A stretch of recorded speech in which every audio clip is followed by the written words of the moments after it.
So I'm just gonna start. I'm gonna start with like a bunch of. Let me actually try to sketch the type of rock I'm gonna make. I'm gonna use this grease pencil, or not grease pencil. I'm gonna use this stroke thing. Yeah, I can hear you. Can you hear me? Not trying to interrupt. Yeah, you're a little low. The volume's pretty low from. Can you turn me up on Discord maybe? Let me try that. I'm just gonna If you see like what I can right do click my name or here. click my name. Okay, working on that. User volume. Yeah, you can turn me way up if you need. Okay, I think we're good. Good, better. Much better. Yeah, Okay, cool. You guys hear yeah. Amir on my side? Good. Just somebody in chat, let me know how he sounds. I'm trying to like balance it so he's not too loud. Me too. Me too. Dude, I'm gonna make a rock cliff thing in 3D, and then use that Yeah. to kit bash or like an entire like snowy mountainscape scene, and then paint over that or draw over that potentially for my Inktober thing. And you said it's going to be a rock what? Like a rocky kind of cliff, uh, ledge kind of looking thing. Oh, nice, dude. Yeah, Yeah, yeah.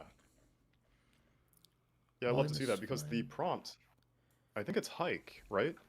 For today? Oh, is it? That would be actually perfect. Yeah, yeah. I think you've got a perfect way of kind of incorporating that with what you talked about. Cool. So I'm just doing like a sketch of it kind of looks like a mesa. I don't know if I'm saying that correctly, but you know those things in like Arizona, Uh, those gigantic yeah, yeah. tall like cylindrical rock things. I'm going to try to make one of those. I Yep. feel like if I make one, then I can just copy paste them all over and like if as long as I'm rotating them, they'll all kind of be okay. Like they'll all look unique. So something that looks like this, it looks kind of like a cow patty at the top and then a bunch of long elongated rocks on the sides and then I maybe need to open some up ledges. your YouTube so I can see like what you're making. This sounds A really cool. plateau, a plateau is that maybe that's probably right. It's like a giant cylinder. It looks almost like you know how you see a tree with a bunch of mushrooms on the side. It looks kind of like that. Yeah, yeah. Is that a plateau? Guys, as you can hear, Yak of Art is getting ready to make some really cool things for Inktober. Yeah, kind of like a Um, plateau. I don't have a way of like accurately showing what he's doing besides using this capture with my camera right now, but if you take a look at that thumbnail, Oops. that's a sick looking plateau thing that he's making. Like, All right, so I'm gonna we've got erase some that. delay, It's all good. but All it's right, still looking good. so it's actually really really simple to make, and you don't even need to be like an expert modeler. Man, I have like delicious McDonald's food here, just getting cold and All right, so soggy. I'm gonna get back to I'm gonna take a working on bite. I'm this gonna while take a he's working chomp. on that. I'm gonna take a chomp. So I'm putting the shadows on this, and we've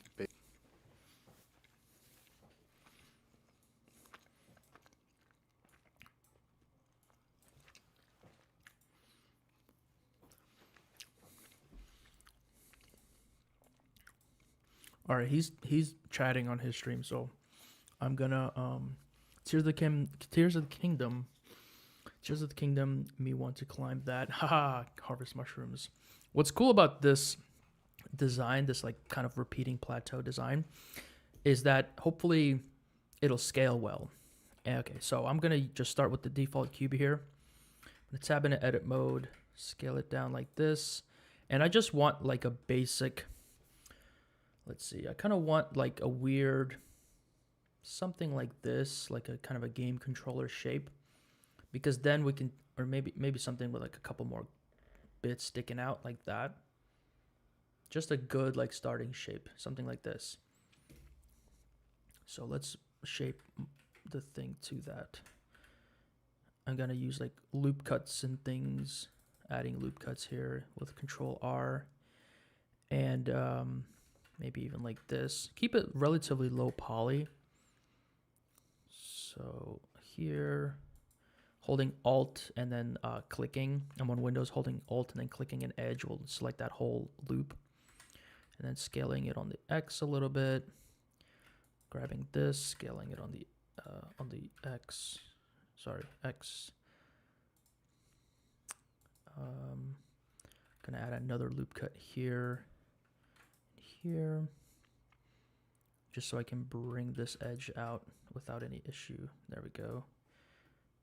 Oh, the thing is still on my screen. Let me erase that. But that's the kind of shape I have in my head. I want these like points sticking out, and some points are going in, a little bit irregular. Hey Finch, what's up? How do you manually get even distance loop cuts there? How do I manually get even distance? Oh, let me add a cube. So do you mean like when I add a loop cut like this, like when I get 2?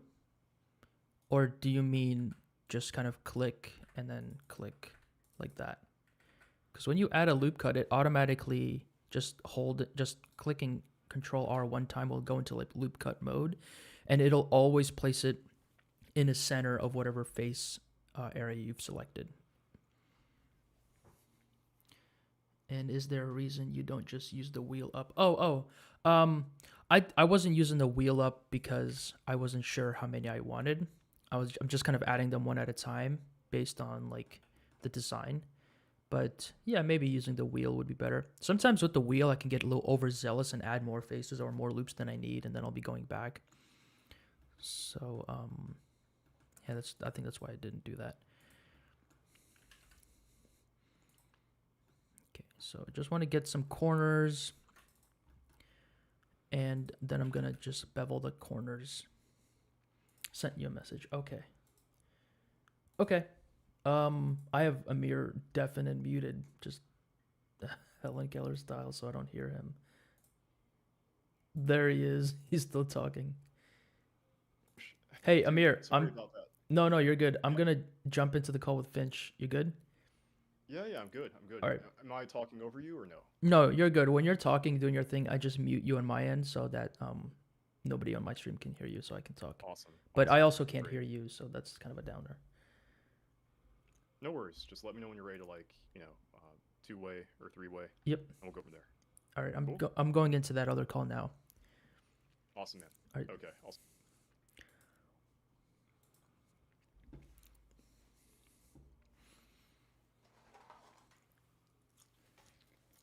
Hey.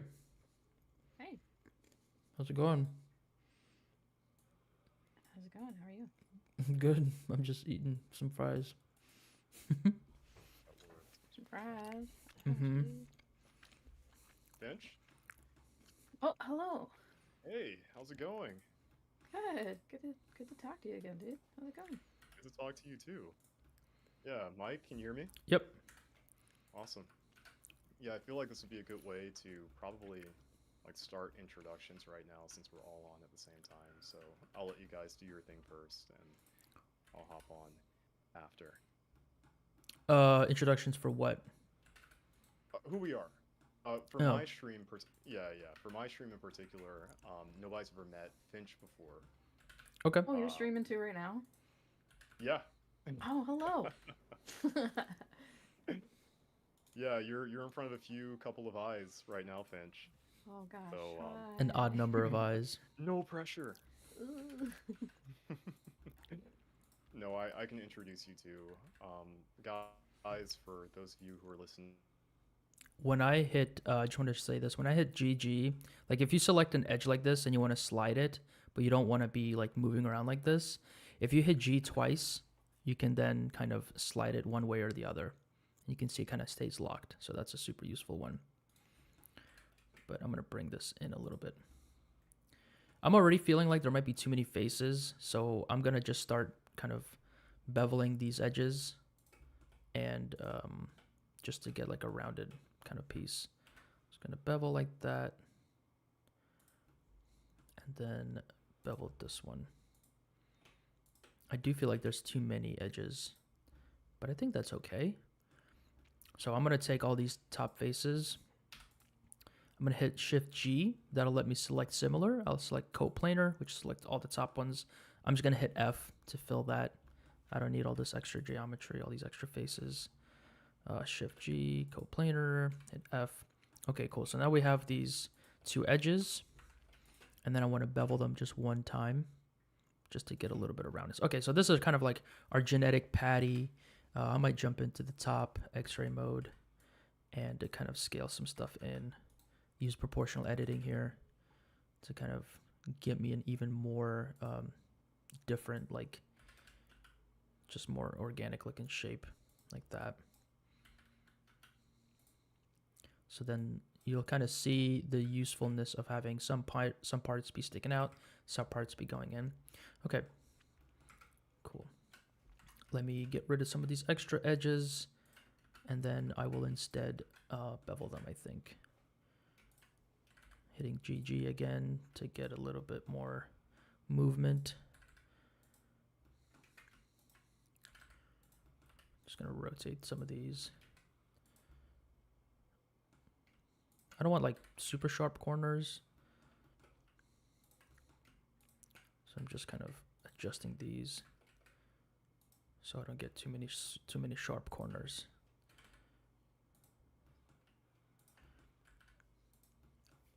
Okay.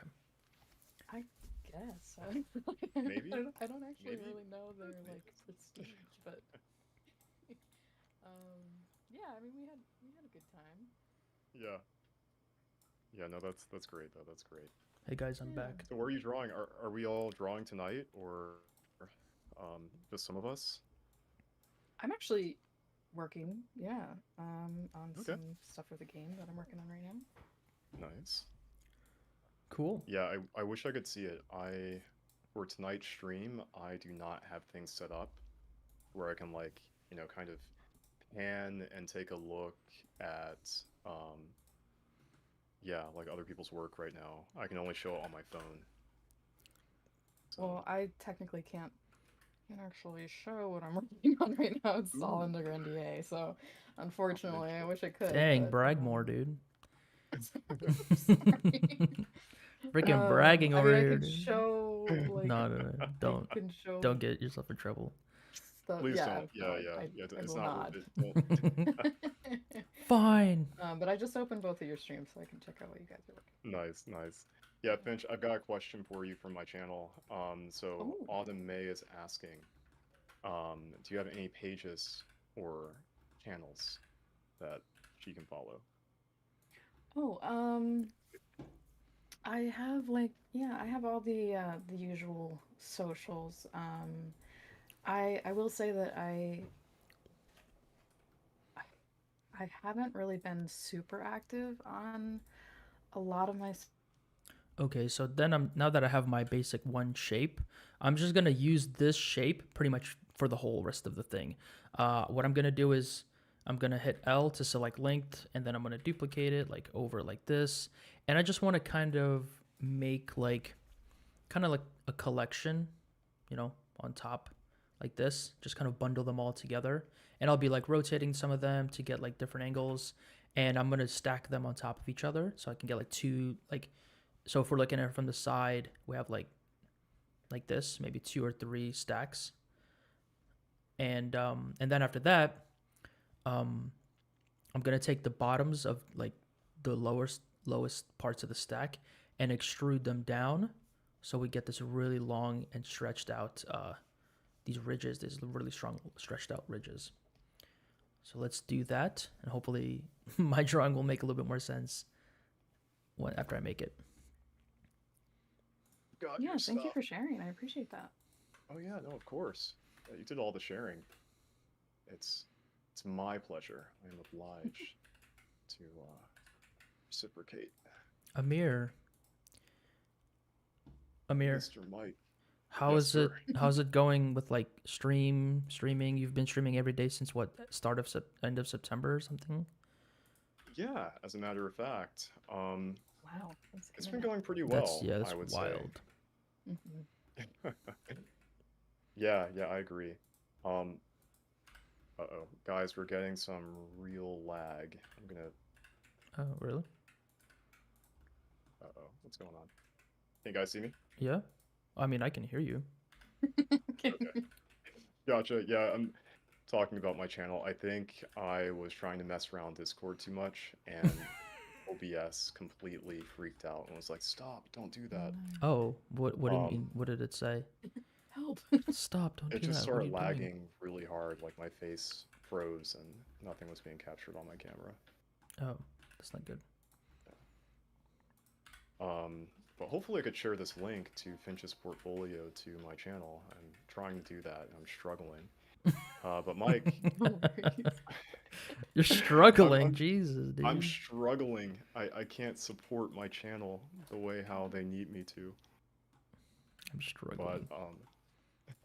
I was gonna answer your question too. Like it's been pretty good overall. Just it's had challenges, but so far What has been? I What have think been the that's been really good. challenges? Like anything you can talk about? Anything you can Yeah, I would share? say sure.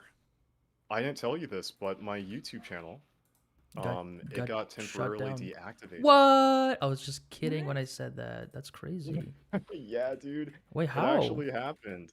Yeah, How? what the Yeah, hell? exactly. Like I didn't understand. So I got this um basically like message from YouTube saying, "Hey, like your channel's been temporarily deactivated because of like what was it? Misleading information What the hell? What? and scam like practices." Wait, I was like, "Yo, what the what? fuck?" Yeah. I was like, "What the hell's going on?" So I think what it actually was that when I was streaming, I was using Restream, Yeah. and a lot of the titles had very similar titles in them. Okay. And so I think it thought that I was spamming YouTube with like the same video over and over again because Oh. of like the same 16 characters in my titles or something, which was super Oh, weird, so but you're I just was able to get it. reusing. You were just reusing like. You were just reusing titles for your streams, and then it just thought that it was like bots or something because you were doing that. Basically, except I was kind of like reusing them, but I was making changes to them too, like hey, Inktober day 1, Hmm. Inktober day 2, this type of thing. Oh my god. But I'm That's sure a what I lot was of doing people are doing too. that, right? Yeah. Yeah, that's what I thought too. Yeah. Maybe it was also Um, in a weird way because you were suddenly streaming like every day, and that's not like maybe normal so. for your channel or something. But Yeah, maybe that's so. also like people do Do that. that? Yep, I don't know. That's yep. I Like would I so would just assume, and this strange. is like I'm assuming for myself as well. Like it was for me unnatural for me to be posting like one video a month to suddenly streaming every day, and mm, that for me I know is like whoa, and even I had to like stop after a while.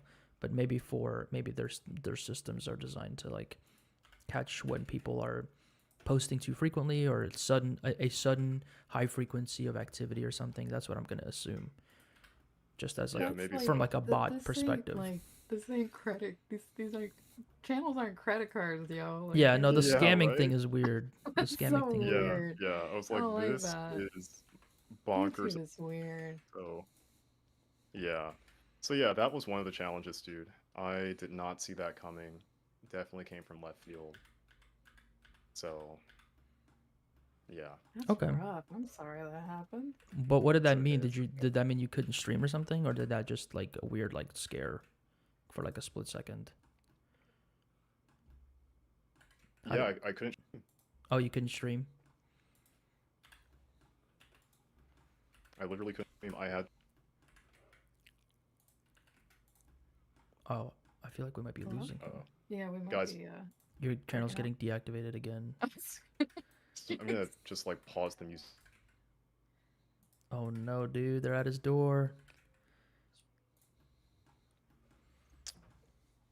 Uh-oh. I'm gonna do my own thing for a sec. I'm gonna talk. I'm gonna keep you here Oh. if that's okay. Yeah, that's fine. Okay. So he might have dropped, but that's okay. Okay, so I feel like I got to a pretty good point. I'm gonna grab all these super low ones, the ones at the lowest level, hitting L as I hover over them in edit mode. And I'm gonna Shift D, duplicate them down. And then from the top, I'm just gonna scale. I'm gonna set this to individual origins so I can scale them all on their own origin so they kind of overlap in this way that I want. I want them to be overlapping. I want them to kind of be like in organically kind of like overlapping because that's kind of what rocks do. I think when they grow and they get old, they overlap. All You're right, making some racks. I'm making some rocks. That's pretty cool. Okay, so now I'm gonna take all of these bottom faces so that because it's like I want this top part, and then I want that overlap is really nice, man. Sick overlap, dude. Thanks. It's just funny We because lost it. it's funny to hear that. Okay, so now I'm gonna just take these faces and just bring it straight down like this on the z-axis. And you can see it's it's kind of getting there. It's like simplified, but I hope that you can kind of see the method. And my goal is that you guys can see this method, and then you guys will be able to replicate this, or you can see the kind of technique I'm using, and then you can apply this to your own work, or do this yourself and get a bunch of like really cool rock assets that you can use in your own way, or make some packs or something like that. Okay, so I'm just gonna clear out some of these gaps I have. Just kind of bringing it down a bit. Some of these gaps are just a little bit too big. So, are you still working on Inktober stuff, or? I am, but I'm still not following the prompts or anything like that. I'm just Are what? there prompts this year? Yeah, there's always prompts every year. Are there? Yeah, it's like I thought you Inktober could was just do whatever you want. no, Inktober was actually like created by a guy named Jake Parker, I think, and yeah, I know and he's kind of the one that has always like set the theme, like makes the lists and themes, and it's like That's right. it's a whole interesting forgot. history. He used to like own it, and then somebody else tried to like commercialize it, and he like didn't let them, and then there was like this weird like, how can you own just a list, an art event? But it was a whole thing, and ended up being sorted out. Okay, so I have a decent chunk here. I kind of don't like how much this face is sticking out, so I'm gonna just select it and bring it in a little bit. I'll use proportion editing here. I'm gonna bring it in. I just don't like how much it's sticking out. Grab this, bring it in as well. I can't jump in. Oh. Should we end the call and then he can jump in? He can't jump into the call. That's weird. Yeah, we can try again. I'll take another bite of my Big Mac, my cold Big Mac. Okay, sounds good.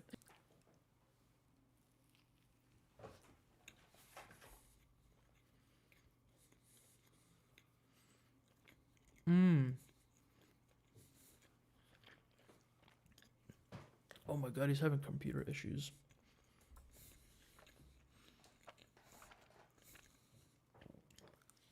Oh man, these cold fries are sad. This is sad. Cold fries are very waxy. They just are. They feel like fake food. They're salty and they're delicious, but they just feel so waxy.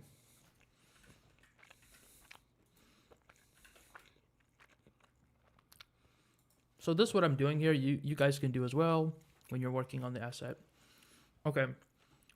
Or you can just kind of, eyeball it and just stick with whatever you like. So one thing I want to do now is I'm going to take this same shape that I have. I'm going to duplicate it, and then I'm going to rotate it so it's standing up like this. And I'm going to rotate it here. And basically what I want to do is I'm going to start adding these kind of weird like stalactite forms. So they're going to be kind of like jutting out like this. And these will just be like narrow rocks that are kind of sticking out of the side. And then I'll take this same shape and then maybe add it on the side like this.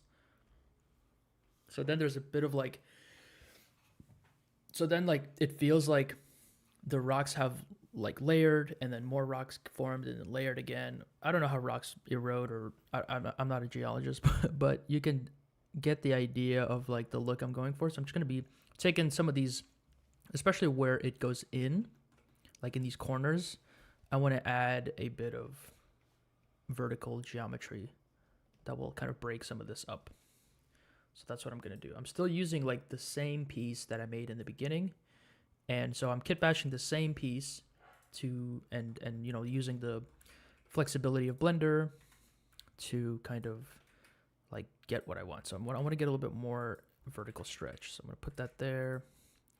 And then I'm going to duplicate it, rotate it a bit, kind of like, you know, hide it inside of the geometry, have it be coming out a little bit. Maybe bring it up. Just kind of go around. I'll select both of these, use them over here. Maybe I'll flip them even. Oh, here we go. I gotta put Y flip. Okay. And then we can scale them down. You know, just like you can be looking actually at a real rock structure that might actually give you a better idea, but that might also set like make you go too detailed too early. Because what we're going to do basically is after this, after I make my general shape, is I'm going to remesh the whole thing so then it's all one piece of geometry.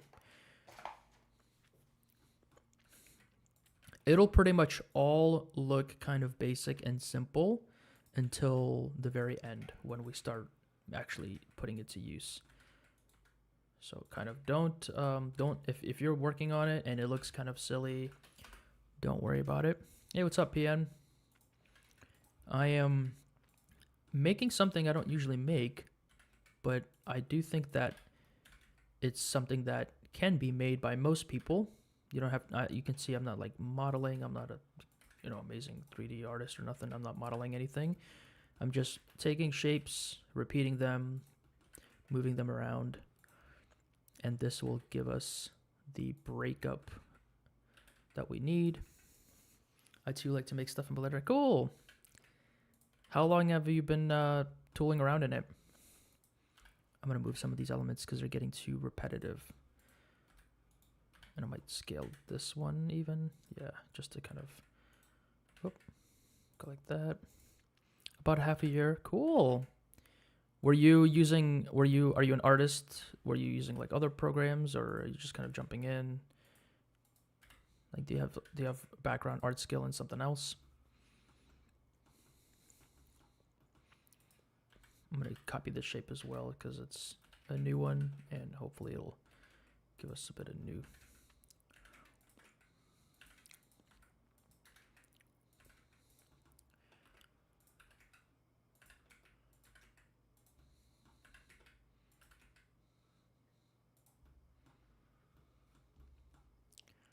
This one's sticking out too much. Just duplicating. Oh, don't know what I just did. Oh, I subdivided it. It's just a hobby. I started with AI art and it sparked a creative drive, but it didn't give me enough control. That's actually a really poignant thing to say about AI artwork. That's been my experience with it as well. Like anytime I try to use it or just like even just, you know, mess around, it's fun if you're just messing around and you don't really want, if you don't really have like a direction in mind. But as soon as you try to control it, like, no, I want like this angle, or no, I want like this color, it becomes very frustrating very fast. Okay. And some tools give you no control and they want you to just kind of use it as like a fun thing. And then some tools have too much control where it's like for artists or something, but it really gives you too many tools. And as an artist, especially if you're used to like drawing or just kind of doing things with your hands, you start to really feel you start to really be like, oh, this is why I draw with my hands, or this is why I sculpt or whatever with my hands. Because if I just want to make something, I'll just make it. If I want to draw a circle, I'll just draw a circle. You know, like one of the advantages, I guess, of being a human artist is that you, especially if you have earned or garnered that skill of how do I draw exactly what I see in my head, even if it's a scribble, like I just need a person here at this angle, at this distance, you can just kind of scribble that in loosely and it's there. Like, oh, I want a person standing on this thing. Okay, like here's a person. Let me change the color. Okay, here's a dude. Cool. Like, and I want another guy over here. Okay. Like I can just do this, and to me, that's enough. I don't need more information. You know, I can be like, okay, I want a bunch of water here. Like if I'm just sketching, you know, I can do this. But with AI, if you're like, I want some water here, it'll like do too much, and you're like, okay, I don't want like all this stuff. Or sometimes it'll mess things up. You're like, okay, I just want water here, and I want it to be exactly like this, and then it'll end up doing like a bunch of. It'll just do too much. So that's been one thing that I like when I use. Oh, getting a little bit of lag here. That's been one thing I've noticed when I'm using AI. And I just, oh, what's going on? Why is it lagging? Hold on. Made it to, okay. Okay, we're good. And Hey. Yeah. yeah, so like I always joke that like cow shit smells like home to me. So Did you say cow shit smells like home? home. Yeah. Yeah. No, that's Yeah. great. Hey, what's up, Mugen? It produces pretty pictures, but so PN says about AI artwork, it produces pretty pictures, but if you want anything specific, good luck, lol. And yes, additional tools can help, but it becomes so complex that it requires a BVPC. Yeah, what's up? Yeah. It does. Hey Mugen, someone targeted me for 30 minutes and they didn't know I'm a YouTuber and they will get shamed and they gave me content. Okay, cool. That's just be careful with all that kind of stuff because you know, trolls. So just be careful with that stuff, dude. But yeah, speaking of the AI artwork, yeah, I think if you want to do your own thing, you need a PC, and then a lot of stuff is like paid. It's just getting to that place where it's it's becoming less. I feel like it's a tool for like a very specific up until a very specific point, and then after that, it's just like not useful. Or if you're like, hey, I just need some kind of quick backdrop, a quick sky or something to add to my scene, then it seems like it'd be good for that. But for if you want any like more control, I've definitely messed with Midjourney and tried to like, all right, I want tape, like just a piece of tape, like a texture of a piece of tape. How hard can it be? Okay, tape. Okay, it just gives me a bunch of rolls of tape. I'm like, okay, flat tape texture or something, and then it gives me like it still puts it in a roll, and there's all this stuff where I'm just like, I can't even select just this corner and use it. Like none of this is usable. So there's big like as AI tools become more, I guess, like ubiquitous, they become harder to control, especially for like a regular person or like your regular artist, and they also become harder to talk to. Like some stuff like ChatGPT, you can just talk to it, it's conversational, but AI generation stuff is not conversational. You can't be like, hey, I mean, you can be, I guess, with like ChatGPT and all these things, but even then it's like very casual. It's like it's up to interpretation. Like I'm assuming you want this, and then it'll give you that. But if you're like, hey, I want this very specific thing, it can't really, because art is so subjective. I think it's hard for it to exactly get it right. Okay, so I added these vertical ones in the corners, kind of like so. You saw there's like no real logic besides just kind of putting it in the corners and keeping it near the top. So next, I'm gonna take a couple more of these, or just take one of these here. I'm gonna Shift D to duplicate, and then I'm gonna just kind of stick them on the side like that, so they're kind of adjacent to all the stuff I added. Oh, interesting. I grabbed two. I didn't need to grab two. So these are just gonna kind of go around the edge like that, and maybe I'll scale them down. So then these will be like little cliffs or whatever, like past rock layers that are present, and I'm just rotating them and placing them around the sides like this. You can see kind of like detail bunch where there's some detail. I'll put it there. Just break up the detail, let it not all the way come through. That's fine. Bring it down, offset it, create like these shelves.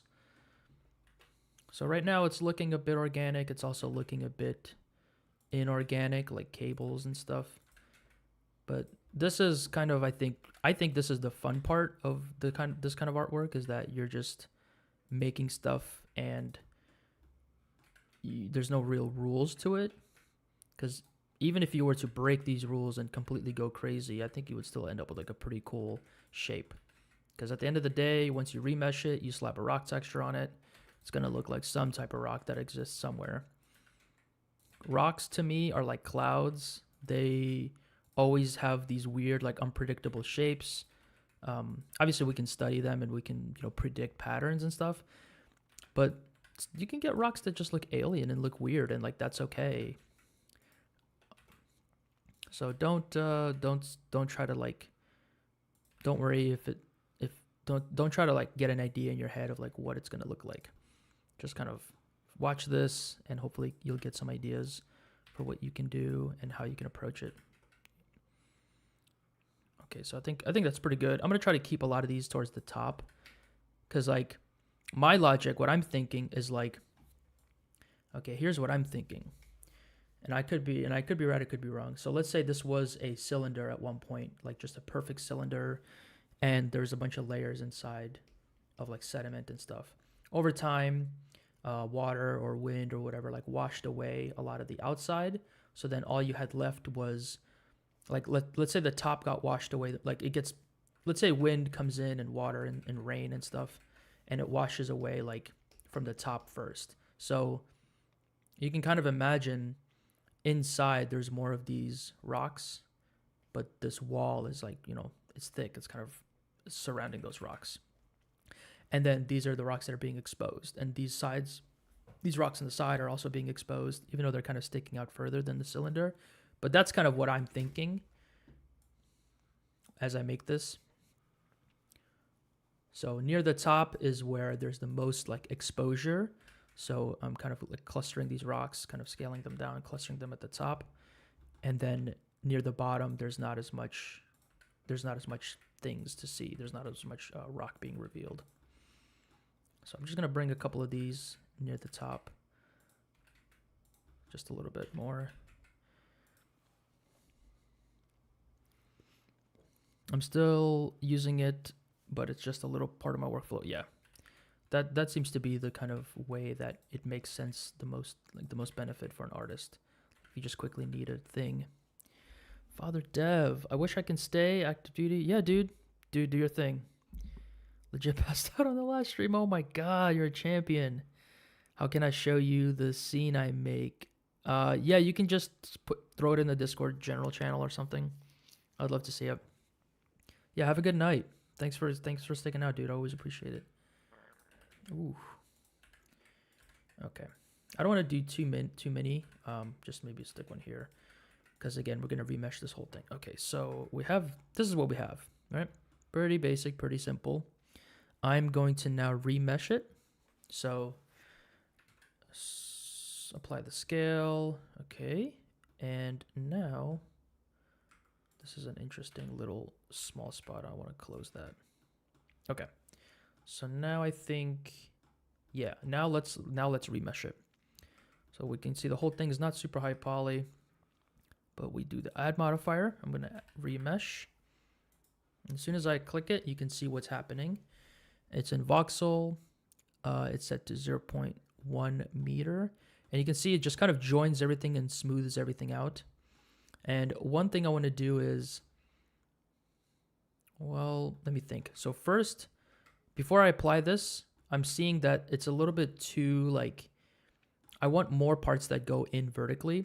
So I'm going to like select these faces here and bring them in a little bit. I kind of want some more breaking up like that. Like I kind of want to break it up a little bit.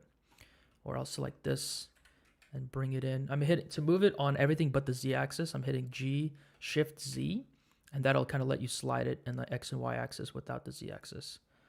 So G, Shift Z, bring it in. I might even do proportional editing with connected only.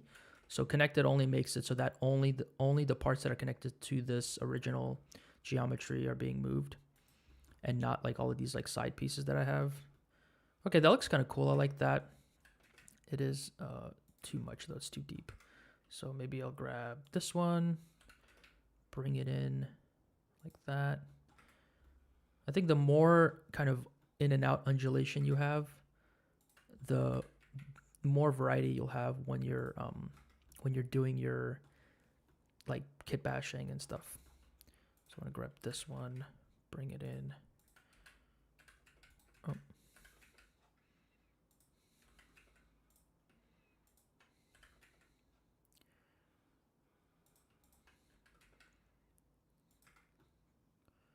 Okay, I'm gonna grab both of these and just kind of drag them in.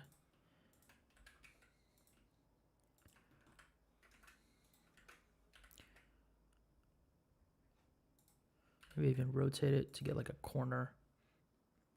All right. I'm noticing a little bit of repetition here with this shape. So I'm gonna scale it up and bring it down like that. Even rotate it.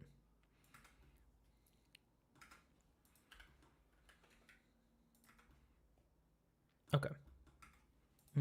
Still don't like this part right here. Maybe I'll rotate it, bring it in. I like edit mode, select all, mesh, randomize to make things more chaotic. Select all, mesh, randomize. Oh, does that like mesh? Does that randomize their place?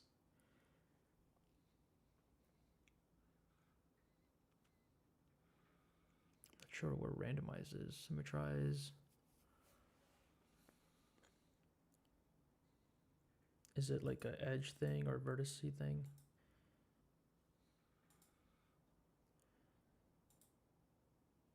Mesh, transform, randomize. Oh yeah, I see. It kind of that could be actually kind of useful, I think, for with what we're doing with the voxel remesh, because it does kind of break it up a little bit. All right, let's do that. Let's stick with that. All right. So reminds me of a floating. Yeah, it kind of does look like a floating island. It kind of does. It kind of does. Oh, whoops. Oh, did I didn't mean to duplicate that. I'm just trying to move it.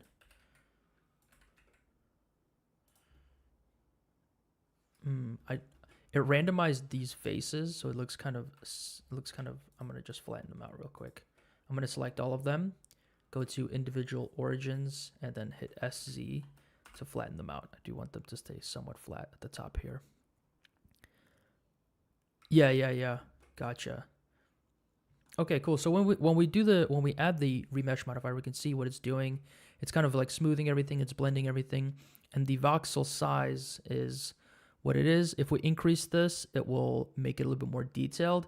And sometimes that's what you want, but I think for this asset, we don't really want that. We want the shapes to kind of look more smoother and bigger. But I will say that the adaptivity can help. So if I go into wireframe mode, you can see what adaptivity is going to do. If I turn this up to 1, you can see like where there's detail, it will cluster more polygons there, and where there's not detail, it'll kind of leave it open. So this can be good if you're trying to keep the asset like relatively efficient. So it can be good for that. And it does like tries, it does all this kind of stuff. Tries and squares mostly. You can do smooth shading. We can see what that looks like. So yeah, kind of good, but let's maybe make this a little bit smaller, 0.05.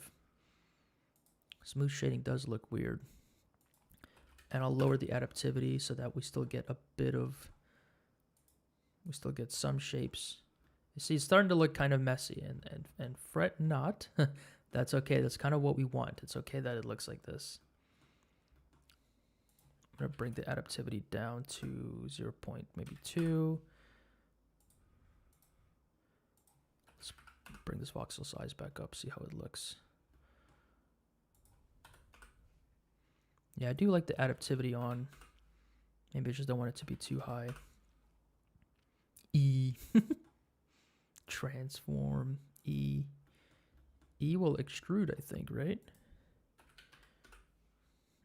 See, like, even at a high voxel size, this could be a pretty decent rock. I'm going to stick this. I'm going to duplicate it and just keep this on the side because I do like that. But I'm going to go back to this one. 0.1. Maybe 0.2. These are all usable. I'll go with 0.1. Okay, so then I'm going to take this, I'm going to apply. It's actually good that I kept this because this is our non-applied one and we can save that for like another time. So I'm going to keep this, so this looks good. All right, so we go to the mesh, that's how it looks. Kind of chaotic, but again, it's fine. It's not really high poly at the end of the day. It's pretty medium poly. And this also is good. You see this bottom part where we extruded and then filled everything? This is also a bit of a surface here. So this can be like a more flatter version. And if you want like a bumpier version, you have these at the top here. Okay, so next, what do I want to do? So next, all we got to do is we got to apply 2 materials. And I'm going to apply on this whole side, I'm going to apply like a rock material. And then on the top here, on the top part facing up, I'm going to apply like a ground floor material. So, and I'm just going to apply those 2 materials. And then what I'll do is I'll use an effect in the shader to differentiate between one material going on the surface and then another material that will be the rock. So I'll show you how to combine those 2 materials in a really, really cool way. And it will just make this process a lot more fun because once you add materials to things, it really makes the whole asset a lot more fun. All right, so we have our shapes pretty good there. Okay, let's open up the shader editor on the side. Shader editor. And I'm going to use the Polyhaven add-on, which has a bunch of assets in it from their website. You can also just go to their website and get the assets yourself. But I will say that this is probably my most used asset, and it's like you just get everything from their website like directly into Blender. And it's all here ready to go, and it's all packaged by them, and you can just drag and drop the stuff onto it. So let's go into shader mode. Actually, I want to be transparent. I reached out to these guys and I was like, hey, can I get like an affiliate link or something? Because they don't sell anything. The only thing they sell is this add-on. It's like $20, $30, something like that. And all it does is it brings the whole website where you can get all the assets for free. You can just download all their assets probably and just make your own library if you want. But all their stuff is there. And all the add-on does is it brings it to Blender like this. So it just connects it to Blender. You can upscale it, all this kind of stuff. It's really, really, really easy. And from them, all I have from them is, and I was promoting their stuff even before they knew who I was or anything. But I was just like, hey, I talk about your stuff a lot. Can I get some kind of like, I don't know, affiliate link or something? So they did give me one, and I'll put it in the video in the description of this video once I'm done here. But yeah, so I'm just gonna grab a kind of rocky side. Let's find like all their textures in the asset browser are set up and everything perfectly. So I'm just gonna go look for like rock side, rock face, something like that. Let me type in rock face. Okay, so they have some good rock faces here. They have this dry riverbed rock, rock wall, rock face. I kind of like this dry riverbed. So I'm gonna click and drag, drop that on. Nothing is unwrapped, so it's just like, oh, Mobius knows the pain. So I'm going to drag the texture on here. Nothing is unwrapped, so I'm going to go tab into edit mode, hit U, and just do like unwrap one time. Okay, that looks weird. Do like a smart UV unwrap. Okay, that kind of works. So you can see there's a bit of like geometry breaking here. That's 2 things. The main thing is I have displacement here. So I'm going to actually hide that, turn that off. And the other thing is I need to increase the scale because I'm going to increase it to like 5 or maybe 6 even. Okay, cool. So now we're getting a little bit of like rocky texture, and there's some of its own, like it's got the normal map that gives it like more breaks, which is kind of helpful, kind of makes it look interesting. I might try a different one though. I'm not crazy about that one. What's this rock wall? Ooh, that could be interesting. Let's increase that scale. Oh, that's kind of nice. Rock face. Okay, this one looks better. I'm gonna put the scale up to 5 again. All right, this is better for us. I think this works better. I'm gonna I'm not gonna take the displacement off. I'm just gonna hide it with H or with M. I'm gonna mute it so that we don't see it. Okay, that looks good. I'm gonna do one thing in the shader editor is I'm gonna add an ambient occlusion because I think that will make like the deeper parts of the rock stand out a little bit more. So I'm gonna Shift A, ambient occlusion, and this is something that actually can help you a lot with assets like rocks or buildings or anything, and it can really help make the corners and edges like pop a little bit more. So I'm gonna add this to a color ramp. Ooh, getting some indigestion. Plug the color into the factor, and then I'm gonna mix this with the base color. So I'm gonna add a mix node, a mix shader, I think mix shader. We'll see. It might be a mix color. No, it's gotta be a mix color. Mix color. Okay, so plug this into the top, plug this into here, plug that into here. So you can see the ambient occlusion is doing a little bit. If I plug this directly into the base color, you can see what it does. If I crunch these values, you can see it's kind of putting a darker value into the inside, and that's kind of good because it'll make the rock pop a little bit more. I'm gonna do a shade auto smooth. There we go. All right, cool. So now I'm basically just gonna multiply this effect over top the other color. So I'm gonna go to the mix here and select multiply and turn that all the way up. Okay, cool. So you can see it's a little bit egregious, but we can always kind of like smooth it out by moving this, just kind of crunch the values. You can also turn up distance. That'll spread it out more or like bring it in more. So kind of just go by eye and look at what looks good for you.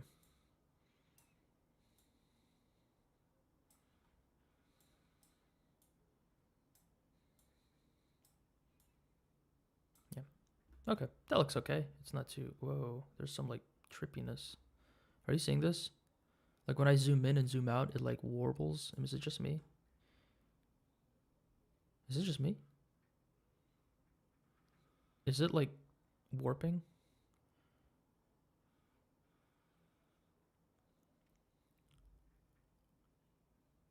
I feel like I'm tripping out. Okay. I'm gonna do this. All right, cool. So that's good. So it's already, this looks weird, right? Like it doesn't look exactly, it looks kind of weird and bad and all this kind of stuff, but it's okay because we're still building it. So now we have our main shape, and now let's add our secondary surface. So I want to add like a rocky surface to the top, like a lighter rocky surface, like worn rock natural. That looks kind of nice. Let me increase the size of these so I can see them better.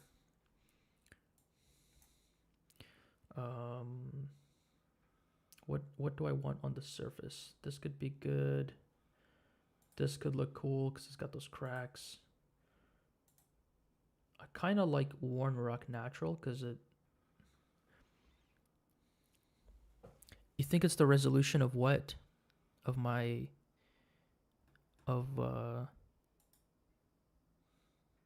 See, it's like getting like. It's weird. I mean, the ambient occlusion is reacting to screen space, but this is so weird. I wonder if it's like a. Is it the smoothing? No, you see, it's like jumping. But when I do this, it doesn't really do that. But when I use the mouse wheel, might be just the mouse wheel, like it's recalculating or something. I don't know. It's super weird. I'm trying not to look at it for too long. It's freaking me out. Okay, so on the top, I don't want anything too rough. I just want like more of a color change. So I might go with, I don't know, this worn rock natural looks good. So if I was to drag this on top like this and drop it, I think it would replace this. I don't want that. So I'm going to add just a new slot over here. And instead, I'm going to drag this into the new slot. So then it gets added without like being applied without being applied yet. Okay, so let's close this and let's reopen it at the bottom here. So shader editor. Okay. So this is our main. Oh, this is our main rock material. So what I'm going to do is I'm going to just drag this output all the way out here. And I'm going to select this Worn Natural. I'm going to remove the displacement because I don't need it. I'm going to take only these up until the material output. Control C to copy and bring it here. Control V. Oh, try that again. Control C, Control V. Huh. Can it not? Okay, that worked. Third time's the charm, I guess. So we're going to combine these two principled BSDF shaders. Oh, look at that. There's like a little hole here. Oh, that's so cool. That feels so organic. Like this was an unintended consequence, but you would totally see this. Like if you're walking around on a beach on a bunch of rocky beaches, you would see these weird like holes where like crabs would live and stuff. That's really cool. I'm glad that we got that effect in there. Oh, that's fun. Oh, that's so cool. If I do this again, I'm going to try to get more. There's even another one here, kind of. Oh, that's so cool. All right, so let's bring this over here. It's kind of big and messy, but it's okay. I just need the principled. And so we're going to combine these two principleds together. That's all we need. Is this can all be back here. So I'm going to add a mix shader actually this time instead of the other one. I'm going to plug this into the bottom and plug the other one into the top and plug it in. And you can see it's just going to balance out both. It's going to be either on the left, it's going to be the worn rock, or on the right, it's going to be the rock face. Okay.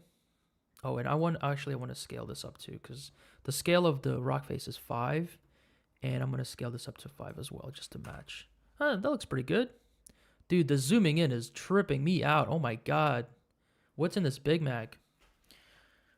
Oh. Got pickles that time. Okay. Oh, that's our other one. Okay, so watch this.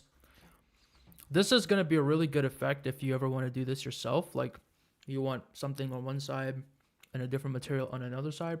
No, let me finish.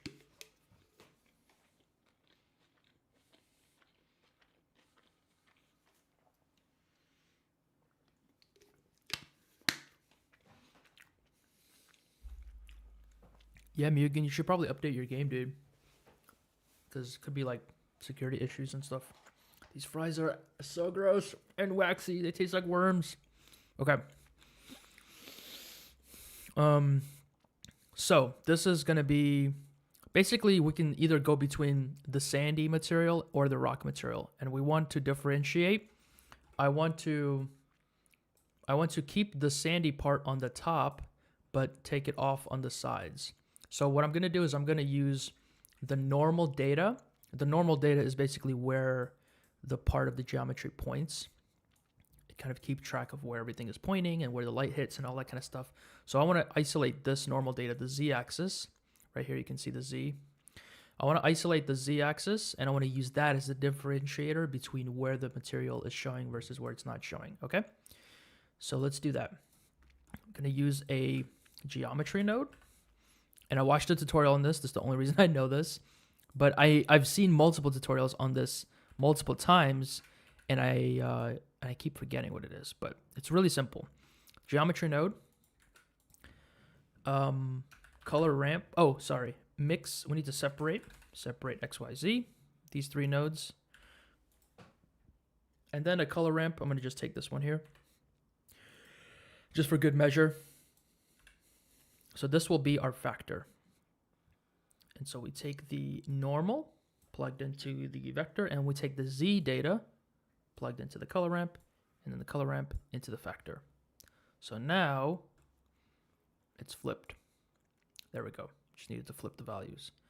So now we get the sandy part on top, and we get the rock face on the side. And you can see that the intensity of this is if I squeeze this way, it takes kind of the surfaces that are almost facing up and applies that to it. And that can be good if that's what you're going for, but that's not what I want to do. I want it to only be on the parts that are very flat. So I'm going to crush it the other way, like this. You can see now it's kind of tightening up, and it's only kind of, yeah, you still want some gradient there because you don't want it to be like really sharp, but you can kind of fine tune that. Okay, so that looks cool. And if we kind of, sit back far enough, it looks like something.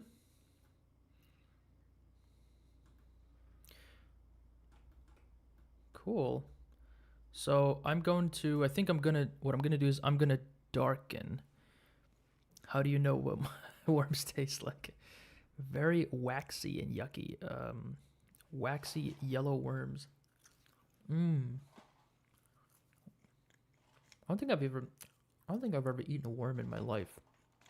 I've eaten bugs, I've eaten ants and stuff, but I've never eaten a worm. That's just too far from me.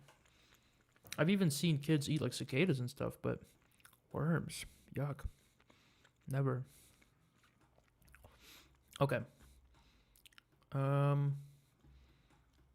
so I think that's okay. I'm gonna increase. Let me see what it looks like if I turn the displacement back on here. These two. If I unmute them.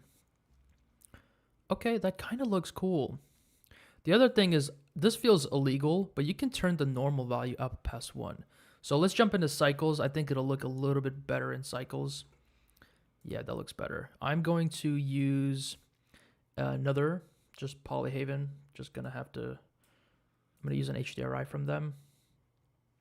Let's see, asset browser, Polyhaven. I'm going to grab an HDRI. I just want like some kind of outdoorsy, something like with a sun. Okay, that looks good. Ooh. Yeah, it's breaking up the geometry, which I don't like.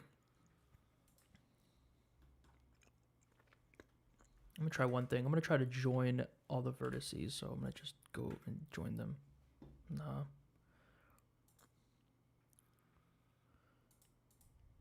If I turn off auto smooth, it doesn't rip the geometry apart. But it's okay. I'm going to leave it on. I'm not going to worry about I'm going to mute that. So this feels illegal to do, but you can do it. And I think in Blender, as long as you stick in Blender and you're not worried about like game engine stuff, you'll be fine. So what I'm going to do is I'm going to turn up the normal strength to like 2. For the rock sides, it kind of works. It kind of makes it look better. I'm going to take some of this ambient occlusion away. It's a little too strong. But you see, like, it kind of already looks better if I bring up the normal. 1, 2, heck, even 3. I don't know. I kind of like it. I know that I'm probably doing something wrong. Look at that hole. Look at that. Where does that go? Where does that lead? I need to go inside the hole.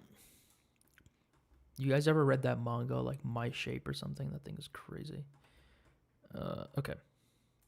I think the geometry, I'm going to try to reproject. All right, I did a cube projection, and that feels a little bit more organized. That feels a little bit better. Yeah, because before it was just weird and messy. Okay. All right, so that's kind of our shape there. That looks good. So let's start. We have the basic shape. So now let's just kind of start putting it into an environment. I'm going to actually remove this HDRI. I'm going to go to the surface and select environment. Is there... Oh, okay, here. I'm actually going to select surface and select sky texture. That should be it, right? Is there a sky texture or is it environment? It's one of those.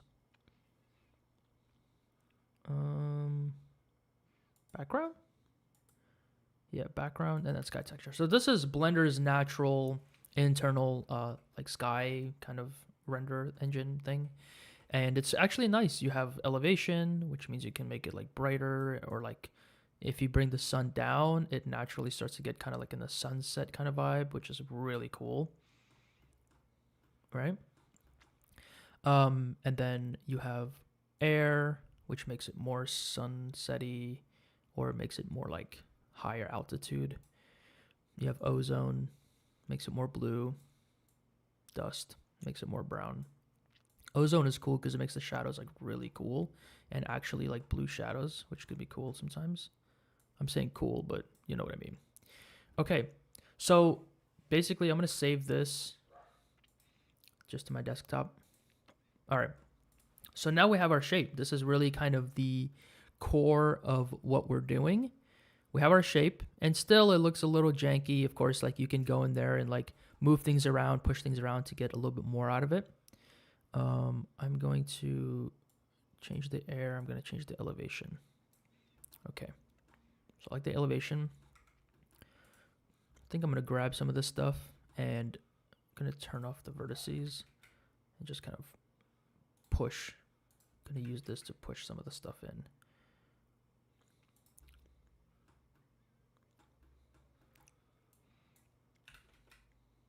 It's hard to see, but what I did is I went up here and I turned off the overlay. So I know that I'm in edit mode, and I know when I box select, I'm selecting geometry, I'm selecting faces. Like when I box select this, I know I'm selecting faces, so I can actually turn it off and then just use proportional editing to move things around without actually like having to check it constantly. So I'm just trying to like find places where I can push this in and push this in and get some interesting, like more negative space. Kind of want these, like when I get these pockets, it looks really cool, especially because like I have the ambient occlusion. So selecting these little portions and bringing them in, you kind of, the ambient occlusion starts to act, and it starts to give it a bit more interesting looks. Yeah, so I just want to break up the shape a little bit.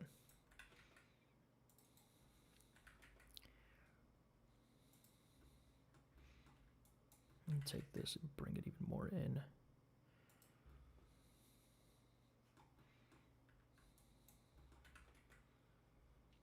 I like, as like mind bending working this way as it can be. Cicadas must be especially gross. You would think. I've never tried it, but I have been tempted because they're just like, I think they're just hollow, right? Like they don't have anything in them, and they're probably super crunchy.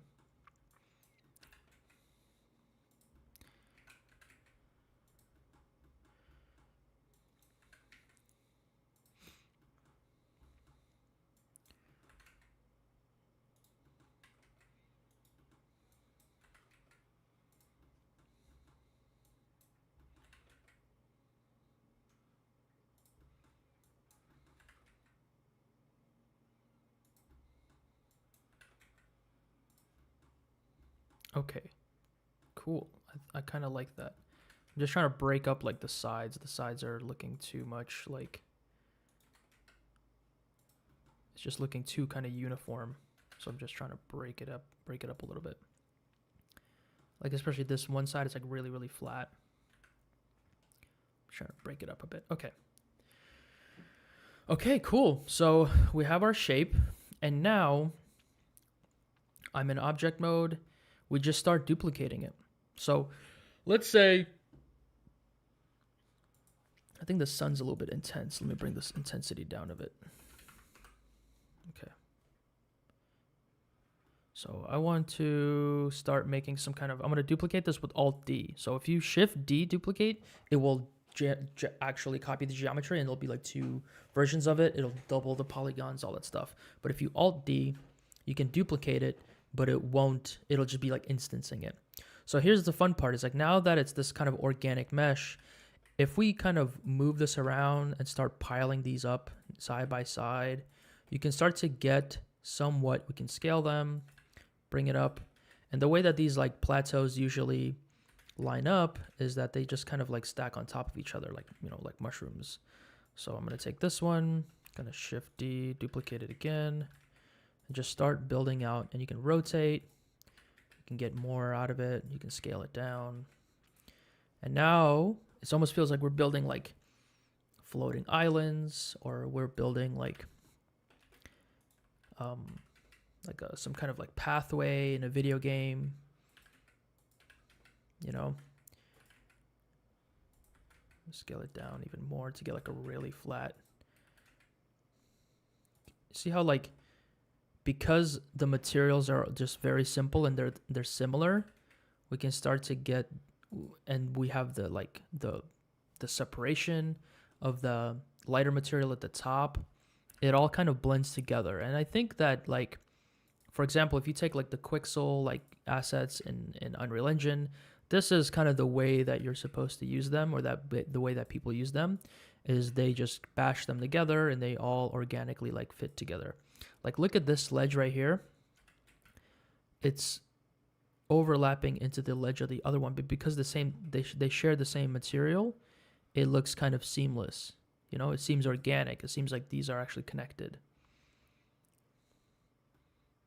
So there you go. It's kind of cool. And we can even take another one. We can scale it like on the z-axis, like super tall. Now you got this like really tall one. You know, you can like stick it right here. I think the sides are a little bit too bright, the color. So this is the darker texture. So I'm gonna add a curve, and I'm gonna stick it right after the image texture. I'm gonna bring darken it a little bit like that. So I want it to be a little bit darker. So that's all that's doing. Let me bring this over so you can see. Yeah, just kind of put a curve right on there, and it just made it a little bit darker. So let's make like a little, I don't know, like let's make a pathway or something, or let's make it like an environment. Like think of like platformer, think like God of War, and we can just make this. We can start to make like a mountainous region. This can be like a desert level or something, and this is actually also how video game environments are built. They often will repeat assets because it's just like saves resources. But also, as a player, usually like don't notice the stuff. Whoa, you don't. Whoa, sorry. You don't usually notice that stuff because you're just running through the map. You're not thinking about it. So we can scale these. We can squish them down to get even more kind of like tighter layers, like here. Or we can also like scale them on a single axis, like this, to get a different look. This is starting to look kind of interesting. Gonna shade auto smooth all of them.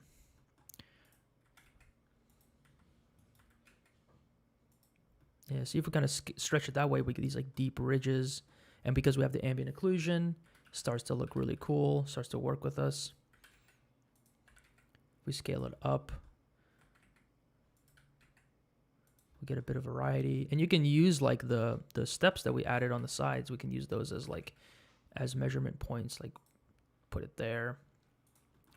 So I'm gonna start kind of blocking out some type of environment.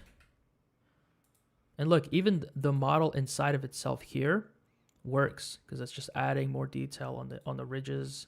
We can rotate it a little bit, and it looks like very organic. It looks like it's part of it because they're all sharing similar textures. And these look like ledges. Like you can imagine a video game where, I don't know, you have to, go up a thing, and you like go from, you like come out of here, for example. Let's say there's like a little pathway here. You come out here and you got to go collect some stuff, and you walk around. It starts to look interesting.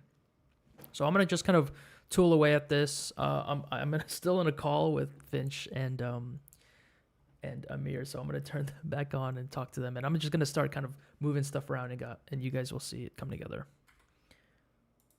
Enjoyed, I guess, like I don't know, like during like I would say like the Pokemon Gold and Silver era of my childhood, basically. But what I'm talking about with that one would probably be something a little bit more stylistically driven, which is just, like this way of kind of telling a story, or like explaining excitement or action or motion visually, which, like again, for me at a young age, seeing anime, action anime, things of that nature, that was one of those examples where it was just kind of, I felt like it was a very well executed, just kind of like pace and um, kind of like character development story that was full of action and just kind of like that method that I was talking about before. Hmm. So this goes on. Thanks, Mugen. Yeah, I'm just you can see that I'm using the same shape, and that's the really cool part here is that it's the same thing over and over again, and I'm just looking at it like platformer or like a video game or something. What can I build with this? Make it even bigger, get more of like a landscape. And as I'm working on this sand part, the sandy top part, to me looks a little bit like like like snow. And so this is our top texture here. So if I mute this, you can see. So if I mute it, if I turn the color off, it actually does look like snow. But I want to keep the kind of color variation. So I'm going to add a hue saturation node right here. And then I'll just bring the saturation way down. So now we get a little bit of a snow look. See? We can bring the value up to brighten it, but we still get a lot of that normal detail. We get all of that roughness detail, and it looks like kind of dirty, kind of mountainous snow. The other cool thing about using this method right here, geometry, separate XYZ, and using that as the shader factor, is that the snow, well, in our case now, the snow is always going to be on the top. So if we rotate this, if I was to rotate this, like spin it, you can see that the snow stays on top. It's always going to be on the part that's at the top. So we can even put it sideways and get like another cool shape. Kind of stick it into the mountain here like that. So then you have this like, I don't even know what, but it looks cool. Like some kind of mountain top thing that your character is climbing up towards.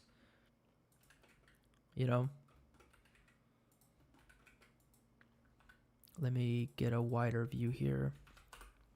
Get like something more dynamic. Oh, and then we have the other side too. We can rotate it upside down, and then we get the snow on these parts. Hey, what's up, Simon? Yeah, man, I've been making this. I made this one asset, and it's like this kind of random rocky plateau. And now I'm showing how you can use the same asset to make a whole like environment. And keep pressing E. But check that out. We also have this top part. So if we want like a flatter kind of surface, we can actually use this. So we want just a bit of like flat snow. This can be like a ledge. Or we can stretch it on the Z. I kind of like this. I like how this looks. If you want to make a small castle or village at the top, like it has a final boss on top, like a king. Yeah, I'm not sure if I want to do like a castle or if I don't know. I'm getting like, it looks kind of like a level that you would explore, and then there would be like caves or something that you would go through. So maybe something like that. I really like just the versatility, like just how much, how flexible this stuff is. This is cool. Oh, I keep pressing E and opening the freaking Ngon thing.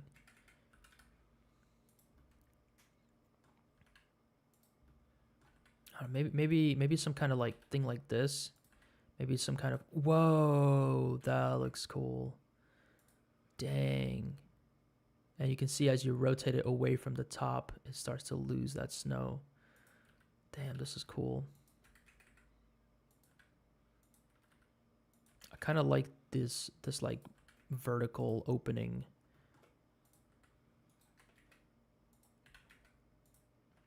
Again, I keep duplicating with Alt D so that I don't I'm not actually making more geometry.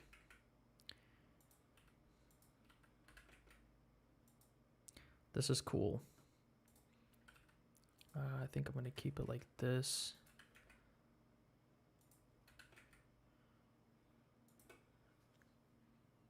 Yeah, this feels like some type of like platform that the character would like walk on. I'm gonna start like turning some of them, get some like terrain variety, make it look like you're supposed to go up this way. This kind of feels like a God of War level or something to me.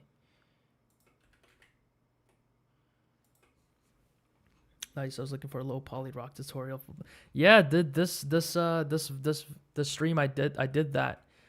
It really is just like making weird like organic shapes, putting them together, blending them together with remesh, and then applying materials like rock materials on the sides and on the tops, and you get yourself like a nice, like, doesn't this right here, if I duplicate this and put it here, this kind of looks like a little like right here, like look at this kind of looks like a video game, doesn't it? Like this kind of tall, these like spires on the side that you would walk through. Like you could screenshot this and paint over this, and you have yourself a nice base plate for a texture or like a painting to go off of. We can even move some of this stuff around. I'm just gonna keep kind of moving these around, and I'm assuming maybe the player, like what the player maybe comes from here or something. Maybe the player has come like, I don't know. Just rotating it, really being super random. Maybe the player has coming up this way. Oh, that was a Shift D. Do Alt D. Maybe like the player has come up from here. You know?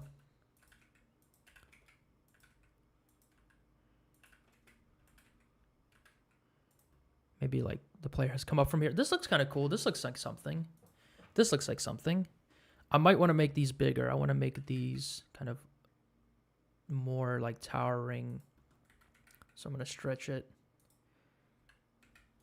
Yeah, this looks definitely like something. Like you're climbing a big old mountain. Or like a volcano at the top. Yeah, I'm glad you're getting a lot of ideas, because that's what I want. I want you to be getting like inspired and stuff, because that's the fun part about Blender, and that's the fun part about making artwork like this. Ooh, wow, that was unintentional, but I just rotated this on the Z-axis, and I got this really cool, like, I don't know, shape where it's kind of going inside. I like that. I like it. It looks kind of like petals or something. This is like, if you've ever played like, I don't know, Halo or any other game with like terrain like this that you can also like get outside of, it really feels like this. If you ever like break out of a video game, go out of bounds, you'll see that or like Apex Legends, like any kind of game with a lot of terrain, you'll know that you'll kind of be like, where am I? Like stuck under the map or something. It looks like this. But I really like this. Like, this was kind of a happy accident. But it makes sense. Like, if the character's kind of coming up, there's like this part. This part's a bit of like an overhang. Then they can't really see. Like, if you're the character and you're coming up this way, here I go into solid mode. Let's say you're the character and you're walking up this way. You can't really see what's above you until you come all the way around to this section. And then you can start to see like, oh, like look at all this stuff.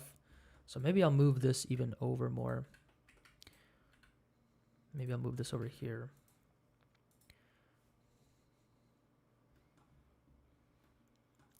Yeah, you know, like if you're a player and you're like walking out. Let me change my view so it's like more dynamic. Yeah, so like you're coming up, and then you see this giant rock. Maybe I'll duplicate it. Bring it closer. So then you know you can't go that way, and then like this stuff is kind of like, it's like a ramp that's pushing you towards the other side. And maybe there's like loot up here, or maybe there's like loot in the corner here. I'm gonna sketch that. Maybe there's like loot here. Oh, there's like loot here. There's like loot here. Maybe there's even some loot up here. So as you're like playing, you're kind of like, oh, you're looking at all these different things. And then you can look over here and you'll just kind of see out on the horizon, and it's like, you know, a bunch of clouds or something.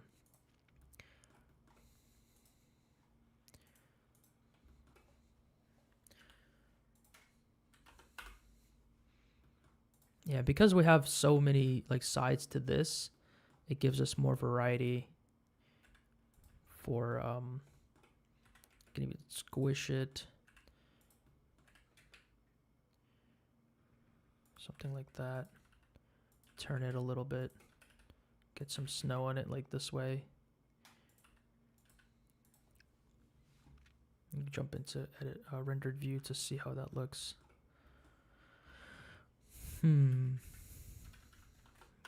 Whoa. I'm gonna rotate this back down. Ooh, I kind of like that. It's like a spire. Ooh, I like that spire.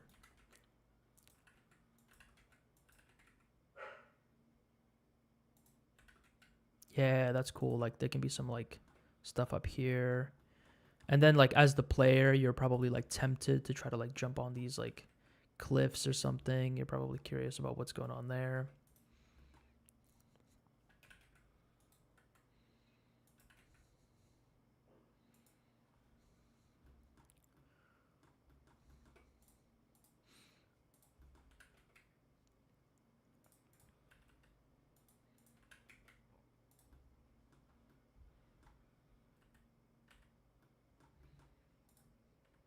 Dang it. Keep pressing E. Ooh, okay, I like that more.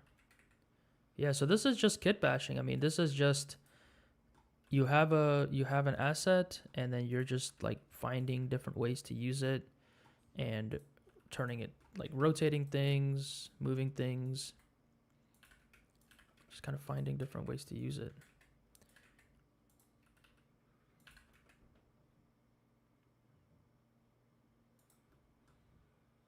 You know?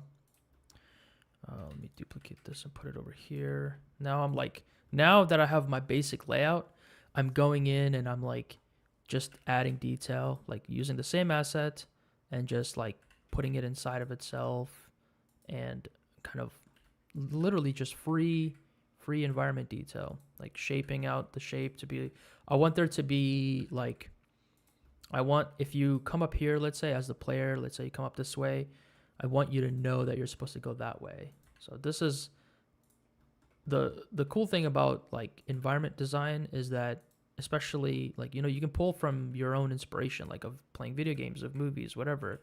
So you can, and in 3D you can put yourself in that world, like it feels like you're in that world. And then if you're here, what do you need to entice you to go this way? What do I need to add to make me want to go this way as the player? So you can start to, if you're a gamer especially, you can start to really build out your environments as an artist that tell a story or that give direction. And there's no story here yet, but we are getting some sense of direction or some place where we can go. Do you ever release your blend files? So this is actually the first time I've made something like this. I release a lot of, all the Akira blend files are on my Patreon at like the highest tier. It's like $15, I think. So you can get all of them there. That's the only blend files I've released so far. I might have released other ones that are just kind of like demos and practices. But this one, I can give you guys this asset that I made. This asset, the textures are, Polyhaven, they're free. So I can give you this asset, and then you guys can use it however way you want. So yeah, let me actually do that. Let me bring this.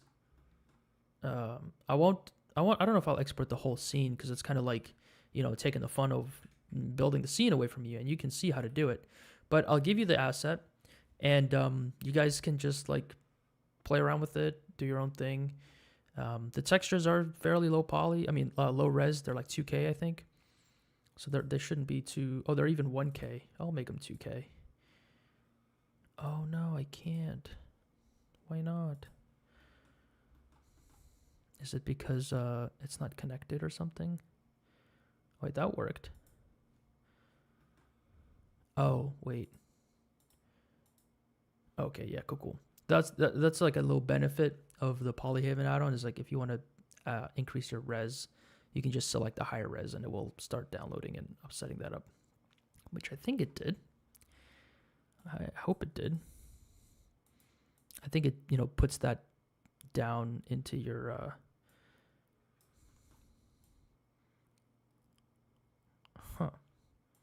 Let's see, where is this? 2K. Oh, did it try to do 8K? I'm not sure. No. I guess just it says 8K, but I don't think it is. Because that'd be crazy. I think it's 2K. It doesn't look 8K to me, so there's no way it can be. Unless... No, it's not. Okay. Yeah.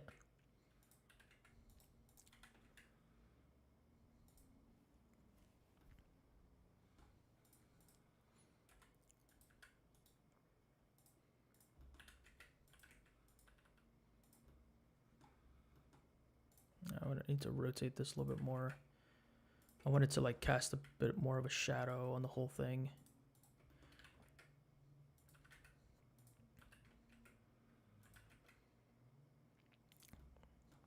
Yeah, like that. Yeah, almost make it look like there's somewhere else to go. Yeah, cool. This is working. I want it to look like a little narrow path that you have to go as the player. This is cool. This is really adding some stuff here. I'm gonna scale this down. So I'm just kind of like isolating the tops of everything and making sure that like the geometry feels like, or like everything still feels like a little bit connected. Like an icy gorge. Hey, gorge. An icy gorge, yeah. An icy, sexy gorge. Ooh, that's cool. I didn't mean to push it in that far, but that looks kind of nice. It's like this like dangerous ledge.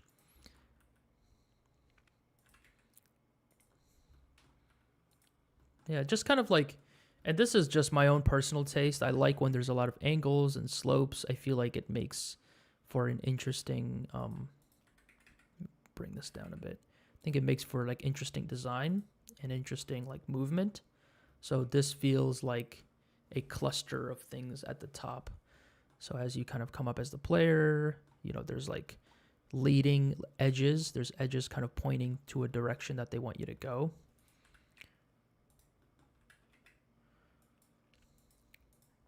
All right, so I'm going to Control C this. I'm going to go to solid mode. I'm going to open up a new blend file. And I'm just going to paste this in there. So delete all this. Alt R, Alt G, Alt S. Okay, so that's reset the scale, reset the location, and reset the position. It's got 2 materials on it. So you guys are going to get this. Okay. You're gonna disappear. Thanks for the stream. All right, man. If you, I'm gonna try to send this out if you want. Yeah. Let me save this and send this out. I'm gonna append all the materials. Save as. So just so you can take this file with you before you go. Rock thing. Okay. Let me throw this into a file. Yeah, mid-blocky. Just give me a sec.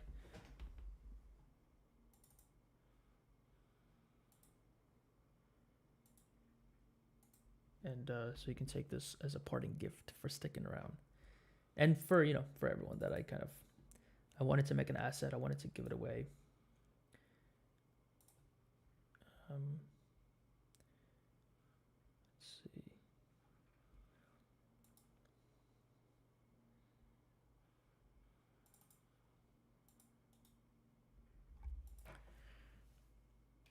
Snowy, rocky thing.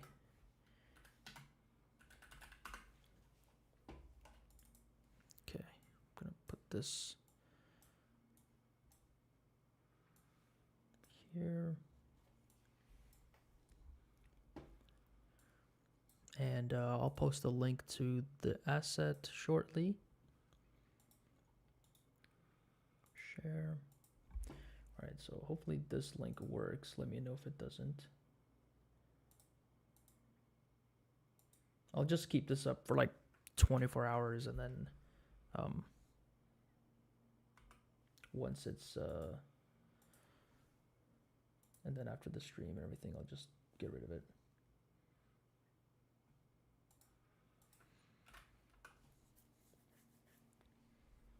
So this is just a blend file of the rock asset that you can use and do this with it. So yeah, hopefully you guys get that.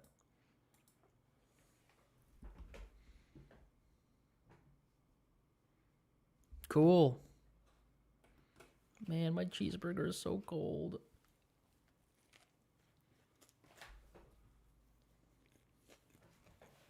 I've taken like 3 bites out of it this whole stream. So sad. Oh, look at these fries. They're so sad and gross. They're literally hollow.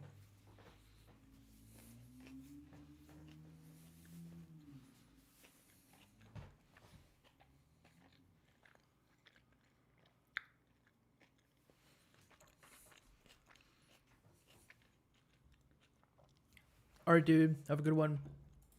Hey, sorry, Finch. I wasn't able to talk. Hold on. Hey, sorry for like totally ghosting the conversation. No, that's okay. I ended up being like super like tutorial mode, and I was just like No, that's making stuff. totally fine. Yeah. I hope you guys had a good convo. Did he jump off? We did. Yeah, he ended his stream, so Okay. he's all done for the night. So At least you guys got to talk but and like everything.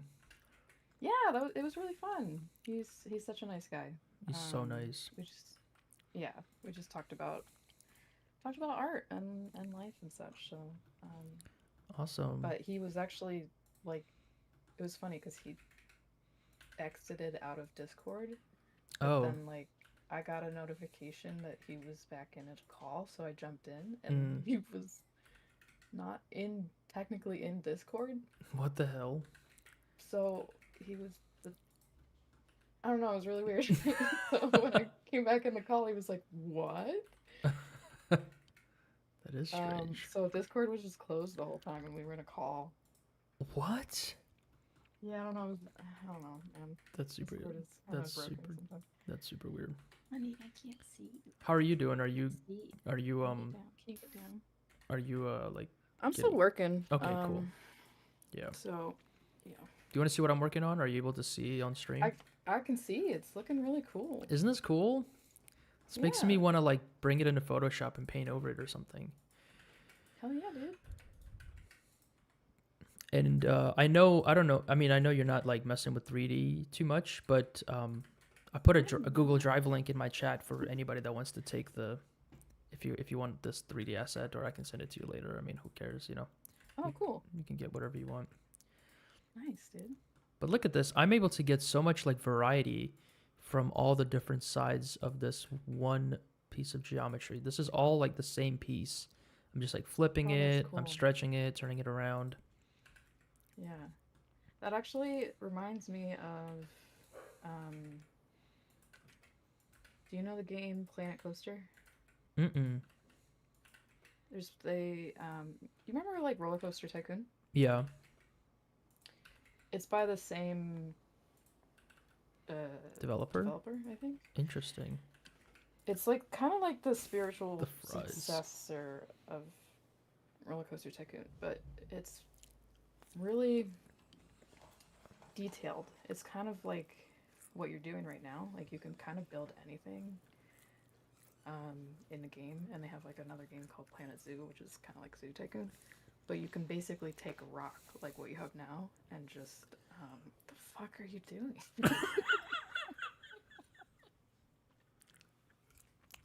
And These you fries just- are gross and waxy, but I'm eating them anyway.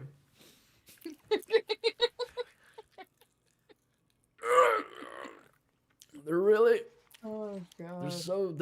they're so just like they're not real. These fries don't McDonald's food like never goes bad. It feels like I'm eating like fake gummy fries or something. Oh, like it doesn't digest in your stomach; it just stays in your stomach forever. or Yeah, you whatever? ever eat like cold gummy worms? Aren't they all cold? No, like cold, What do you mean? been sitting in your car. It's on a cold day.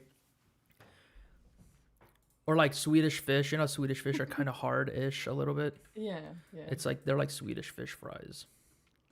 All right, cool. Do you want to listen to what I'm saying for a Yes, minute sorry. about Planet Coaster? Well, I thought I got. Oh yeah, go ahead. I'm sorry. I'm trying to be rude. I just got really into the fries. I just look over at your stream and you're just like baby birding a fucking fry. Baby birding. Anyway, I mean, basically, I told you. Yeah.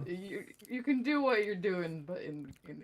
That's It's pretty cool. You can build It's environments. really cool. Have you used it? Have Yeah. you like made stuff with it? Yeah, it's fucking. I mean, Oh. it's kind of incredible. It's kind of an incredible game. Dang, how come like I've never heard of it?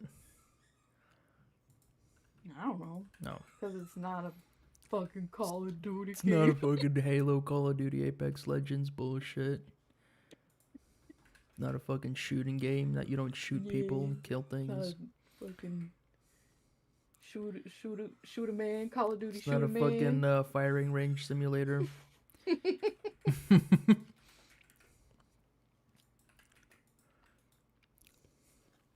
What's up, Ask? Oh, nobody cares about you. Hey, what's up, dude?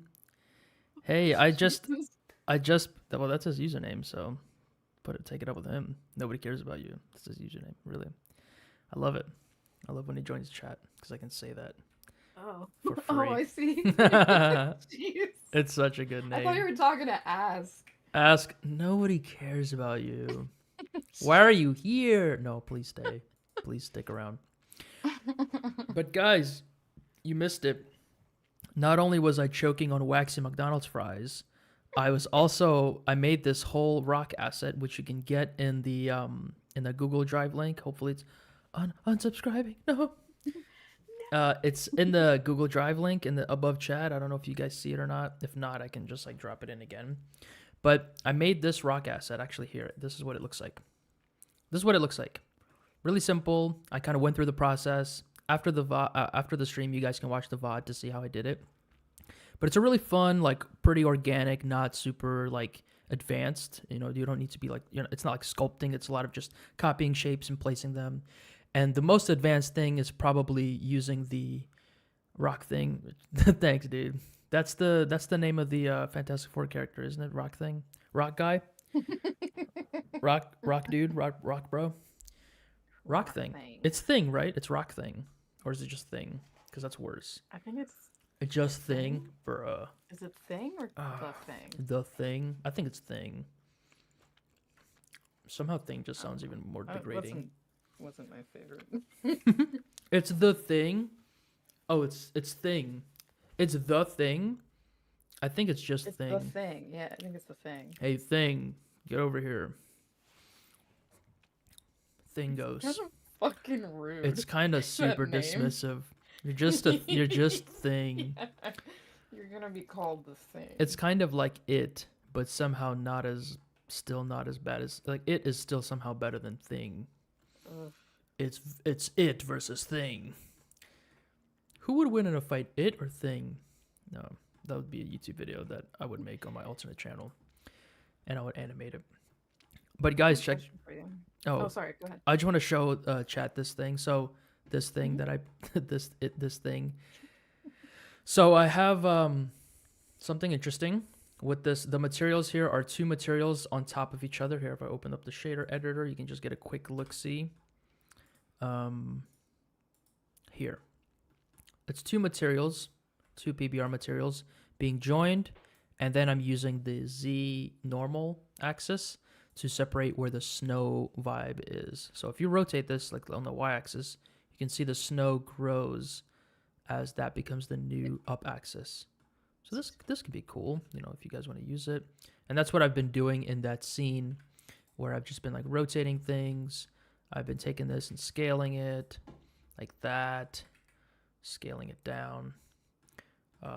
Yeah, so get this asset before it's gone. Little stream exclusive here. Look at that. Like, that's like a whole... That's cool. Would this would be sick for an animation only guy like me? Yeah. No, perfect, dude. I mean, hey, happy to help. So, yeah.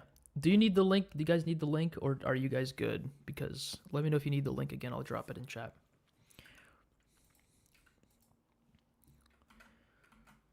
I'm gonna close out of this. So yeah, I'm not sure. Maybe I'll like, maybe once this is at a good state, I can like render it, and then I do want to add some lighting now. I think it needs a bit of lighting.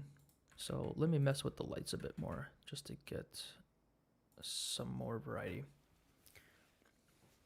I can see it rock thing. It's going to be my asset browser as we speak. Hell yeah. Yak's rock thing. I don't know what it is. He's just got a weird rock thing.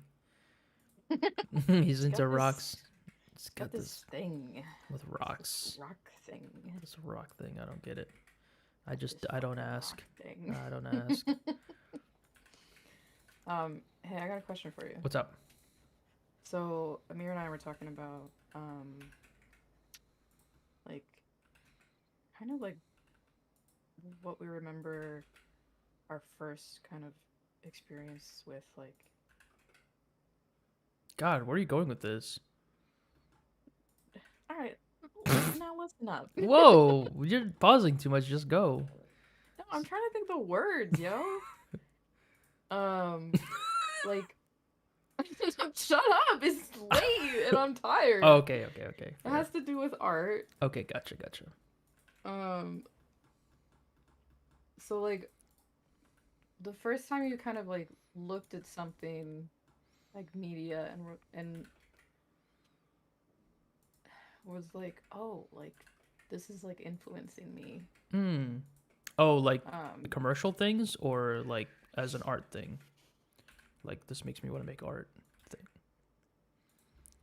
Not necessarily like this makes me want to make art, but just like something that is art, whether it be like a piece of art or like a piece of media or something, and it's like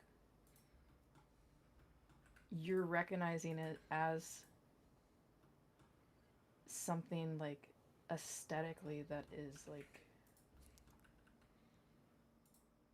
a like different than everything else that's like Yeah. I can say that with regards to, so Ash Thorpe, he's an artist that I really like. He's an artist that a lot of my like 3D friends and art friends know. And he's basically like, he works in movies, but he's also a 3D VFX artist. And he had this animation short film. I forgot what it was called, but he had like two of them. And he made like part 1 and part 2. But it was all about this like just very like minimal like spaceship thing. It was like it looked like an X.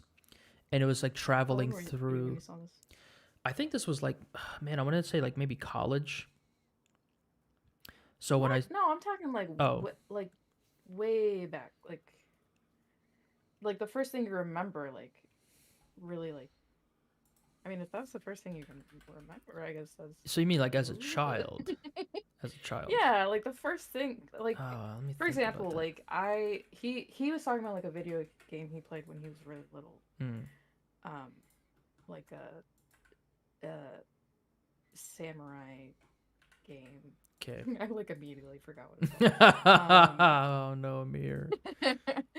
Because it's like a game that I've never heard of. Yeah, for sure. And like really kind of obscure, but but for me specifically, it was like Sailor Moon and 101 Dalmatians for some reason. That inspired you like as an art thing? Yeah, like the art of 101 Dalmatians, specifically the background art. I was like, oh, Hmm. I Interesting. like that. And you were already like into art at that point in your life, so that's why you were able to be No. like, oh, oh, oh, oh, oh. I mean, not really. Like, I think I did drawings and stuff like that, but I wasn't like, I'm gonna be an artist, you know? Mm-hmm. But I Hmm. just remember, like, I don't know. Do you When remember when anything when like that? media like made you feel like emotional or something.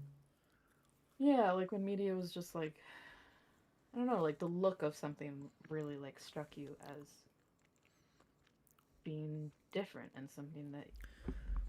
I feel like there was a period where I was like consuming media and it was like purely on an emotional level where I would just be sad if it was a sad thing or I'd be like excited if it was an exciting thing, but I wasn't really looking at it as art or anything.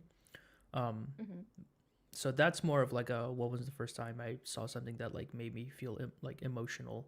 And that would be Mm-hmm. like Pokemon 2000 when Pikachu gets frozen and Ash cries and stuff like that Oh always shit. yeah, that always gets me. Mm-hmm. Or like Lion King when like Mufasa dies. Spoiler alert.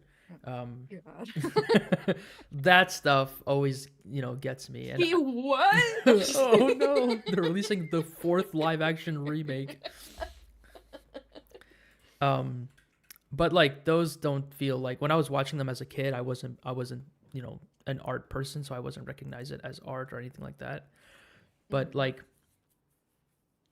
the the early like when I started gaming, when I started playing a lot of video games, I really started to look at like the art and the design, and that started to really influence me and make me feel a certain way. Okay. So, um, Do you remember any like specific game that was like, I remember I played. whoa, I really like how the way this looks? I there was a lot of games I played that and again, same thing with when I got into video games. There was like a long period where I was just playing them because they were like fun or they were like brutal or whatever. It was just kind of stimulating. But I Mm-hmm. remembered when I first played Mirror's Edge, like the first Mirror's Edge game, Mm-hmm. and that must have come out like 2011 or something. I don't know when, but I remember there was a period when I was like really into games, and there was also a period where me and my cousin were really into like anything game news, game related. We were like,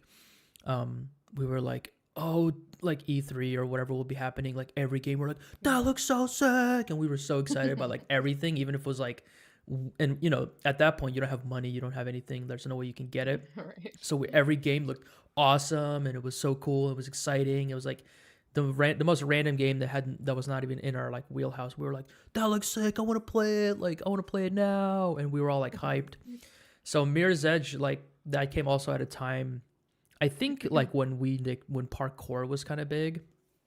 Oh yeah. So parkour was big among like kids my age, like boys and stuff. Mm-hmm. And you're always just like climbing over some dumpster or something, and like I'm parkouring, like dude, I'm a Russian parkour climber guy. Like Mm-hmm. play whatever song, like EDM song in the background while I do this. Play corn in the background, make a montage of me jumping over this rock wall.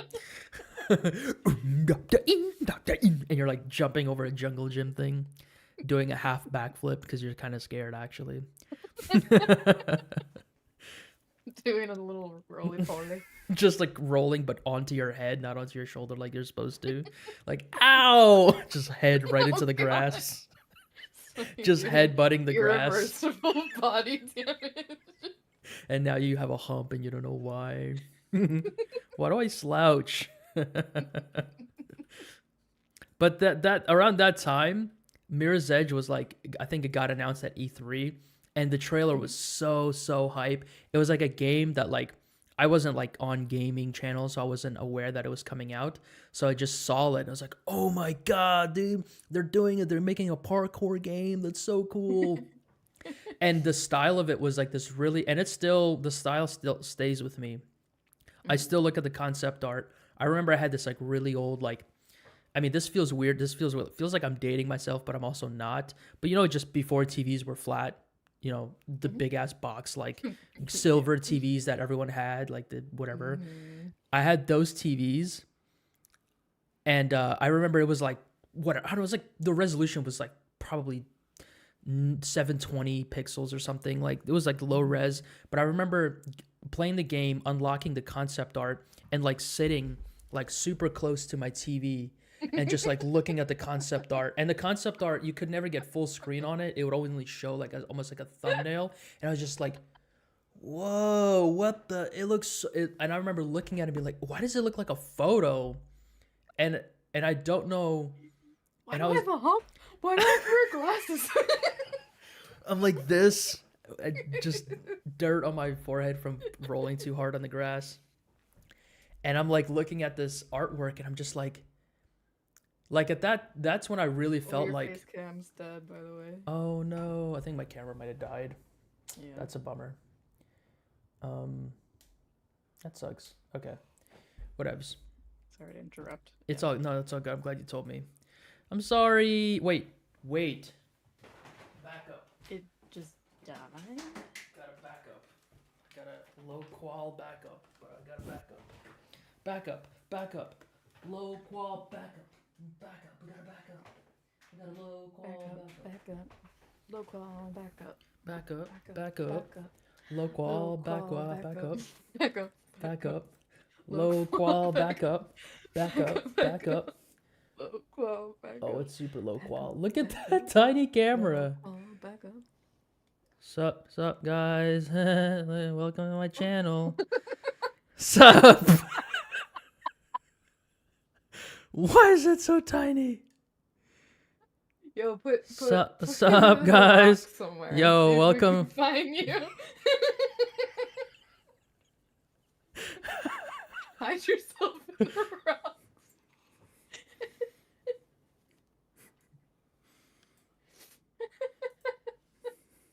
I kind of match with my like little sweater. Yeah, with the same blue. Come this way. Hey kid, come this way. I can show you the way. I can show you the way. Wait. Here we go.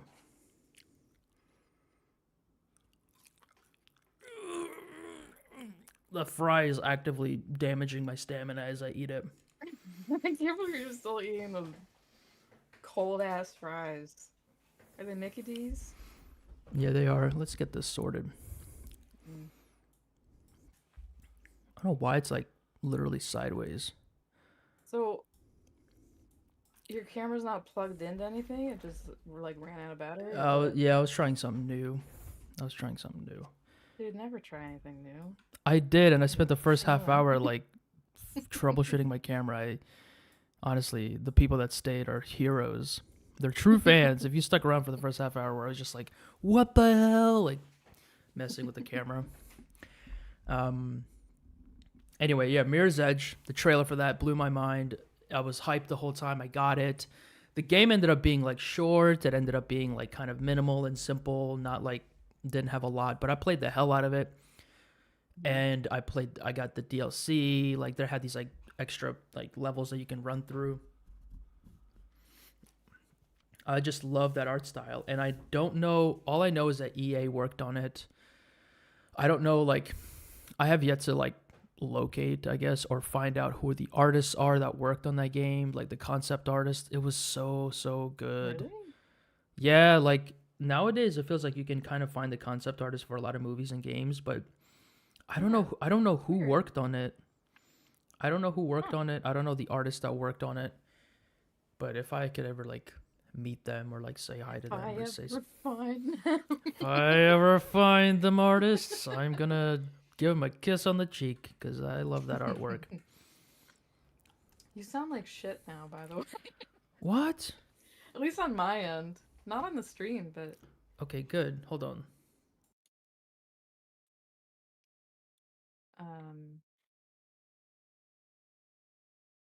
it must have picked up another, There's a or like the input on your mic must on over Discord. It must have picked up oh, another you know what? input or It might something. have because my camera I think has It's not big. it's the camera. It's the camera mic. Oh, it's There not. we go. It's not a big deal. That's better, right? Oh yeah, that's much better. It's the camera mic. The camera, Oh, the new okay. camera I plugged in has a mic. Much better. Thanks for changing it. Yeah. Okay, so I feel like I'm getting to a pretty good spot with this. This really feels fun. Like I'm gonna actually see if I can do like Blender has a walk mode, has like a you can like fly. Let me see if I can enable it somehow and like walk around on this level like a video game, because that'd be pretty fun.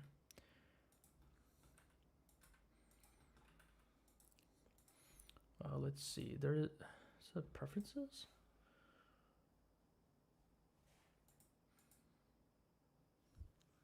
Shift plus, what is that? Tilde. I need to make this path more walkable.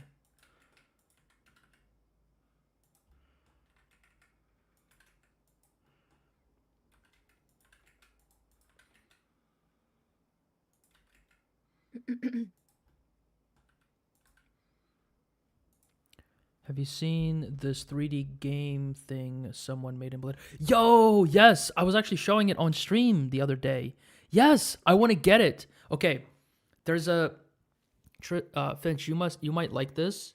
So somebody made an add-on for Blender where you can literally like move around, like it's a first-person shooter game. You can shoot like little orbs. You can also play it like Minecraft. Like you can add cubes, delete cubes, and stuff. And it's Blender. Also, Simon, they're adding multiplayer to it. He's working on multiplayer to it. He's adding multiplayer to it. So I was just play in Blender. Yes, you can just play like a video game in Blender. It's like a video game like template, so you can add your own stuff to it. Here, let me actually pull it up. I pulled it up. I think it's called Omni Step. Yes, I want to like, I want to reach out to this guy and see if he will like, I don't know, I hate saying it like this, but I want to reach out to this guy to see if he will like either give me a copy to try, even though it's $15, I'll literally just buy it myself. Like I'm excited by it, or if he'll like let me like review it or something. I just want to like talk about it and I want to propose. So look at this. Look at this. Look at my stream. This is what it looks like. And there's physics. And then there's like this Minecraft version, which I don't know if it comes with it or not, but you can add cubes, move cubes.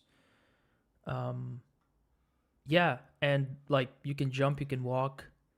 It's really crazy. So here's the thing that I think we should do and we can do with this. We can literally, like Blender is free to download. This thing is $15, and this is like a gaming platform now. It just makes it that. I know it's like broken. It's not like true gaming or whatever, but it's like a gaming platform. So what you could do is you could, like, let's say I download this. I make like a really shitty little level. And then I say, hey, beat my high score or whatever. Like I got 7 orbs into this thing. And then I can release that project file online or give it to somebody. And then they can download this add-on, they can load up my file, and then they can play, and then they can try to, record themselves. Kind of like how people speed run games. They just like record themselves playing the game and setting records and all this kind of stuff. Like this is the first thing that my brain goes to. And it's probably not the only thing that this is for. Like it's probably for other things. It's for like recording and like, but this, I just go straight into gamer mode, into competitive, into like, yeah. So wait, hold on. Let me see if I can find this dude's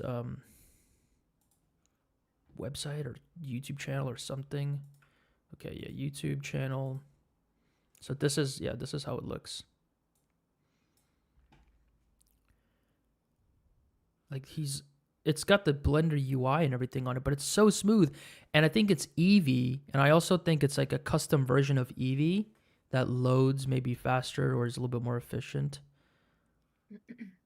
This is so cool. And he's also added like photo scan ability, so you can just drop photo scans in, and creative mode in games but in Blender. Yes, like Roblox, is just like a platform that lets you build games off of it. This is like turning Blender into Roblox, because now people can just build whatever games they want on like this Right. like the launcher is free. The launcher being Blender is free, but the levels that people make and you pay, the ability to make levels, and I then hate that you had to like compare it to Roblox for me to understand what you were I don't know what else I could have. I don't. talking. Why? I mean, I don't know what else I could have like. What else does this? No, I know. I just You don't like Roblox? no, I no, I do, but I also hate Roblox. Roblox I is hate it and I nice. love it. Roblox is awesome. I play it with my nephew all the time. No, I like it. It's like a I have thing a to. love-hate relationship. Oh, okay, fair enough. You're never just playing those like simple platformer games on there. Oh, the little like Just jump as long as you can obstacle games. courses or whatever. You see my screen? I'm showing the video that he has where it's Roblox is my number one app. Honestly, like Roblox is a little bit after my time, but I've played it enough to be like, oh yeah, I could easily just get addicted to No, yeah. this. I could this It's could be all day long for me. yeah. And It's like after it's my time so too. simple. There's so many good games Mhm. and yeah. But But look, I get that now. this is How it's like this is just a multiplayer, platform you for now. guys. Multiplayer. We can play multiplayer. We can play games It's together. We can so just we can play like tag. Like interesting. you get these really simple like primitive games like tag or like horse or whatever. Like hey, do this trick, jump off of this thing. Like I remember in Halo they had Forge mode, where you can like make levels, and people still do this in like GTA Online where they make like platforms and obstacle courses and stuff for you to traverse. This is you basically just bring that energy into this, and you've like turned Blender into a game engine that I mean this is OmniStep is eating, and I don't this might be a hot take, but OmniStep for Blender is eating Unreal Engine's lunch just a little bit. It's just like taking taking an old stale fry and having a munch. It's That's probably what you've been not, doing all day. Sorry, ow. what the hell? What happened? Sorry, my cat. Oh, So sorry. Jesus. Yeah, this is a photo scan and going going up steps. I don't know. I think it just recognizes it. So it's recognizes steps. You can crouch. You can make a goddamn Metal Gear Solid game out of this. If you can crouch, you can sneak. I don't know. This is cool. I should use this on Project Boreal. Hey guys, we're switching to Blender. We're not doing Unreal. We're switching to Blender now. Did you see the trailer for the? Yes, I'm excited. Looks good, right? I am so excited. I can't wait. Yeah. Proud of them. Hell yeah, I am too Good so stuff. proud. Hell yeah. Yeah. I've just not been saying anything cuz like I'm not working on it. So I'm just No, like I'm not. I'm not working on anything either. I don't want I've to been I don't just want to slowly kind of lurking. Yeah. I'm here glad and they put that trailer out cuz it hushed a lot of there. people Yeah. up. A lot of people were starting to get like, dude, you're not doing nothing. Oh wait, I gotta make the first person walk thing. Was it shift? Okay, hopefully I don't fall. Shift plus? No. Shift tilde. Oh, how do I turn on gravity though? There's got to be a way to turn on gravity, right? Shift. So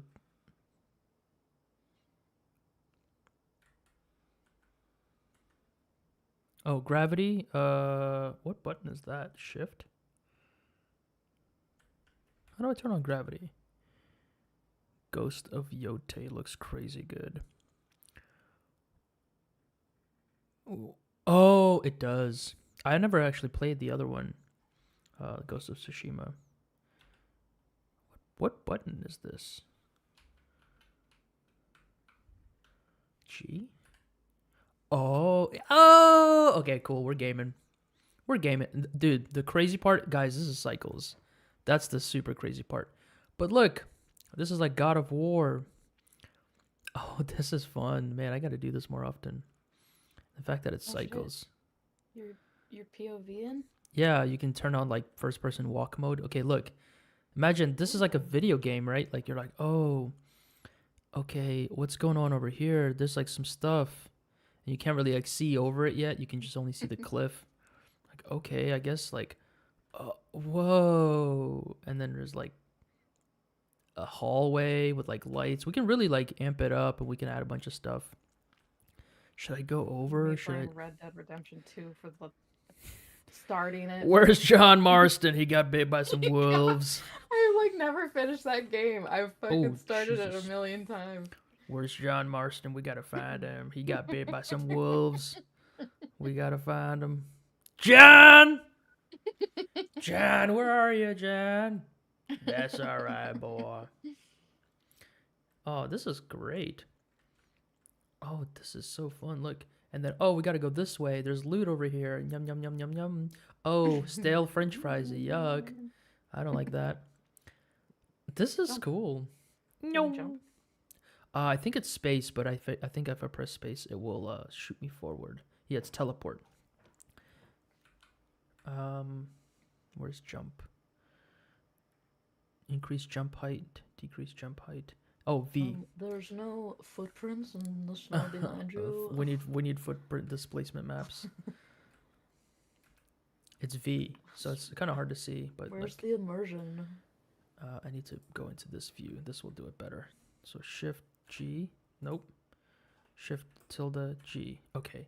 Yay! All right, now this is like 60 FPS. So V is jump. Look, I'm jumping. This is some Tomb Raider shit, right? This is literally Skyrim. Like Skyrim looks like this. All right, I think we could climb this if we. Oh, there's no collision. I just broke the game. 1 out of 10. This game stinks. Whoa! I went all the way to the top. Oh my god, I can like glitch. Oh, it snaps to the next surface, so I can just like. Oh, this is. I'm playing my own. This is Circle Jerk. This is Circle Jerk if I've ever seen it. Just so, whoa, I made this game and I made the level and it's like so good. I made it to the top. You're speedrunning your own game. This is Omni Step. I don't need to buy it. I have it. Omni Jump. Woo! Let's go. All right, guys. I'm gonna give you this level. See if you can make that jump. If you can, get 100 waxy fries. Skeet. Ah, I didn't do it. Whoa, here we go. All right, guys, playthrough. This is just me playing throughing. All right, guys, welcome to Yak Games. I'm playing this game here.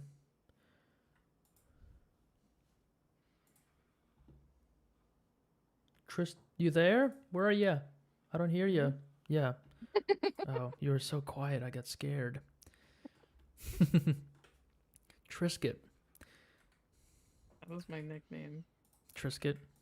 in elementary school. Yeah. Yeah, that makes sense. It's like something like your grandparents would nickname you.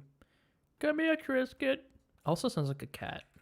Trisket. Well, so one of our teachers' moms came in Rock and thing she was speed run blind, 80%. and she had a CNI dog named Biscuit. Oh, that's a cute name. Yeah, and everybody was like, Biscuit? That sounds like Tristan. I don't know I don't know why everybody like came to that assumption, but so they called me Trisket after that. All right, I'm gonna literally make a speed run level. All right, ready? Start here. Shift tilde. Ice Age 1 vibes. Ice Age 1. Oh, Just don't make that fucking baby, dude. Whatever you do. the baby. Mm-hmm. All right, this is only one speed, so this is like Halo 1, Halo 2 when you couldn't run. So, yeah, guys, this was like the game in my day. Come on! There's no bunny hopping. All right, here's the first hard part. Oh, made it. All right. All right. Next one. Broke my legs. All right, this one I don't know if I'll make. Oh god. All right, cool. What was that? What was my time? I need that little time counter thing. Time. I'll look at the VOD to figure out my time. All right, guys, save that VOD. I think that was PB right there. Um, yeah, that was PB. So if anyone wants to challenge me, just remake this level using that one asset I gave you. I'm legit gonna download OmniStep, and I'm legit. What's up, Magic? I'm legit gonna download OmniStep, and I'm legit gonna make a very simple thing. Submit that to speedrun site and get world record. Yeah, easy. Just one entry for this question mark of a game. This isn't even a game engine. Actually, Blender used to have a game engine. Did you know that? Trisket, are you there? What? Yeah, what? Sorry. Are you talking God. to me? Who else? Sorry, I thought you were talking to chat. I know. I am. Where are you at? You're not present. I'm drawing. Oh, you're locked in. My bad. I'm chilling, but I'm drawing too. Oh, okay. This is cool. This okay. I'm gonna take this. Take all of this. Hit A, and I want to flip this upside down just to see how it looks. Cause it looks awesome, but I wonder if it looks interesting upside down. Ooh, not as interesting. I regret doing that. All right, this is better.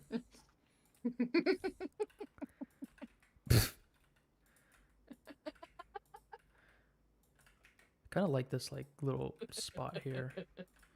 Sorry, I don't know why that's so hard.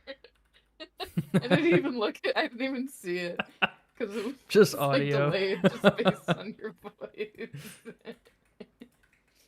Not great, Bob. Ooh, yikes. Oof, rough. Okay, I think I'll keep this. I want to make it. I want to like increase the scale of everything because it feels like small. I want to get some more variety. I want to like really scale some stuff down, get some more variety in like the.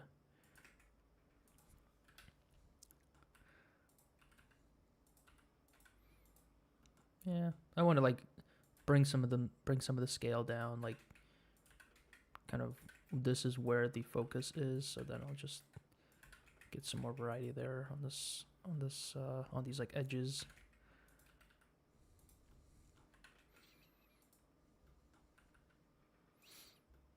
Yeah, that looks kind of cool. Gonna Alt D, duplicate this one, scale it, just kind of make this look like another platform.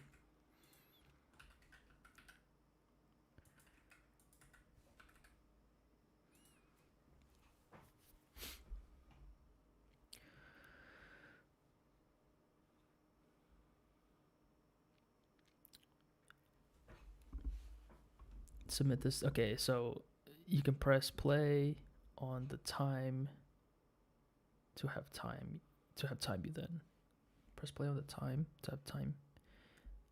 I'm not sure if I understand, but it's okay. I'm already past that part. Best part, no one else has it, so they can't beat your world record. True. Just keep the game away from them at all times. Oh, the timeline. You're right. Okay, I have to do it now. I have changed the level so that past PB can never be beaten because the level has like actually changed.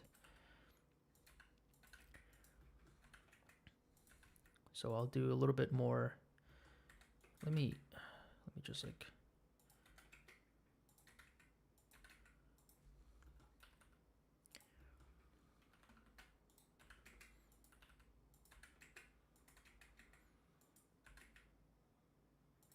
I want to like create a little bit more of like an obvious step or something.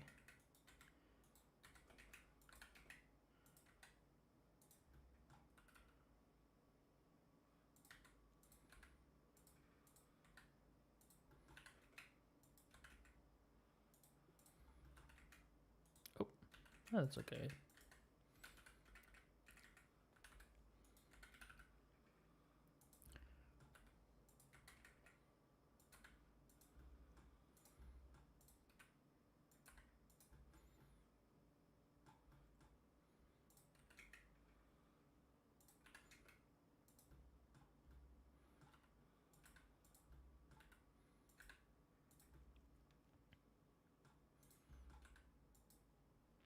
And I really like how the texture just like blends with the other ones. It like makes it so much more. It looks just like so much like more organic and natural.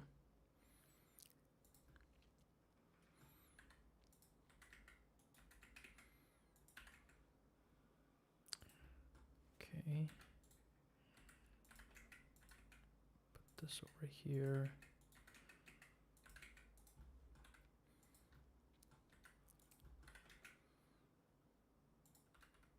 I should probably like rotate them more because I can get more out of them. Yeah, you should.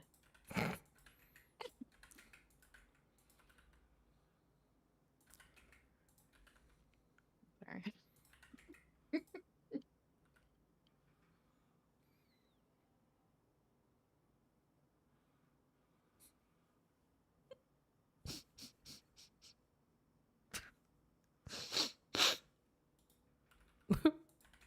Oh, right. I have to sneeze, so my eyes are watering up a little. That's why. Are you sure? That's why. You cry. I'm gonna cry. Man, that was like kindergarten trauma right there. Like you see a kid cry really hard, and you're like, I want to cry. Yeah. You're like looking around, not sure why, not sure what's going on. Yeah. That empathy is kicking in hard as hell. Yeah. You're like, wait, what is this The feeling? the other version of that is, the other version of that is a kid like throws up, and you're like, oh, what the Oh hell? God, yeah. And you're like, I think I want to throw up. It's like, Dude, yeah. I remember calling my mom once because I was at a sleepover and a girl threw up. I was like, Mom, you have to come pick me up. A girl threw up and now I feel like I'm gonna throw up. But also, like, I didn't really feel like I was gonna throw up. I think I just kind of wanted to go home. Just want to get out. It's time to go. Yeah. I was the kid that called to go home from a sleepover. Oh, Eh, yeah. I want to sleep in my own bed. That's kind of cool that you did that. I would have never had the balls to do that. I would have just been like, Oh, just, my mom was pissed. oh. Yeah, no, I just never thought I could do that, so I never did that. The only reason I thought I could was because I thought the throw up excuse would work. I was like, yes, somebody threw up. Can you throw up more, please? Yeah. You have more in there? You have more throw up in there?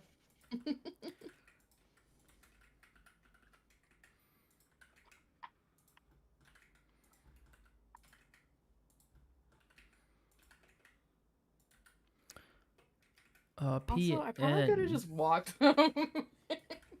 Probably, yeah. That's so stupid. Let's see. PN. If you have an air fryer, you can make your fries good again, nice and crispy. I actually do have an air fryer, but do you think that Ew. it will put the kind of the oil juice back on them, or should I sprinkle them with some oil? Do you think that that will do it? Like, do you think that? Good question. Fair question. Yeah, that's always the thing I worry about. I don't have the answer because I don't have an air fryer. Uh-oh, poor alert. Uh-oh, poor. Poor alert. No, they're like $20. You should get you're one. right. You should get one, dude. I'm gonna get you one for Christmas. Just get you a cheap old air fryer. You'll eat a lot more like frozen food than than you ever thought you would, like frozen fried food. I'm sure. I think That's I'll exactly what I definitely get did. one at some point. They probably have plenty of oil already. They probably are fucking absorbed. That's probably this like with that oil. it adds like a formaldehyde because that's how they like never lose their shape or whatever. And they never. They digest never lose their these. color. They never. Man, these are like so sad. And You know how, the like- camera makes them look more washed out. Man, I was Well, like it's excited to lower eat it. quality, right? Yeah, Oh, but I thought you were talking about the rocks. no, no, it is low quality, but still. Um, you know how like when you're in college and like you're just eating ramen, like that's all you're eating Yeah, basically. for sure. I remember my aunt telling me like she read some article. She's like, "Oh, they say that like the noodles in the ramen, they don't digest and it just sits in your stomach and they never digest and so your stomach is just full of ramen noodles." And I'm like, Mia, if that was true, I would have exploded 5 years ago. Yeah, yeah. Like The I amount of wish ramen I wouldn't have noodles to I've buy more eaten. ramen.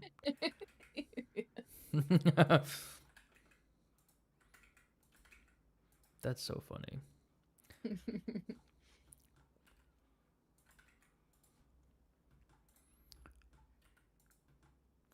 All right, so I think I've got myself into a pretty good place here.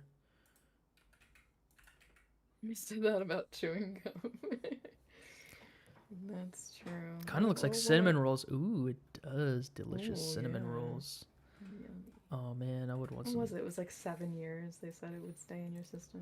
Chewing gum. Is that even like?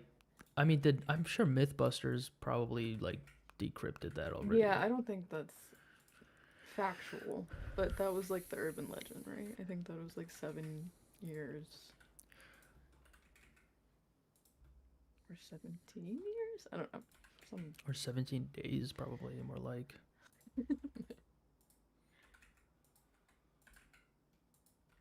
anti-vomit medication in the buns. I never heard that one. Also, there was this weird In myth in middle McDonald's school. burgers?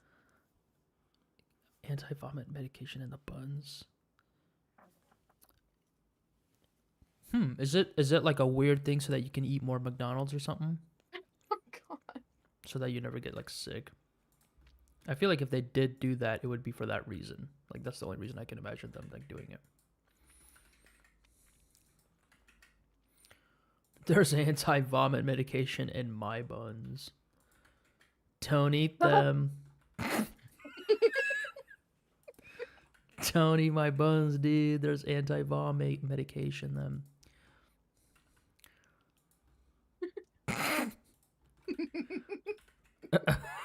Good one.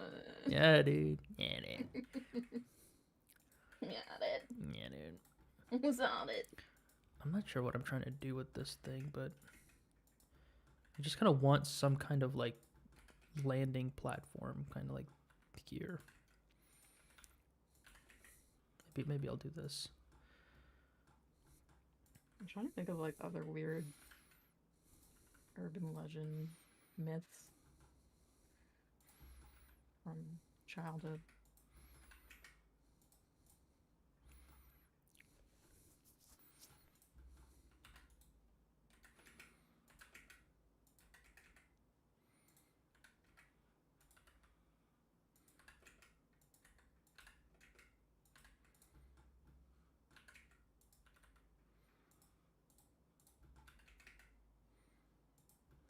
There's that one where like if you picked up a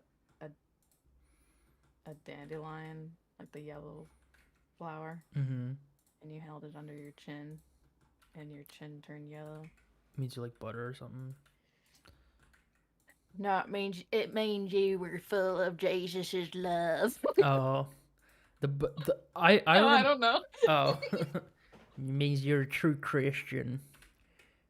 And if it didn't, it mean you weren't. You were a liar. I do That's think all. it actually just meant you liked butter. Yeah, those the buttercups. Those the actual Yeah. buttercup. Yeah. It meant you was it meant you was going to heaven. You should tell your aunt that. It means you were a true child of God. She child of God. It means you weren't going to heck. Instead, you was going to get shaved in the year 2011. I'm so sorry I said that. You're fine. I'm so sorry I said that like that. That sounds like somebody in your family. That's coming from a real place.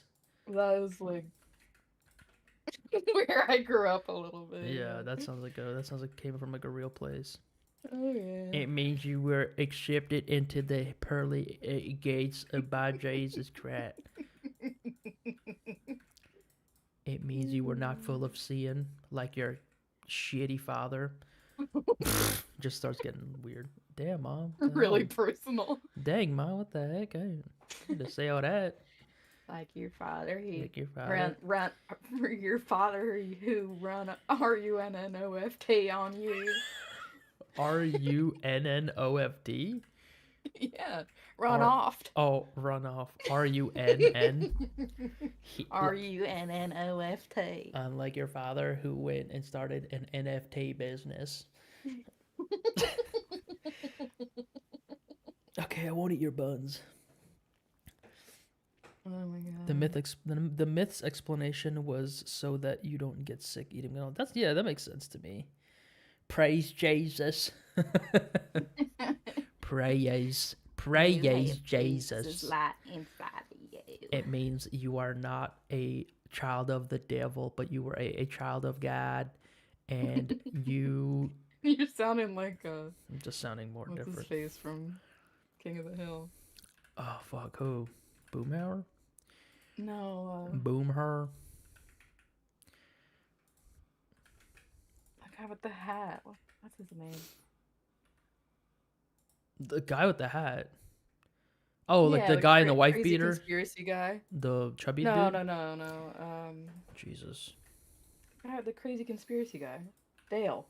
Oh, Dale. Oh, Dying Man. Like that one? A Dying Man. No, that's Boomhauer.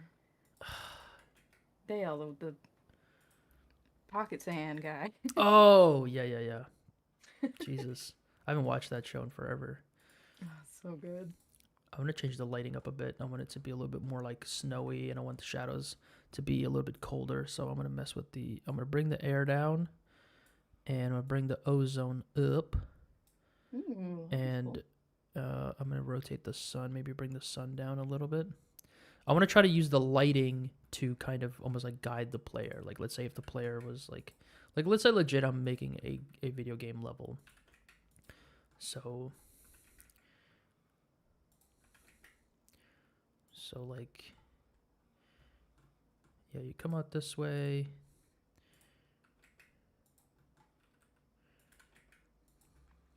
Come out this way. And I want the lighting to kind of almost direct you in that way. Not the ozone. Yeah, we don't need the ozone. We can just turn that down to 0. Yeah, if I bring it up, you can see it gets like the shadows get very, very blue. I thought we got rid of that. I thought we closed the hozone. Oh my god, the hozone. Jesus. Yo. Don't.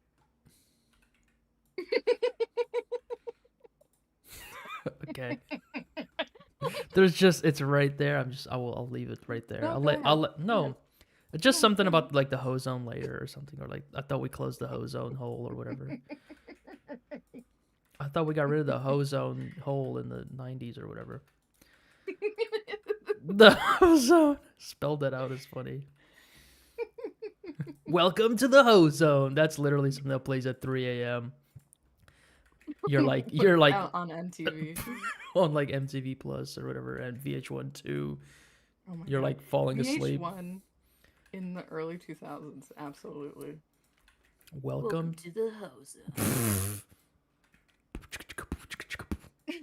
Right after Rock of Love.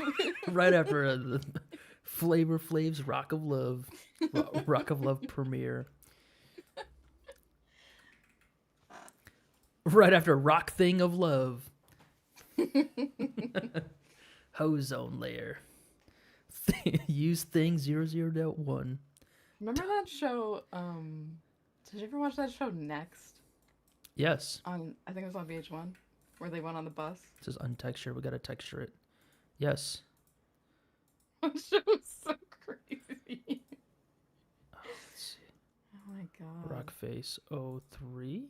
Oh, here we go. Look at this is like the Minecraft edition. This looks better than the Whoa. Minecraft trailer already. Oh my god. What'd you think of that, by the way? It looked awful. Yeah. Terrible. It looks so weird. Like I was so not. weird. I don't know what It it's looks like a. supposed to It looks be. like, no offense to fans, but it looks like it would be a fan movie. You know, like during the writers' strike, like there's no work. Why isn't this taking the? Oh, it's because I haven't applied it. Does it look like it's supposed to be a fan movie? It looks fake. Like it looks like AI generated. Oh yeah, absolutely. This actually doesn't look too bad. Good PN, this actually doesn't look too bad. Like it looks a little bit more organic, but it kind of works. A little smoother. Yeah, like I kind of don't hate it. Like it's kind of like just like a bigger shape to maybe like throw in the background or something. Yeah, it looks, you know what? I'm glad I used that. Oh, Scavenger's Reign. I want to see it. I really want to see it. I think I was about to watch it, and then I was like, this feels like too, like I'm going to get sucked in too hard, so I'm going to like wait until I'm ready to be sucked in. Pause. But like, I decided I wasn't going to do it. So it's on my list. But when I'm ready to get sucked in, I'll give it a look. When I'm ready to get, welcome to the hoe zone. Get sucked into the hoe zone.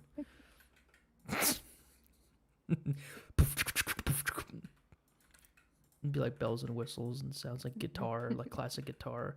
Like one of those like, you know, whammy bar sounds. Welcome to the hoe zone lair. What's Scavenger's Reign? It's an animated TV show on HBO Max. It's like something with an alien world, and the animation apparently is like really, really like high quality and like just like really cool alien designs and stuff, like alien evolutions. I really don't know what it's like. I'm assuming it's like a guy who goes into like an alien planet, but it looks really cool. Cool. And like it's been praised for like its animation style. You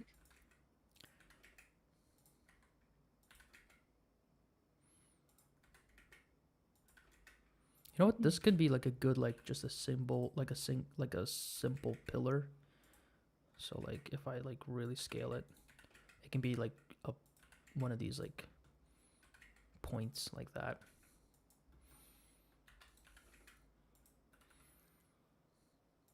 Yeah.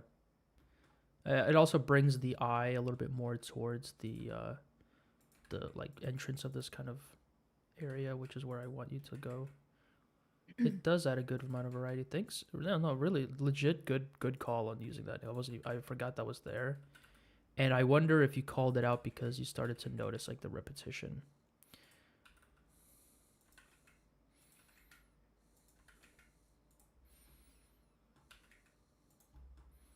GPN. Yeah, PN. I can hear Aria Math already looking at this. Aria Math. Who's Aria Math? Here's to the hoe zone. Oh, this is right. This is right. This is right. This right here's the hoe zone. Get in. This right here. Get in the zone. This right here. The hoe zone. Yeah. Get in the zone. Get in the hoe zone. You know what? I could take this and I could also probably like put it. I mean, this feels a little bit unnatural, but I can like put it like this. So it's like this looks like a little bridge. You know? This feels like a little bridge. Like a rock that fell off or something. Like, look at that. Oh, Aria Math is the music that plays in Creative. Oh. Gosh. Yes. Oh, I would love that. I've like put that music on to fall asleep too. Yeah, Minecraft music is great. I'm gonna be honest. Minecraft confuses me. I've never played it. I played it a few times. I was in like a server for like a hot minute. But there's always a point where I get to in Minecraft where like I just don't know what how to craft anything Mm-hmm. anymore. Like I get to a point where I don't know. I don't know how to craft anything without like looking shit up online. Yeah, that's what the one thing is like. How did people learn how to craft stuff? And like, Yeah, also I don't kids are know. playing that game. I know. Like, So is there it's just a little overwhelming. I don't know. is the And like there's I don't know. I don't really want to put in the fun in time. I guess. multiplayer? I would literally play that game, and like, I think they updated it so that it has like literally better graphics now. Yeah, there's like a bunch of like shaders and stuff you can download that make it look really nice and really beautiful.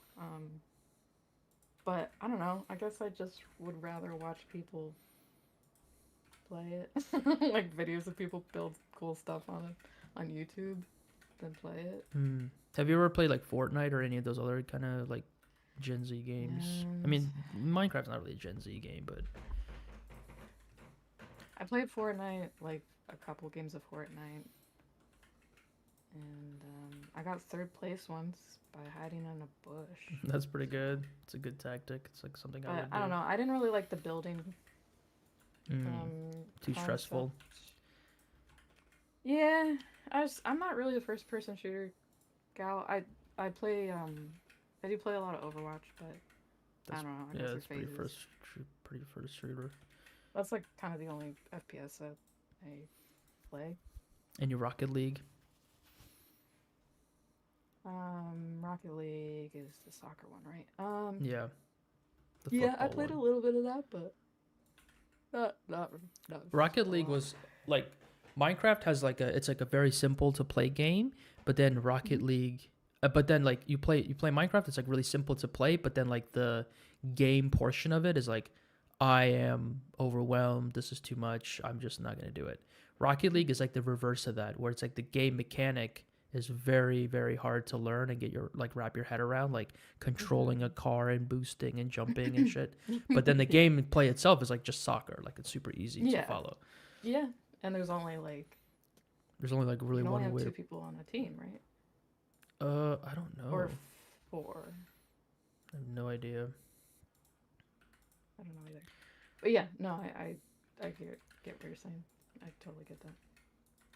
I would I'd rather play Rocket League than Minecraft probably. I'd rather play Minecraft than Rocket League, just because I feel like I can eventually learn what I need to do to play the game.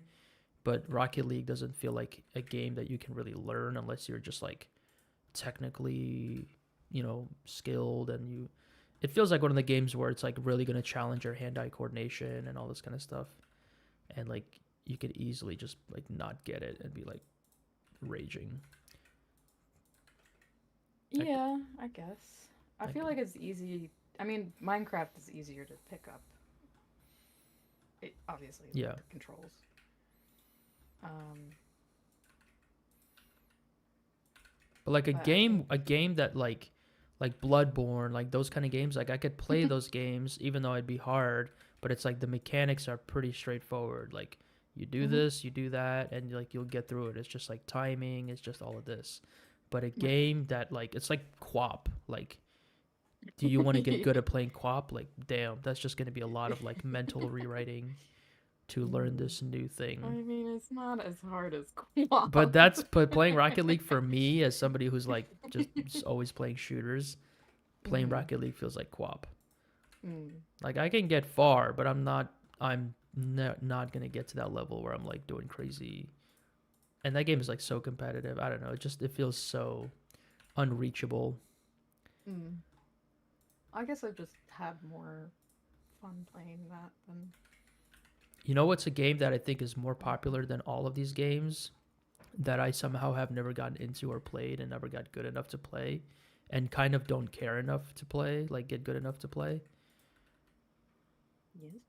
Smash Brothers.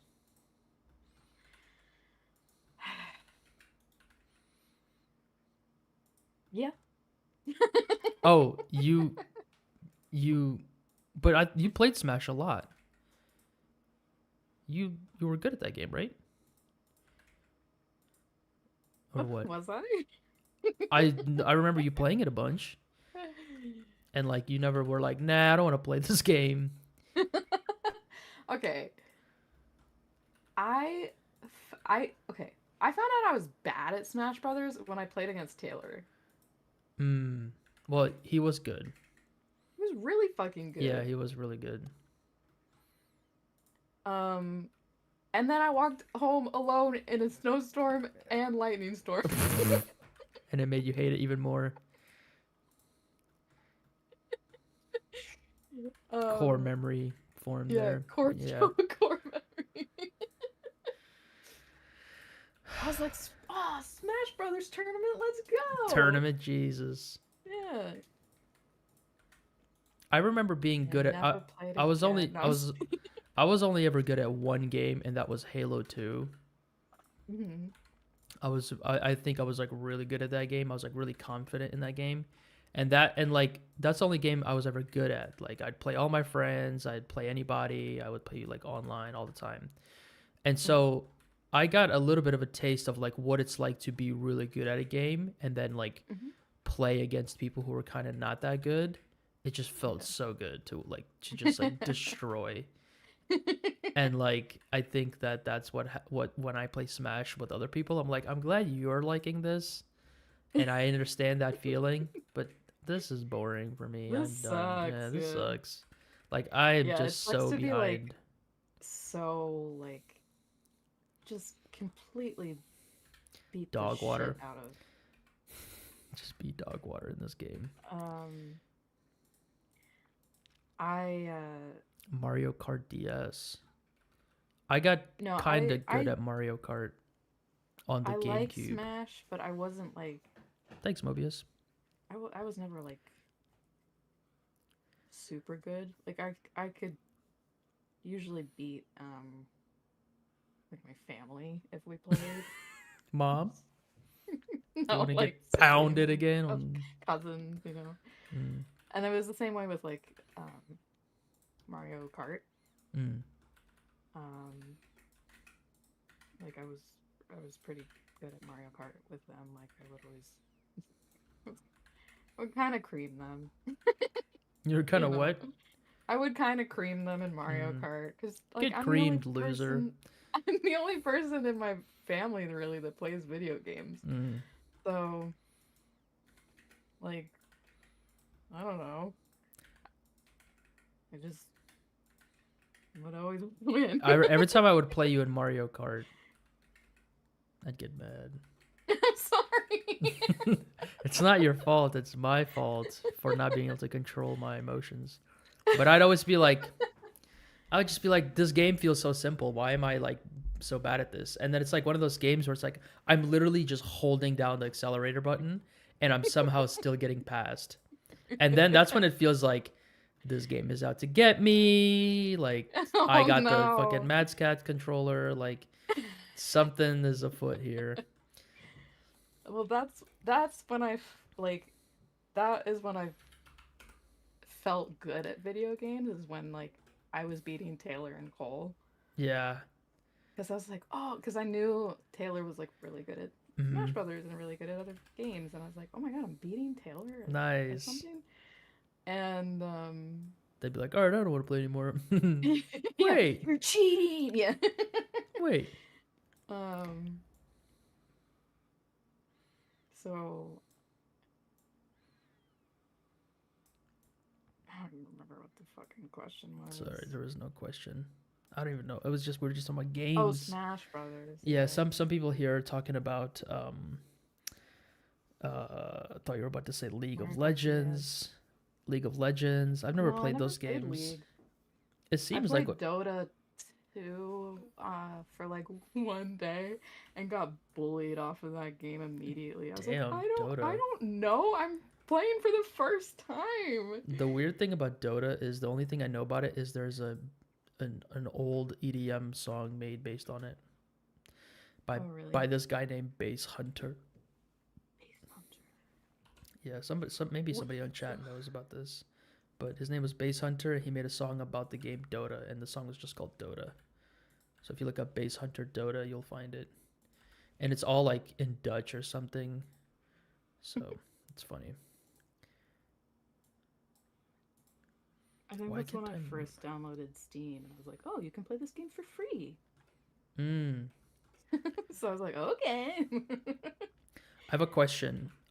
Maybe you can see my stream and also chat. I want to know what you guys think. Should I I like that. go? Should I go with like this Lighting. more? Yeah, I was looking for like looking to do lighting where it's kind of going through kind of like the thing and kind of like pointing to where you're supposed to go. Maybe make it a little bit darker. Turn up the ozone. Turn up the sun intensity. Ooh, there we go. Get some of that soft light. Ooh. I do like it kind of darker like that. See, so like It might be a little delayed too. Let me turn it. I kind of like the light coming from the tunnel. Bro, this is close to 40. Oh my God, are you serious? Jesus. All right, so earlier at the beginning of the stream, I talked about how I kind of want to be like transparent about like the whole like YouTube monetization thing because it's super new for me. And that video is what pushed me over the 4,000 watch hours mark because I was like I was like so close to it. And I was so close to it. I wasn't reaching like the 4,000 hour and I was just like super lost as to like what to do. And let me move this over a little bit. And when I published that video, it started doing really well, but YouTube is like a week behind in the metrics that it counts. So basically that video was out for like a whole week before it started to like give me the watch time and then my channel could become monetized. So it's kind of a good and bad thing because it eventually did push me over that 4,000 hour mark, but also like whatever the first week it made, I didn't get. So what Right. now that video is 1 minute and 30 seconds. It's got maybe like one ad on it because it's like if your video is longer than 8 minutes, they'll put more ads on it. But it probably has like one ad on it, I would say. It's 1 minute and 30. And Mobius just said that it's really close to 400,000, which is like absolutely insane. I'm Oh, the Akira and 3D Yeah, that makes me animation. really really Okay. happy. I'm Yeah. really because I put so much work into it. Nice. So the money that I've gotten from it, or the money that's Dang, in dude, my you just YouTube uploaded account, that 3 weeks ago, yeah, and it's 400,000K almost. Sorry, I'm just. Jesus, yeah, no, it's like I think at one point I just accepted it as like it's the internet's kind of video now. Like I have no control over whether it does good or bad or anything. I'm not like pushing it out there. It's just the algorithm is taking it, and Mhm. more people finding it, all the better.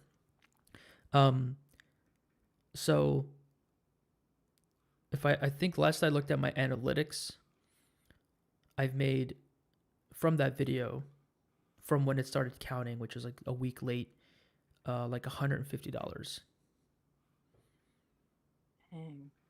So like I'm not super. I'm not sure. I don't see that number. I don't feel any type of way because like if I had worked to make money with that video, I would be, I think, very upset. Like if I like worked on that video in order to make money off of YouTube on it, that would be upsetting.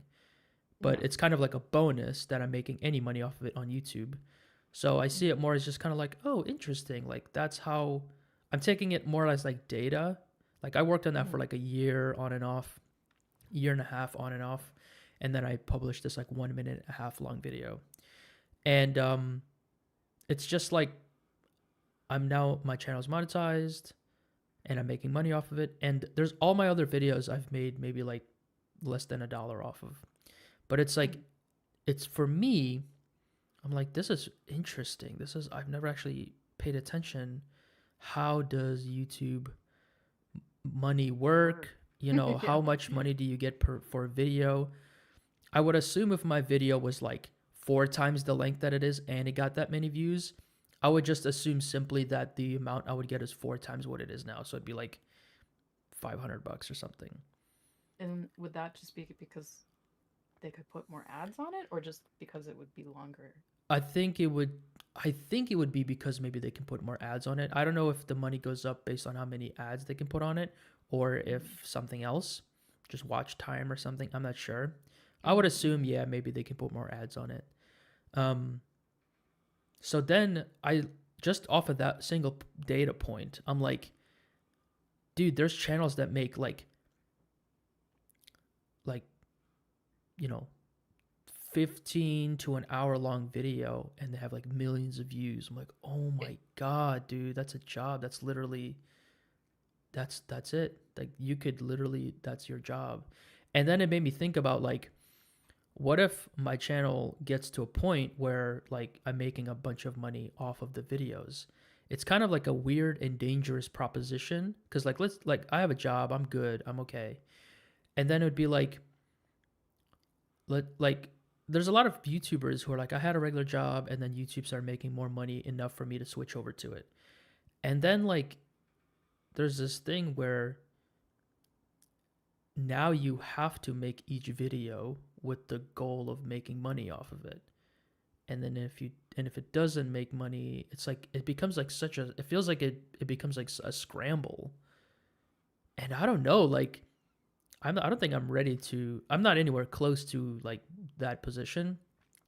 But Mhm. man, like making just a little bit money off of this video just kind of gave me a taste of like, oh, this is like what it feels like to make a video for YouTube and to get money off of it.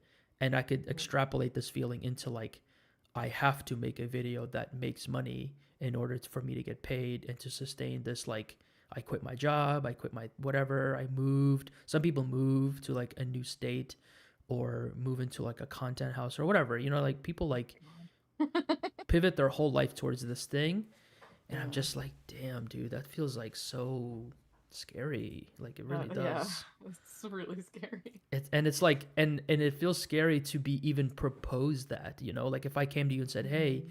Finch, you can make $100,000 a year as long as you dedicate your time fully to YouTube, to streaming, to making videos, and to planning videos, to investing in video equipment and video like ideas, maybe hiring an editor, but I will pay you like this much money a month." It's like, damn, that sounds nice, but also sounds like a whole ass new job. And Yeah. also like, And also just mentally exhausting. yeah, it sounds so like I'm kind of like I got this like almost existential feeling of like I don't look forward to being given that proposition, you know? Like as much as I want to put content out there and all this kind of stuff, I really like being in the space where I can have a job and I can stream if I want to, like, you know, I can take a break when I need to and I can Yeah. just kind of provide resources for free and people can donate and Patreon, all this kind of stuff like um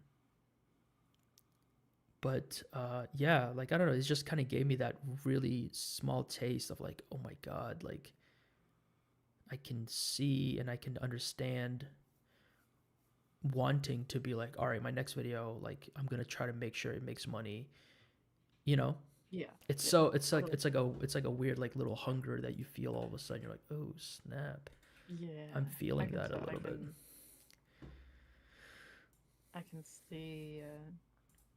I can imagine the drive setting in to do more being like very easy to get caught up in for sure. Yeah, and like I don't know. I mean, it was just like an interesting thing to kind of feel and to think about, Mm. and yeah, just anyway, I just wanted to share that with you guys. So if Yeah. you make a video and it gets this many views and it's this long, it'll probably make like $150. So hey, pretty good. That was cool. You're being like transparent. Yeah, I'm like I don't You don't think have to. no. I want to because I've always wanted to. I it feels rude to ask like other creators like how much money do you make off your videos? It feels rude, Mhm. but also Mhm. I want to know. And also it's like at this everybody is doing this thing and everybody's making money off of this thing. Like why isn't this information just like out there? Like I don't know. Mhm. And some people, you know, make videos about it. Some people like share it. Mhm. Um, okay, so I actually had a question about what I was working on. I want to Oh yeah. um 0.1 I think. Okay, so I'm not sure if I want to keep it like this kind of low this focal point on the camera. It's like a high focal length that's 50 or if I want to go like 18 and have this like really wide angle lens where it's a little bit more dynamic, there's more stuff going on. What do you guys think? Should I go wide angle and close up Or should I go more like God It's really mode? cool when you move the camera around, like the effect that it does on the rocks. It's almost like a Like painterly kind of. yeah, Yeah, yeah, yeah, it's yeah. really cool. I like that effect a lot. Sometimes I set my samples really, really low on purpose in order to get that effect because it makes it easier to like sketch over or paint over in Photoshop. Mm. And also renders in like split second. Um, did you ever play the game Journey? Yeah, I love that game. Yeah, I do too. It it kind of reminds me of the end of the game, you know, when you're Oh, you're going up a mountain like really slowly. yeah, you're going up to that passage. Yeah. Maybe I'll add something like that to this part, like some kind of passage or like some kind of like element. I don't know if that's helpful or not. Like if you don't want it to look like that, or No, no, you no. do, but I'm just not sure about like composition Mhm. because I like the tall spires and I like this kind of like this. Like if I was to go with this, maybe Now it's some. like claymation. This is like Yeah, I don't yeah, know, yeah. it's so cool. I'm gonna see if I turn the Um, samples like way down to like one sample. Then it's like flickers even more. It does look like claymation. Noise threshold at 1. that's a I'm good trying to one. also like tune the lighting. Moss If I bring the lighting up, if I bring the elevation up, it gets a little bit more brighter. Look at that! Like, doesn't this kind of look like a, I don't know, like there's like that orange glow. This looks kind of cool, even though it's Oh like yeah. so moody. Mm-hmm. The snow is like reflective. I need to Early morning. get rid of that. Bring the roughness of the snow up. It's been a pleasure. All right, PN. Thanks for stopping Have a good by, night. dude. I appreciate you. A lot of YouTuber burnout. Yeah. See you guys in another Yeah, stream. I All feel right, like a dude. lot of like the OG YouTubers are just like, I don't want to do this anymore. Yeah, I am noticing that too. Yeah. Ooh, like what about this? I can put like a guy in the foreground here. Let me sketch something real quick. I can sample the color here. So I'm gonna take this color. I'm gonna draw with the pencil, with the pen. I'm gonna annotate like, it can be like a, oh,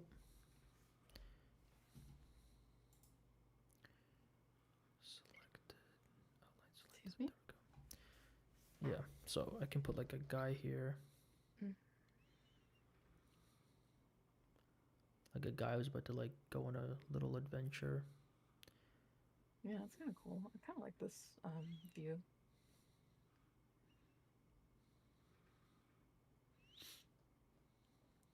See you, PN. See, dude. Maybe like a hiker, like a backpack or something.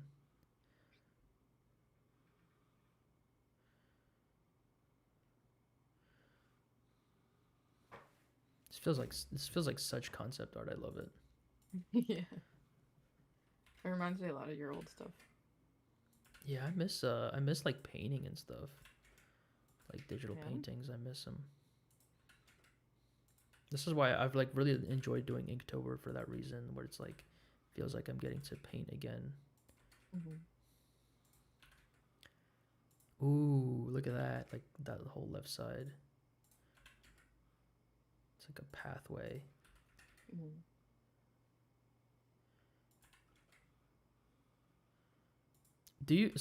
Have you thought about like Blender and learning it? Do you think it'll make your art make your art like better, or do you think it'll make making art more fun or anything like that? Have you thought about it? I've thought about it a lot. Yeah. Yeah. I hope even what I'm showing you Stop. here. Dude, I will teach you for free.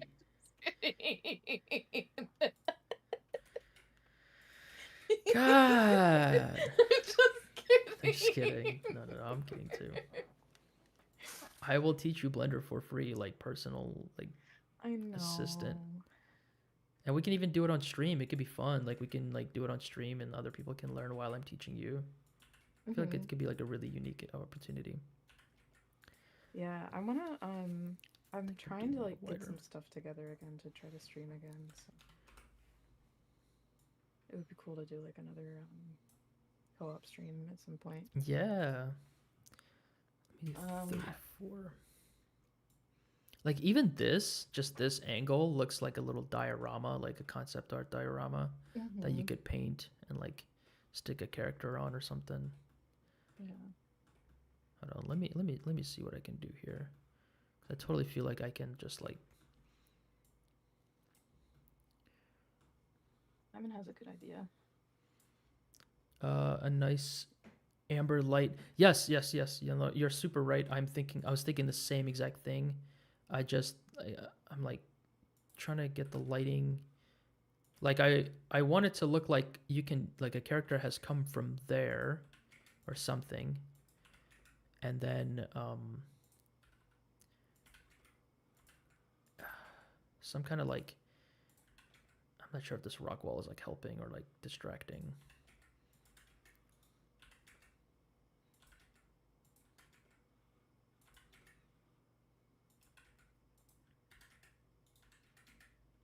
Yeah, I want to definitely put something over there.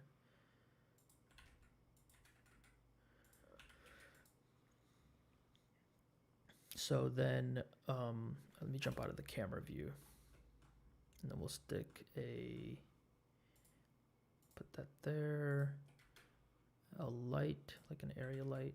Woo! This is getting fun. All right, so let's jump back into the camera Time to mode. get funky. Sorry. This is the amber light makes it look like it's like an indoor kind of spot, like a warm, like indoor kind of light. Maybe do a switch it to a point light or something. Yeah, like there's some type of. Look at that. This is like Pixar There we quality. go. That's looking cool.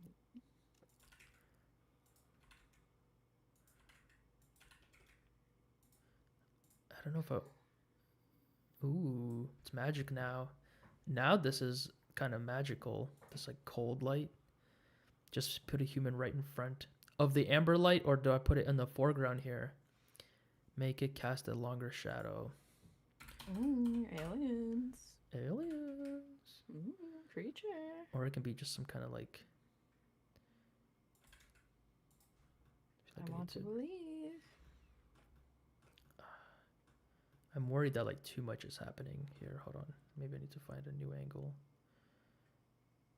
Did you ever watch X-Files?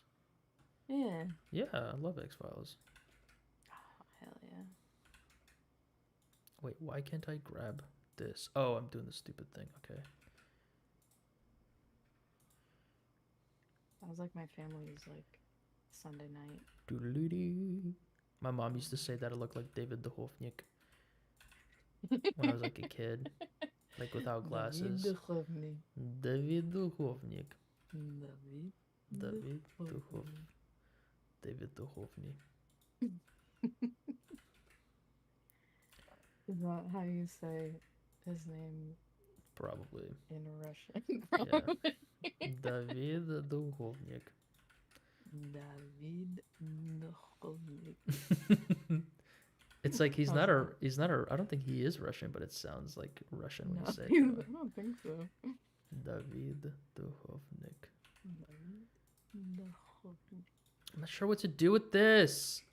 Oh. Like this feels like it has to go here or something. David Duchovny. Maybe I gotta switch the light up. That's, Okay, wait. really I fun think to we say. got it. I think we got something. This kind of breaks the light up in an interesting way. Okay, I think we're getting somewhere. Because I do want to frame, but I don't know. I feel like I'm just thinking too much about it. It's gonna look cool no matter what. This way is like this way is kind of cool because you have like the light coming in. This way is cool because it's more like a top-down view. Even this way is cool because you're just getting like clear like movement. Hey, Santori made it, dude. I was waiting for you to get here. That's why I was. That's why I haven't gotten off yet. I was supposed to get off an hour ago. I haven't gotten off yet because I was waiting for you, dude. What's up, Ooh, Santorini? wait, look at that like light that it's catching. Sheesh. Sorry for the delay. Oh, you're good, bro. All right, let's see. Let's mess with this a little bit. That looks nice. I'm gonna hide that light for now, just because I'm not sure how I feel about it. Kind of like the natural vibes. Ooh, look at that. Do we want that? Do we like that? Do we like the light kind of coming through like that?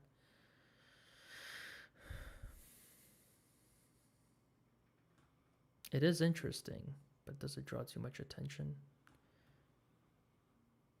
Is this better? Does that kind of like, does that movement look better?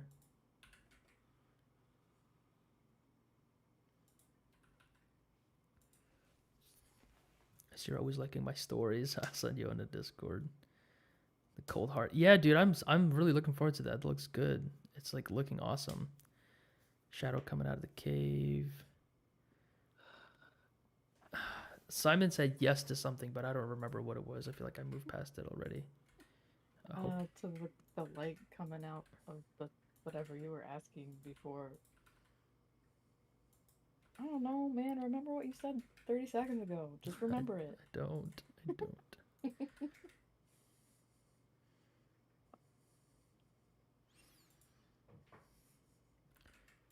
sure what to do with this. I like how this like reflected light, but I don't know. Maybe I'll just kind of leave it like, I can like close off that section, or I can leave it open. The amount of light that's like hitting this area is like really distracting me, that's all. Oh, this kind of works.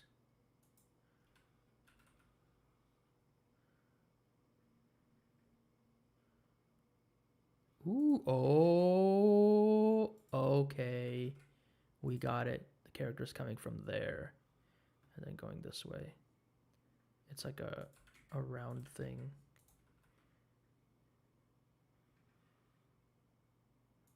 Man, I don't know. It's like fighting for my attention, like the two different spots.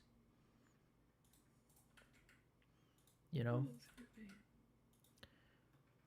Like, do I want the focus to be on this thing, or do I want the focus to be here? Lighting is such a tricky bitch. Do I want it to look like this? This is the fun and hard part of like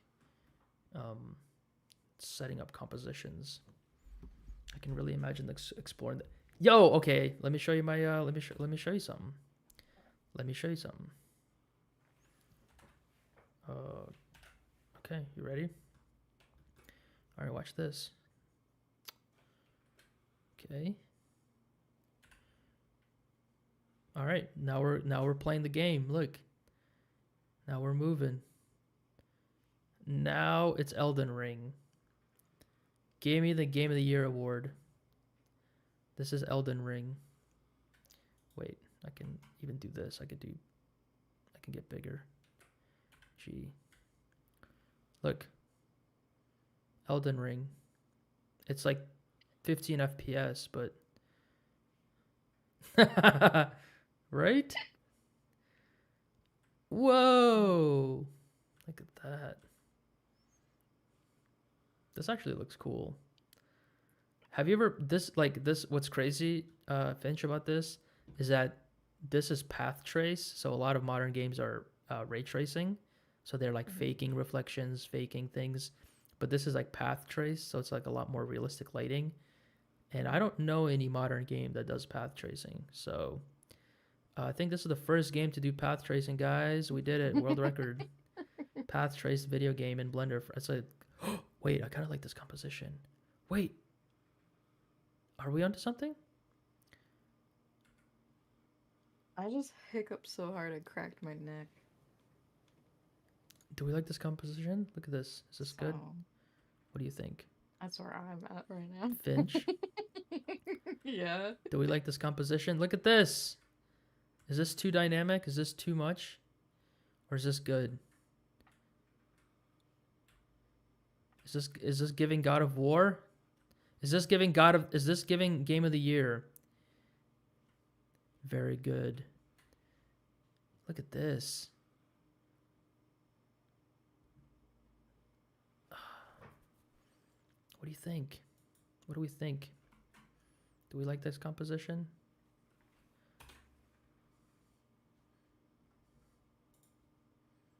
I don't know. Okay. You know what? I don't care. You do you, bud. I can't decide. I'm so indecisive. It's one of my weaknesses. Can't decide. I do What like it this is. light here. There's so many angles I like. Maybe I'll just render like a couple angles and just go from there. But like almost at any one of these angles here, I'm gonna just go to my asset browser and find like a little guy. People. Just a little bit. This one's fun. This is like a classic Ian Hubert guy.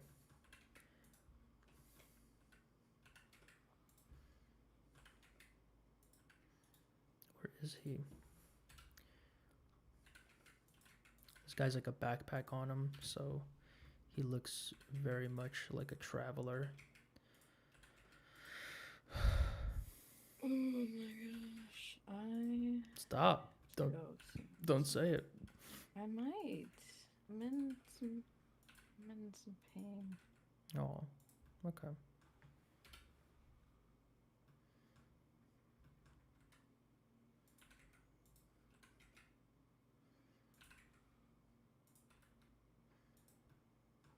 See?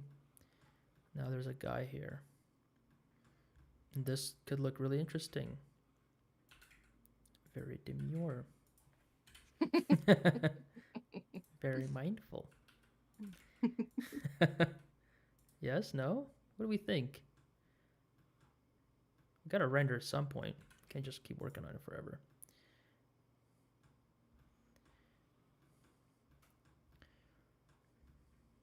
God, this is tough.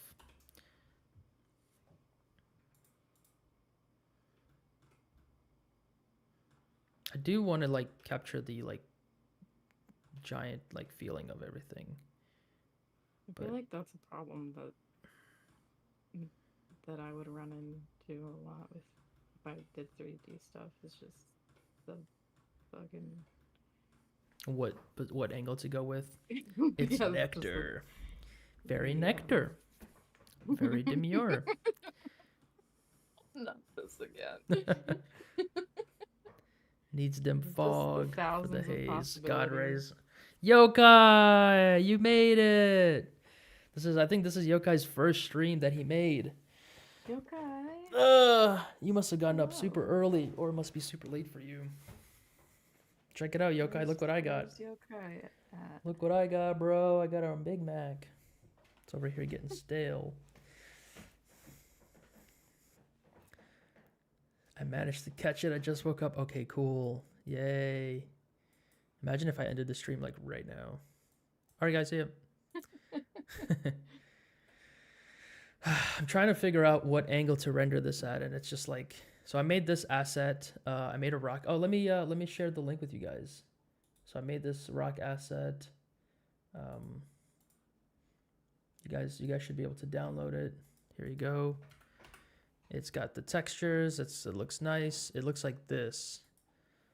So it looks like it's like one rock asset that I've just been like, you know, duplicating and like putting everywhere. So that's what's going on. That's what I've been doing all stream. So you guys can get that.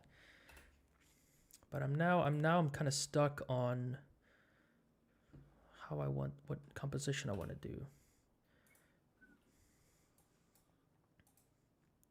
What's the poly count? Oh, it's all instances.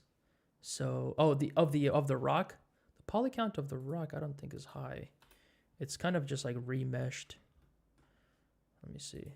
10:30 in the morning for Yokai? It's like this. It's like this, not super high. So it was Yo, like Yokai, remeshed. where are you at? If you don't mind me asking. Several possibilities with a single mesh. True.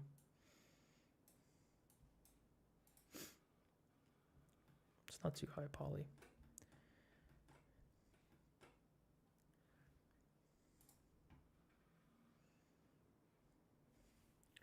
Easy for me. Yeah, dude. High poly for you is like nothing. That doesn't exist. High poly for you is like a kit bash entire city asset. Yeah, why are you asking of polygons of all people? Make the sun a little bit sharper. Ooh, the sunset though.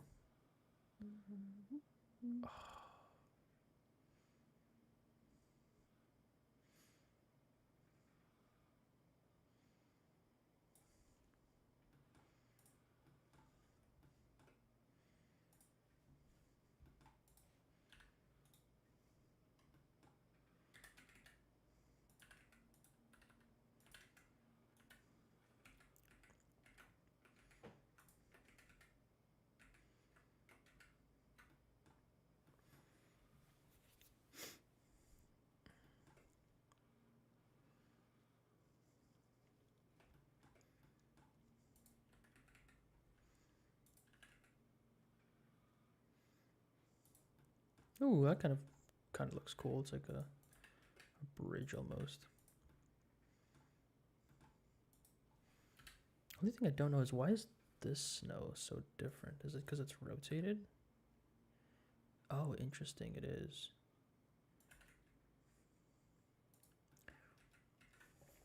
Okay. Help me find a angle. This is Stop yelling at hard. me.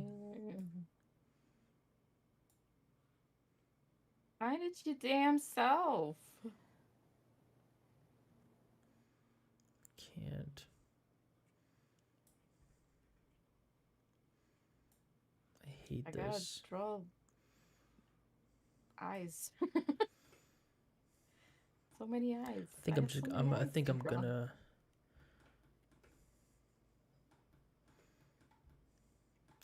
I just don't know. Light from between. That's what we were doing earlier, and it just. I don't know. It was good, but I think I just ended up backing out and like getting indecisive. Oh, you know what I can do here? Let me go into the compositing. I'm gonna add a glare, and I'm gonna make it bloom, and we'll just see how it looks here.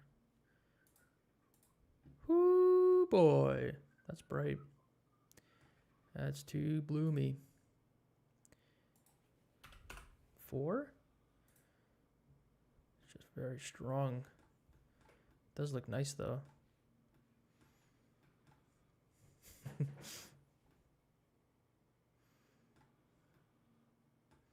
Feels like too long. Like the light feels too long.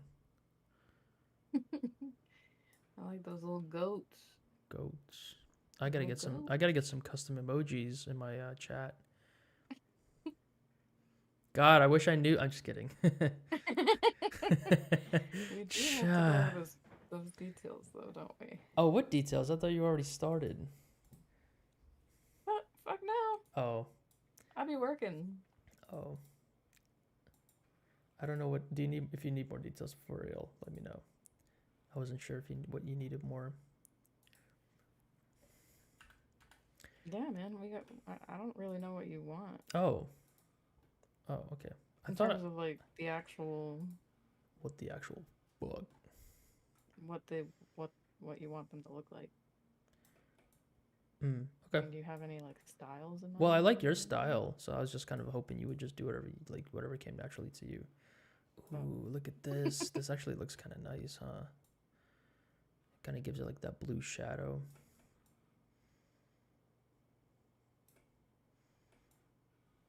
Whoa. Okay, this looks cool. This is gonna sound weird, but this looks AI generated. Doesn't it have like a weird AI generated vibe? It's just anything that's too shiny. Anything that's like looks- too bright and too bloomy like looks AI generated. Yeah, totally. Like I could post this and I probably will, and I'll say whatever generated with Midjourney, and somebody will be like, "Yeah, I don't doubt that. And they'll be like, oh, I'm grabbing this. This is mine now. I can use this, right?" It's so weird. It's like getting. It's really annoying. What? I use Pinterest a lot to, um, and You're even on getting a like lot of just AI Google and stuff. images. No. For references for art projects, work and stuff like that. And it's just becoming just like flooded with AI images, and Yeah. it's Yeah. getting like harder and harder to just find non-AI images. Yep. I And know some exactly. in some cases it's getting harder to tell like what's Yeah. not AI, and I'm just I don't know. Yeah. Getting It's kind of it's like annoying. it's like weird like bloat, like the internet's getting bloated. Like Yeah. you get a phone, it has bloatware on it. Now like you want to look up like references, it's just like all the reference places are like bloated with Yeah. things that are not really like you're like we had this conversation. This is actually kind of like cyclical almost, like or like coming back around. In the beginning of the stream, I was talking to somebody about how AI art tools are hard to control. So like even if you use them, it's kind of hard to get exactly what you want. And one of the nice things about being an artist or like having that skill is like if I want to draw like a face or a circle or whatever, I can just draw it exactly in the angle that I want and the color and everything that I want. But it takes time. So then you're like, okay, I'll use AI to save time, and then you draw, and then you ask it like make a face, and it like makes a one out of like a billion faces. You're like, okay, make the hair like this, and then it kind of gets it close, and you're like, no, like kind of like this, like put the hair, like part the hair this way, and like make it this color and this kind of like, and then you're like, I don't even know the word to describe the hair that I want, so I can't tell this thing to make what I want. You know, it's like it's really hard to control it and to fine tune it, and then it's hard to talk to it because we don't always know the verbiage or the language to use to get it to understand what we want. Yeah, I guess. I just don't feel comfortable using it at all. Like I think it's really shitty in general. Just it existing. Yeah. I get that. It feels a little yucky to use it sometimes. I use it. I found the only way I can feel like not yucky using it is if I'm using it for something that is like, if I made this, it would be incredibly tedious, and I wouldn't even want to like. It's like, hey, make like 100 windows, you know, just like a texture, like a repeating texture, or like a pattern that's not like creative, but just like a repeating pattern or a repeating texture. Make like a bunch of scratches or some shit that I can use as a texture on something. So that's like the way that I've been using it, and it kind of works. 3D No, it would offset? just be like a texture that I use in 3D. But it's still, even then, again, it doesn't always get me what I want, and I'm like, God damn it! Even like really simple stuff, I want a repeating texture of like scratches on glass, and it does all this artsy shit to it. Like it gives it like gradients and like it looks like it was filmed, shot in a studio, and I'm like, God damn it! I can't even use it for basic ass stuff. That's really funny, actually. Yeah, It like wants to make a fucking masterpiece it wants to make it beautiful. of a billion windows. Or even just one texture, like give me a texture of a rock and it's like HDR Make the lighting. most beautiful And make it fucking fucking window beautiful, you've smooth out the imperfections, make it beautiful. Yeah, no, I'm like, God damn it. I don't know how to say or what to say to give it the thing that I want, like to get the result that I want. I don't know how to get that. So I'm just gonna make it myself, damn it. Like there's been multiple times where I'm using AI generated tools or AI art generation tools. And I'm just like, all right, I throw my hands up, like I'm just gonna make this myself. Like I know exactly what I want and I just don't know how to speak to this thing to give me that, so I'm just gonna make it. God damn it, like I give up. Mhm. So for stuff like that, it's like I found it to be incredibly frustrating and like unuseful for Mhm. for like for like mundane tasks like hey, fill in the right corner of this, like generative fill in on Photoshop. I use that like the most. That's the most AI thing that I use because I'm like, I Yeah. got this image, I just need to expand it to the right, fill it in, Mhm. like content aware fill type stuff. Right. So I use it for like that is probably the most useful part of like any AI tools in my experience, Mhm. using it for stuff like that. Um, how do you feel about like, I mean, just like AI in general, just like I don't know, the whole like stealing people's art. I mean, I don't like it. I mean, I don't like it, Yeah.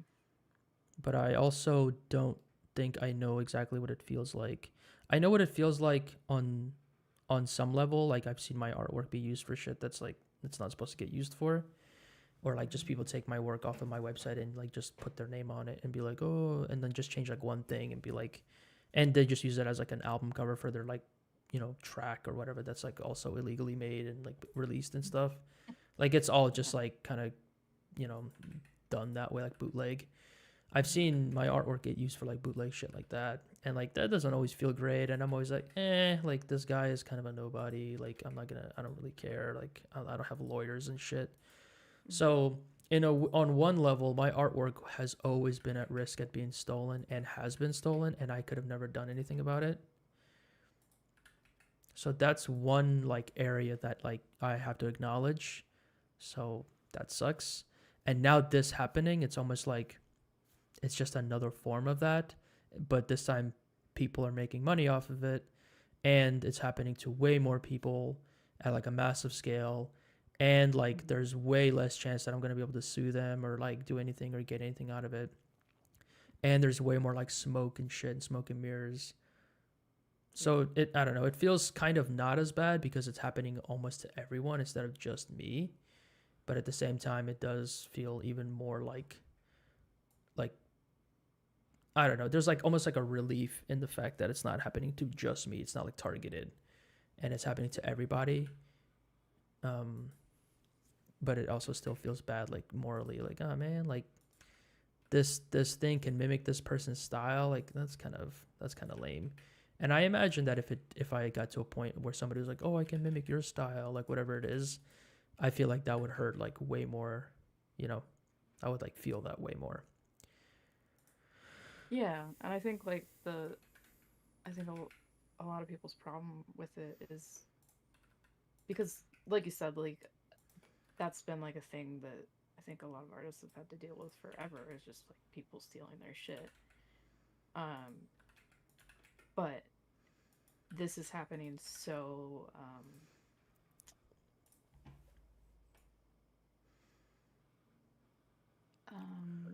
it's not like just like a dude, like you said. It's not just like one dude just like taking your stuff and using it on an album. It's like companies, like Yeah, big companies, and like using it commercially, and like um and just like not stopping.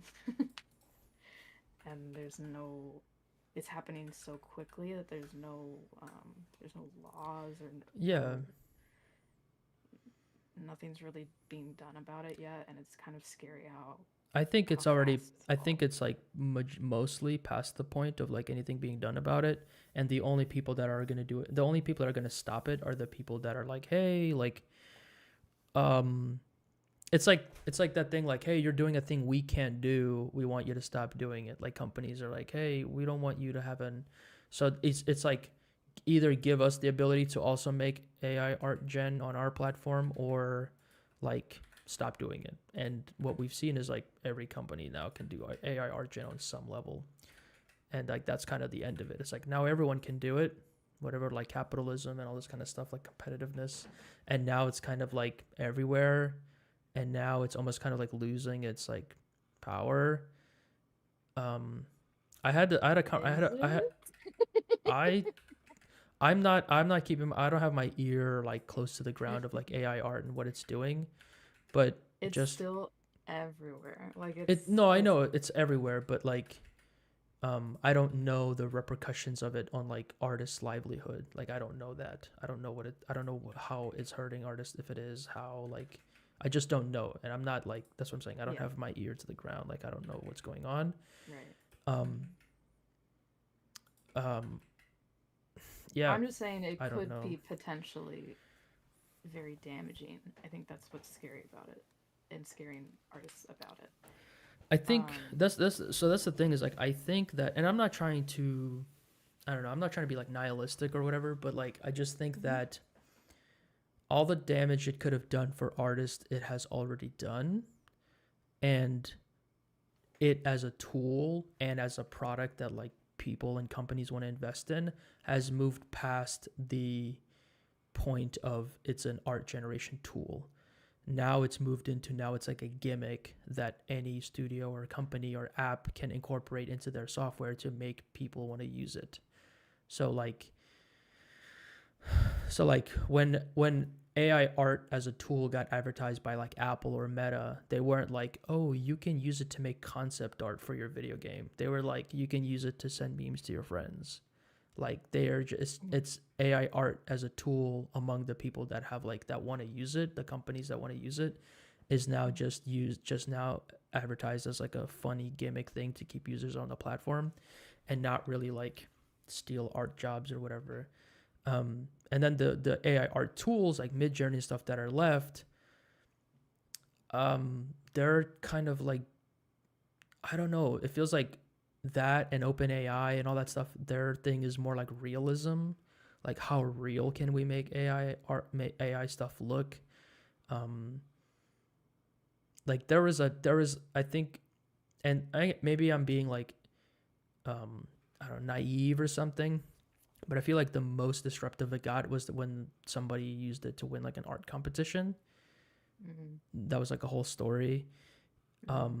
And that was like that happened really quickly during the height of every artist freaking out about it. So I think That sucks. yeah, and like that happened, and then like oh shit, like this technology is coming for art jobs. But I think it was like a pit stop, and then it moved on to the next thing, and all the Mhm, investors moved on with it to the next thing, to like ChatGPT, to like whatever, to like mhm, facial things. So yeah, I'm kind of now that it's moved. It seems the AI art and generative AI has kind of seemed to move on into something else. And in the dust of it, I'm like, I'm curious. Like, have artists like been replaced? Have Are there artists that have lost clients? And like, how did that go? Like, how did that go? You know, I'm so curious about that. Like mhm, data and all of the things that a lot of artists were so like panicking about. mhm. I wonder, like, Yeah, I what mean, is the fallout of that has been? I don't know. I don't know I would be curious to either. know. Like, I would be curious to know as well. It'd be really useful to know, actually, because then that could either prepare us for the next time something like this happens, which will be Mhm, inevitable, or it can, like, give us, like, I don't know, some better understanding of, like, uh, a place to fight from or something. I do think like ChatGPT will like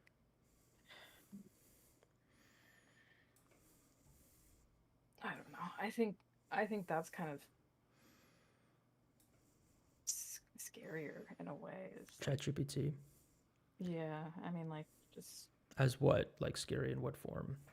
just like with like writing jobs. Writing jobs?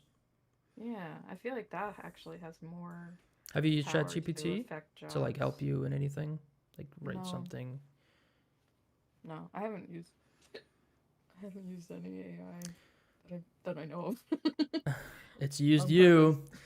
Yeah. I've used Um. ChatGPT for like I basically use it as a replacement for Google, basically for the same reason why it sucks to use Google now. Mhm. So Google doesn't really give you the results, the search results that you want. It's just kind of like bloatware and it's kind of like weird ads and like sponsored links and stuff. You're kind of like, no, I just want to know, can my dog eat a peach so I can want to give him a peach? I just want to know. I don't want to read through a whole ass article. Will my dog die? Why? Yes, can I give it a cucumber? Is it okay? Like it kind of wants it, but I don't know if I can give it a cucumber. Can a dog have a cucumber? It's all I want to know.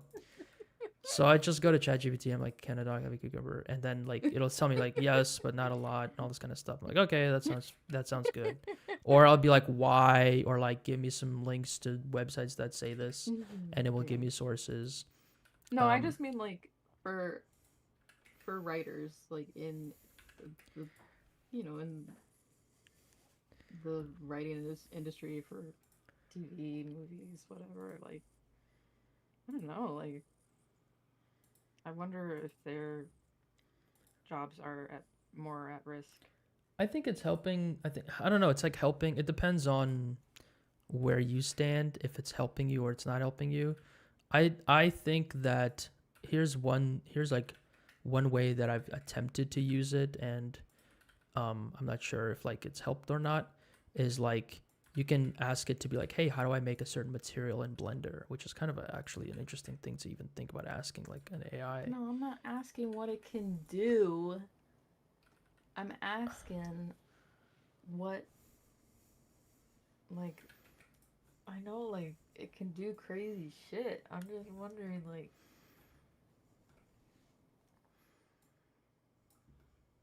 if it's more likely to take over writers' jobs than I don't like if think so. people have actually lost jobs. Yeah, it's the same thing with the Writers' art thing. Like I don't know. Yeah, I don't know.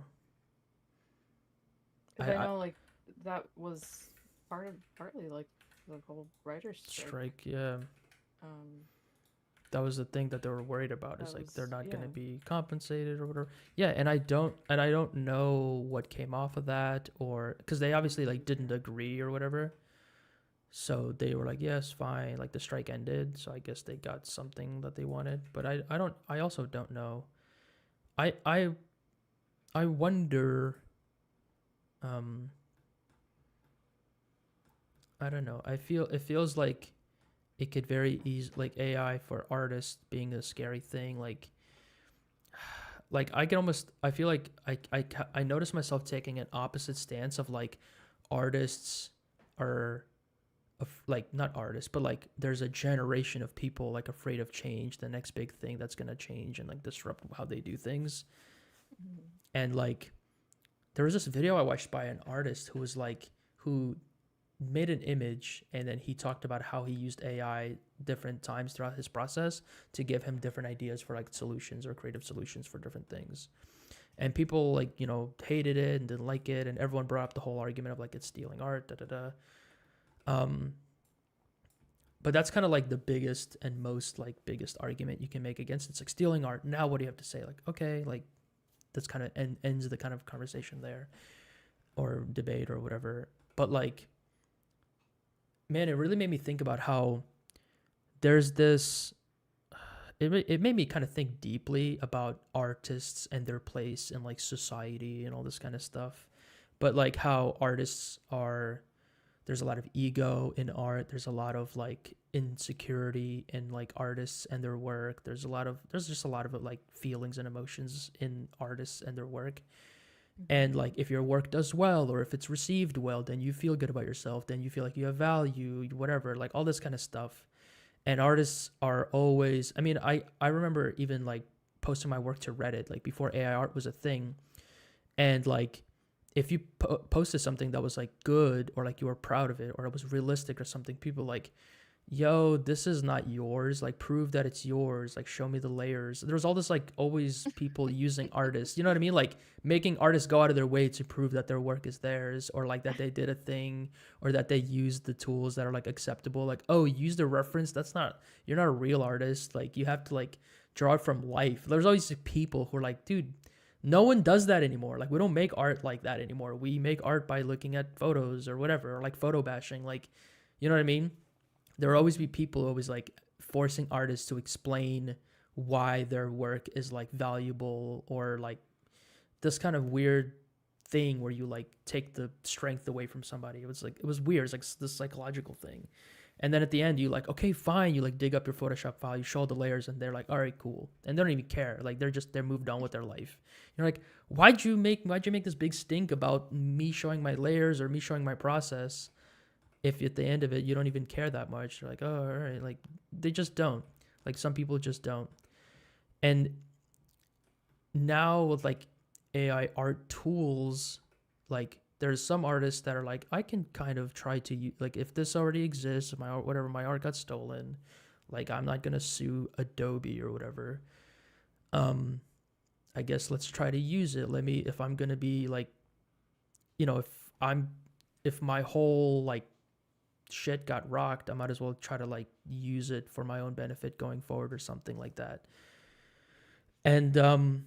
And yeah, it's like AI art tools have stolen from artists, and artists aren't allowed to like reclaim anything off of that. Like we're also not allowed to use the tools that have stolen from us. You know what I'm saying? So it's like this weird like, and it's like if I'm okay with my art getting stolen, like whatever, and now I'm like, okay, well I'm gonna at least use the art tools to like make my art better or whatever, or become at least familiar with like new technology. I want to do that. And it's like, no, you can't do that. Like, what the fuck? Like, no, now you can only make art this one way. And it's like, it just feels like this kind of breaking down of how artists make art, and like shaming or like asking artists to explain themselves if they do it in a way that you don't deem as like appropriate. And it feels like for no reason other than like power or ego, or, you know what I mean? Not really. Okay. I just kind of rambled, but You I did kind of go on a rant that I was really trying to stay with you there. I'm it's sorry. okay. It's not a fully developed thought. Like I haven't fully thought about this, but I feel like there's some there. I just don't know what it is. Mm-hmm. It's like a mix of things. Mm-hmm. But yeah, Well, it just always comes back to it kind of touches on like artists shaming other artists for using AI art tools in their work, and then like proving that they're not stealing it somehow, and show that you only used like 10% of it instead of like 50% of it, and like setting these like weird standards for how it can be used. But also like some people, it's very subjective, some people don't want you to use it at all, some people don't care if you use it, they don't want to use it. And then some people just want to be able to say, like, want to kind of almost have control over an artist and tell them what art tools they can or can't use. It just feels weird.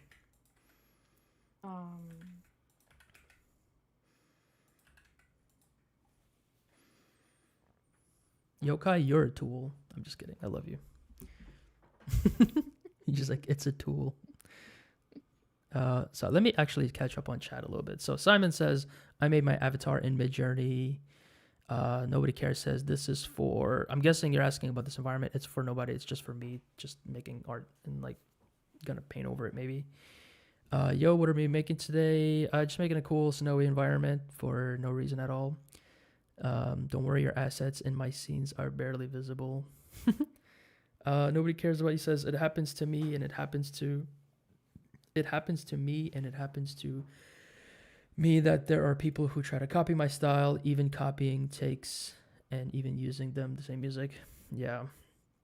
Yokai said, make your scene super complex so people can't copy your style. Yeah, I was thinking about like make your art style literally noise. So it's like, hey, I can't do anything with that. It's just noise, just gray noise. Santorina says, have that like filter you can put over. Yeah, glazing or whatever. Which they need to change that name. They can't be. I'm gonna go get my art glazed. Just change it, please. Call it something else. Sure, glazed. At least for now. Well, because glazing is like a slang already. For what? For just like being a fanboy of somebody. Is it? Yes.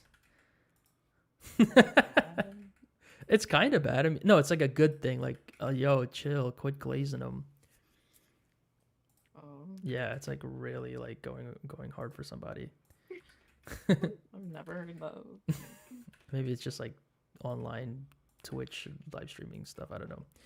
Maybe. Maybe I feel like Yokai would know.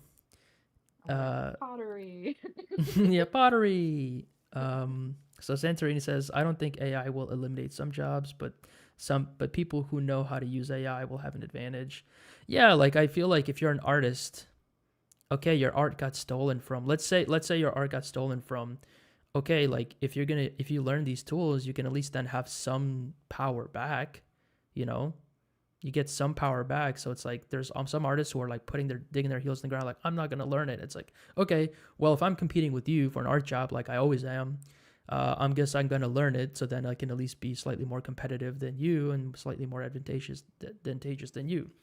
It's like there's some artists who are like I will never learn 3D, and it's like it might help you get more jobs if you do. No, like I don't believe in it. Okay, like don't learn it. Like that's fine. You know, you just might not get hired. Um, Compared to the guy who knows 3D or knows like these other tools that will like get the job done in a better way. And it feels like rude or whatever to say that, but I mean artists have always competed with each other. Artists have not really competed against anyone other than other artists. So like I think part of some artists not wanting to use wanting other artists to use certain tools is so that they don't become competitive with them. It's almost like hey, don't learn how to use Blender because then you're going to become a better artist than me, and that'll make you take the jobs that I would get. So like don't learn AI because then there's going to be some client who wants somebody who knows how to use AI and use it in their workflow, and then that means you're going to be more competitive than me. It's like I don't want you to become more competitive than me or more in demand than me. So instead of like getting better or whatever or like doing something else or I just want you I want you to stay exactly where you are. And if you do use it and if you are better than me, then I don't like you for it. Because that's always existed as well. Like artists have always, felt like snarky and shit towards each other when they're like, "Oh, that guy's that thing's actually a photo bash, so it's like not that good." Photo bashing does not take that much skill. Like people always say that about like any art thing that is like a technique or whatever. It's like, yeah, like kit bashing doesn't take any skill, like photo bashing doesn't take any skill, like abstract art doesn't take any skill. There's like pick anything that artists will love to kind of say doesn't take any skill. But if someone's doing it and is successful and it's like that doesn't take any skill, it's like, where's that coming from? There's a bit of ego there, there's a bit of like insecurity there, like, and that's all super normal. I think just kind of recognize that and be honest, like what are you actually feeling and why are you feeling that? Let's see. Sorry for breathing into the mic. It's just I have one nostril that works. That's it. Yeah, let me catch up on chat more. Maker seems super complex. I sent a photo of my cat watching your live and she played your project and said it was really good. Oh, dope, dude. Did she beat the record? Oh, that's such a, yeah, I saw it. The cat is cute. You got the same mouse I got. You got the nice like MX whatever master mouse. Those mice are nice. What if he had a puppy with him? That would be nice. If I had a puppy asset, I would use it. Using AI generated images for references, I don't think there is a problem with that. I sometimes do that myself. Me too. It's a tool. It should be used as a tool. Centurina says, I think that these people who want you to prove or are criticizing, they have nothing else to do during their day. And they just scratch their asses criticizing others. Don't care. We don't have to call them. We just know how much work it takes to do something and reproduce it. Yeah. I mean, I think it's like art criticism is also like fine, like, Yeah, I think it's okay to criticize. Yeah. the AI.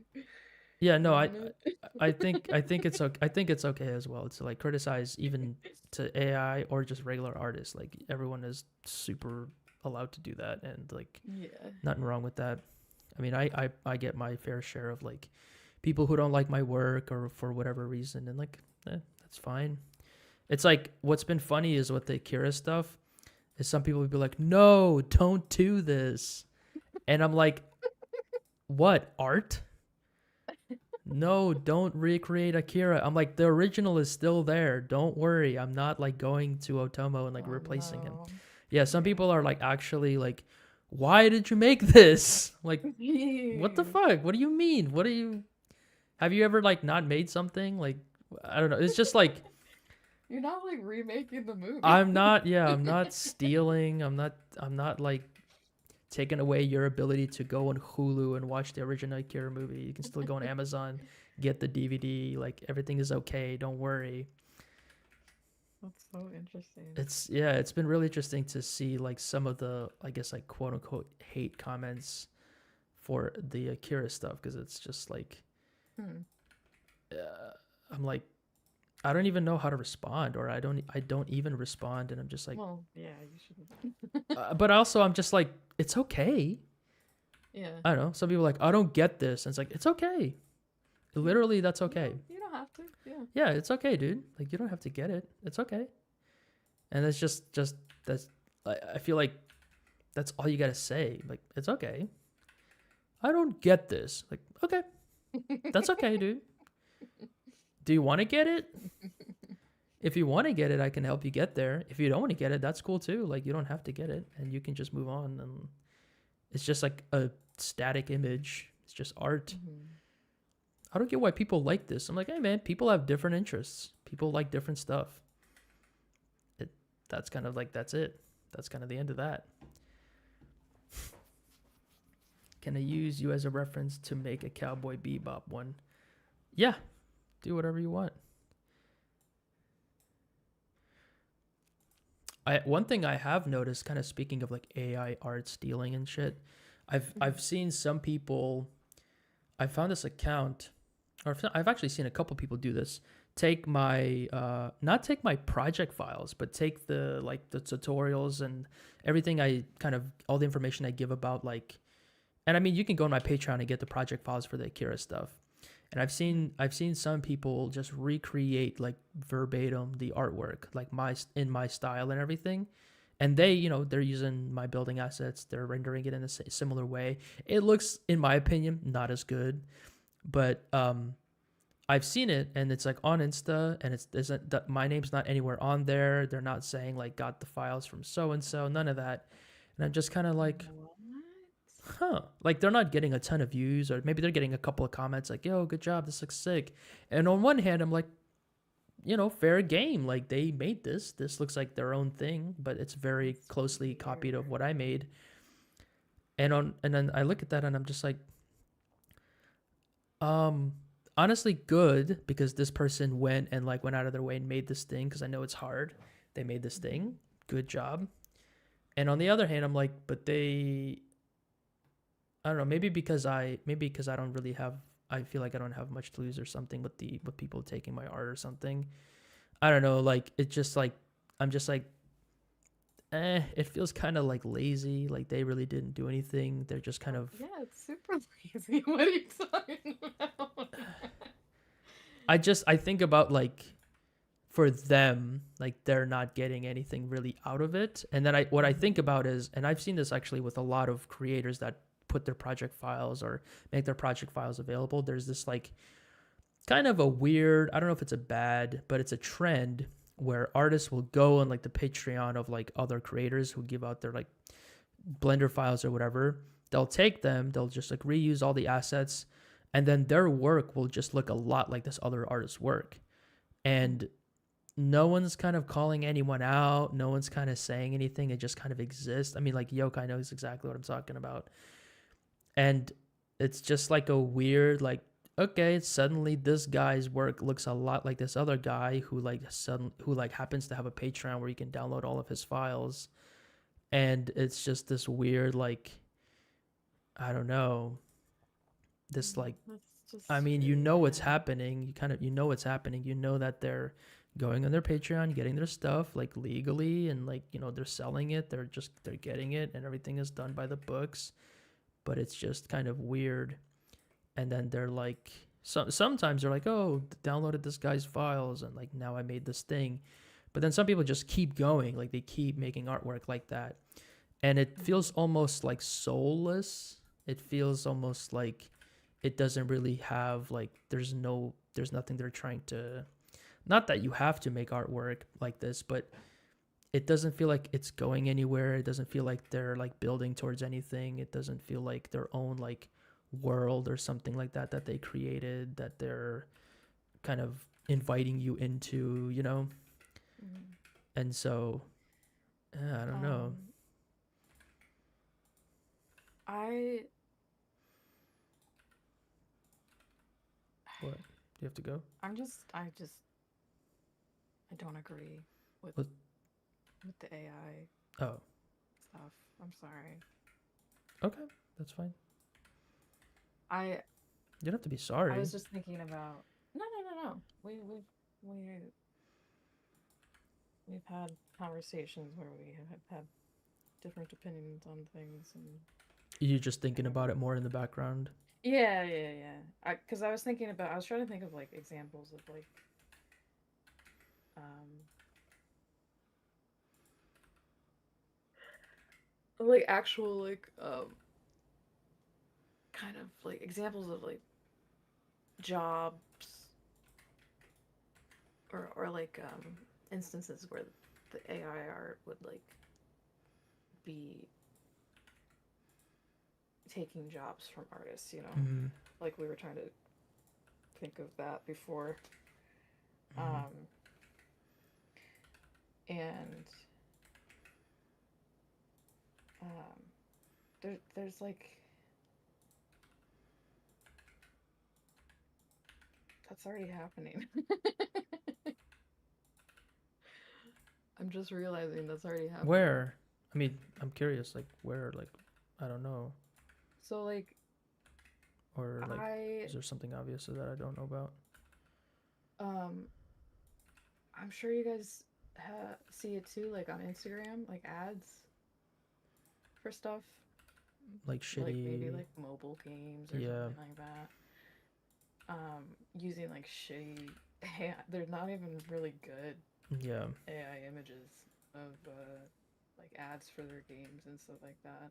Mm-hmm. And the games themselves, it's weird because like the games themselves like have actual artists on the team that like make Mm. art for the games, um, like the in-game art. Mm-hmm. So like the actual ads themselves are AI art. Like I don't get why they wouldn't just like pay one of the artists to make the ad art for the game, but no, they just pop it in Mid Journey or whatever. Yeah. So that's I don't know. That bothers me. Because you work in games, like it kind of I feels a mean, little bit closer to home. yeah, yeah. Yeah. So like I Have don't you know. have you has this been like They a could just pay an artist on their team to just make an ad for their game. But no, if they're gonna type in, it actually has like the ad for the game actually has nothing to do with the game too. what the fuck? I know. This is just It's a so weird like strange. false art advertising kind of thing. Yeah, it's weird. Hmm. I've definitely seen a lot of like, so I've also seen it in album art, like because I used to do a lot of like commissions and stuff for Mm. that, Hmm. and I've seen it used in a lot of album art, and I'm also just like, dang, I didn't know you were like you valued like album art so low. Like that's it. Kind of it does Hmm. make me judge the people that use it, like that straight up use it, and I Hmm. almost see it as like, almost like people who use it in order, like they just put a song out and they use album like AI art and they just put the song out and that like, and it doesn't look like they like thought about it or anything like that. It's just like it doesn't even like make sense with the track. Like they didn't even like it could have been just like a stock photo. Like I've seen a couple where like it doesn't even match the vibe of the track. Like there's not even really any thought put into it. I'm just like, Hmm. what is happening here? Like, is this guy making money? Like, is this guy making no money? Like, I really get those. I start to think that I'm like, this is so low effort. Like, even the AI art part is like low effort, Yeah. and that I definitely do be like, okay, probably not gonna ask that guy for work or if they want to work or anything like that because they're clearly just kind of like okay with kind of like having the most mediocre ass like artwork and they don't value artwork as part of their presentation. Like I've always sold my services as a cover artist, as a person that like I help you I help you package your product in a way that is like that makes it look professional, makes it custom, all this kind of stuff. That's how I've always approached clients with like a pitch for why they should hire me to make artwork for them. Mhm. And so when I see somebody just not doing that, I'm like, okay, so they don't value really their product that much. Right. Like they just kind of don't care that much. And it's like, okay, well, that tells me like, what you feel about how much you value your own shit. And it's kind of like, Yeah. it doesn't tell me that they don't value artists. I mean, yeah, that too, but it also tells me that they don't I feel like they don't realize it, but it makes the public realize that they don't value their own like product. Yeah. And it's kind of like, I don't know if you realize that you're harming your own brand or whatever, like with this stuff. Right. Yeah. And I think it just don't know. reveals that some people just don't care. And I'm like, okay, like if you don't care, I can't make you care, but some people care, and yeah, I don't know. Yeah, I can't. I don't know if I can be mad. Like it does make it makes me mad. It you does. get mad at like you get mad at the clients for not hiring not hiring an artist instead.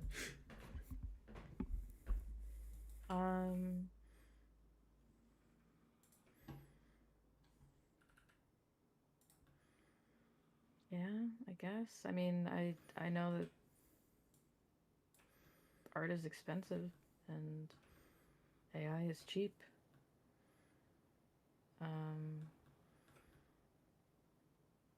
If you were not an artist and you were like making a game or some like you just need like a quick ad for something, like why would you use AR? Like what would draw you to using it if you were not an artist and you were like a whatever indie game developer or something? Like what Why would I?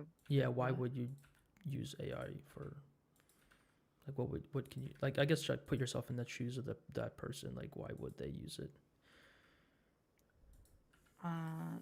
If I didn't know like the Bye Yukai. See ya. Sorry for rambling on about AI art. I don't think anybody really That's all agrees good. with me.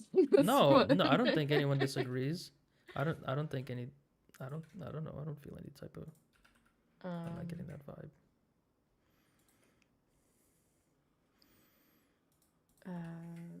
I think if I knew like the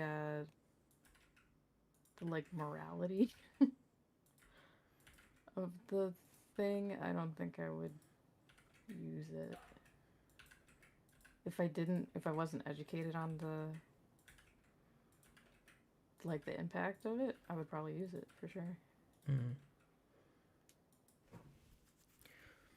I feel like there's this thing with clients with like, if I can imagine, like it's like you can't make the artwork, but at least like let's say you made the game, but you didn't make the artwork. So now if you kind of in a weird way make the artwork, you feel like you own everything and you feel like you did everything. Like even though you don't have like if the client like if you make a video game, like I made this game, I coded it, I'm all this stuff, but I'm not like a digital painter. I can't make a nice digital painting of my artwork of my game, a cover or whatever. Well, I'm going to use these tools that kind of allow me to kind of like hack something together that look like artsy and kind of cool and into my favor, and I like them, and I made them. Then I made like the cover artwork, I made the game, I made everything. Everything is mine. I made all of it myself. Like there's this kind of like ownership. There's like this kind of feeling of like I did everything myself. I didn't have to hire anyone to help me or whatever.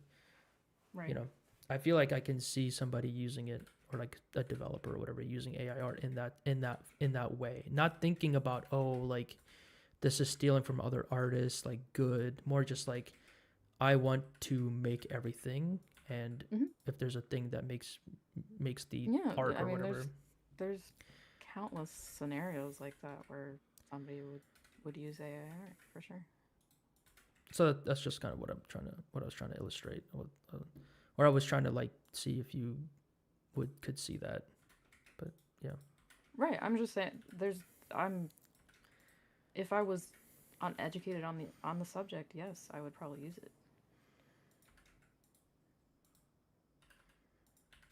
I feel like people know, or at least like hear the cries of like how AI art, like what it's doing and how it was made and all this kind of stuff. Like I feel like people like know that. Yeah, but people know it and people still use it. People don't know about it. People use it. People know about it and people don't use it. I mean, those are the three Mm-hmm. options for that, I guess. Yep. I just don't I don't like it.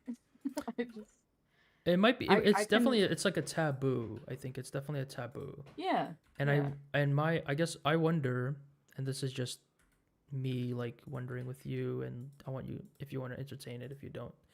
Mhm. Um, if it became more like commonplace and normalized in some way, like, do you feel like you'd eventually be like, all right, like I guess I'll give it a shot. Like I'll see what's going on. Or do you need to know that job, or do you need to know with confidence that like artists are not at risk anymore from it or something like that? Yeah, absolutely. Mm-hmm. I would need to know that my job is secure and artists aren't being ripped the fuck off. Um,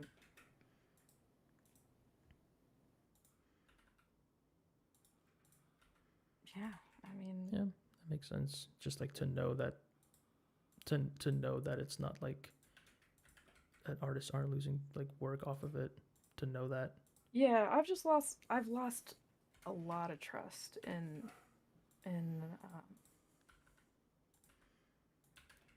I don't know, I've just lost a lot of trust in people in general. Yeah, But makes sense. I understand es- that. especially just people um not like people in the art community, but like people um uh affecting the art community, like with the whole NFT thing. Yeah, that was some bullshit. NFTs That suck. was that was some bullshit. So I think Yeah. I'm just like I'm still kind of recovering from that a little bit as well, Hmm. and just like I don't know, you Yeah. know. um, I think man, dude, the NFT thing I think hurt me as an artist and hurt like my it like rubbed me the wrong way towards other artists more than using artists using AI artwork to like make their artwork. that was the NFT thing was the first time my art got stolen. Really? Like, and Holy yeah, shit. yeah. Oh my god. Bye, Santorini. See, Thank you. dude. Damn, I didn't know that. That really. Damn, someone just straight up like use your art to make like NFTs or something. Somebody like really like ripped off my art and was using it to like heavily inspired to like make thousands of NFTs. What the fuck? Yeah, it was wild, dude. It was like one Weird. pixel art that I did of this like little bee, and they basically Mm, took that as a template and made like thousands of little bees dude. and just like changed little things about it, like the color of it and like little tiny little things, and just was selling NFTs with it. God damn. It was crazy, yeah. Yeah, I would. Damn, that sounds awful. I can Yeah, see it how was that would bad. destroy your trust in humans. Like a 100%, dude. Fuck yeah, that would happen. I would feel the exact same way. Jesus, Yeah. that sucks. That really super super sucks. Hmm. I mean, I hope they didn't make anything off it. I really do, but who knows? I mean, I don't Apparently know. they did, but Oh no. I mean, I don't know. I hope they didn't. I hope. Fuck, man. That's Yeah, like I that's don't know. that's like there's people, like I said, there's people who steal other artists' work, like those exist, but like the NFT thing really brought that out the worst in a lot of people and a lot of artists as well. Like it made other artists be like, how can I find a way to get more? How can I The bank cheapest off of? system. How can I like take the work I've already made and then resell it for like get on this hype train? I feel Yeah. like, and then there was a lot of artists that I like really respected and that I looked up to, that they're like, I'm doing a thing with Christie's or whatever. You're like, Yeah. you're like flexing in such a gross way where like you're flexing that you're getting in on this. I mean, why else would you be doing this? Like, I believe in the technology, and now those guys are not doing anything with NFTs. They've Well, moved that's on, like, and it's see, like it's like, dude, it's like, again, like this is an artist I really like. mhm, They kind of had this whole thing like they try to do it in this like really integrity lined way. right. I'm gonna do NFTs. I'm gonna do it in this like upper class way by doing it with like an art gallery. And it's like your average person does not have access to fucking Christie's, okay? Like Yeah. you have the clout and you are doing it Hmm. in the most elite way, and you're like telling us about it, and you're trying to act like you're part of the technology and like all this kind of shit. And like all we had to do was wait and see, and eventually like those same people are like, yeah, I'm not really in that space anymore. It just kind of was gross. I got out of it. Like, what the fuck? Like that happened, and I saw that happen in real time to like some of my favorite artists, and I Yeah. was like, bruh, just I think the the the thing with NFTs was when it first kind of started, and I think you and I like remember kind of talking with you about this maybe at the time. Um, but I remember like when it first started, I was kind of like, I can kind of see like the potential of this, yeah.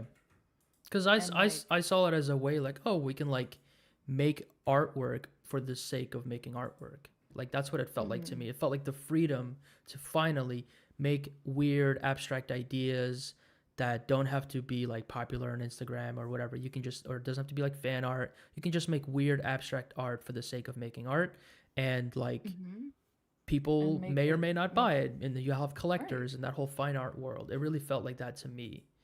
right, and make it like a lucrative thing. Yeah. And then it just became, yeah, as you just Yeah, dismissed. it just became this big thing for to make money. Hmm. It just became this weirdly sudden like gold rush kind of thing, Hmm. and nobody was talking about how to get into the space. Nobody was being There was no like art community. The community was around, how do I sell? How do I make money? There was no like, Hmm. here's how you like sell artwork. And there was all this like weird exclusivity around it. It was the time that I felt the most like there's this like hierarchy of artists, because the Hmm. artists that were like that you looked up to, that were like your inspirations, are now getting like these exclusive deals. People are reaching out to them and setting up NFT plans with them, and they don't even have to do anything. They just have to make the artwork. Like, damn, I wish somebody did that for me. Like, I wish somebody came to me and was like, hey, you don't have to do anything. I'm gonna do all the things. And then that did kind of happen for smaller artists, but it was like very scammy and scummy. Like, I'll set up the Facebook page. Like, no, I don't want you to do that. The fuck, I can do that. Yeah. It was the time that I felt the most that like the desperation and the greed of artists like really showed itself like very clearly in that moment. Hmm. And I don't know, like I can kind of understand it. I mean, money is money and stuff. It's good, but I also Right. felt like a lot of artists were kind of like, I think the only artist that came out of it that made the most and stayed in it is like Beeple. He's the only artist who's still literally talking about NFTs and like Is that the monkey guy? no, that's the guy who made like $8 million or something off of like his all of his work that he did for 10 years. Is that the pixel guy? He makes art in like Cinema 4D. He posts like artwork every day. He's done it every day for like 10 years. People. people. He's made artwork every day for like 15 years or something. Oh, I see. Yeah. He has been and has Is that the monkey guy? yeah, could be, I don't know. But he's the only person. He like made a ton of money. He had all this attention. He was one of the first and earliest people in it.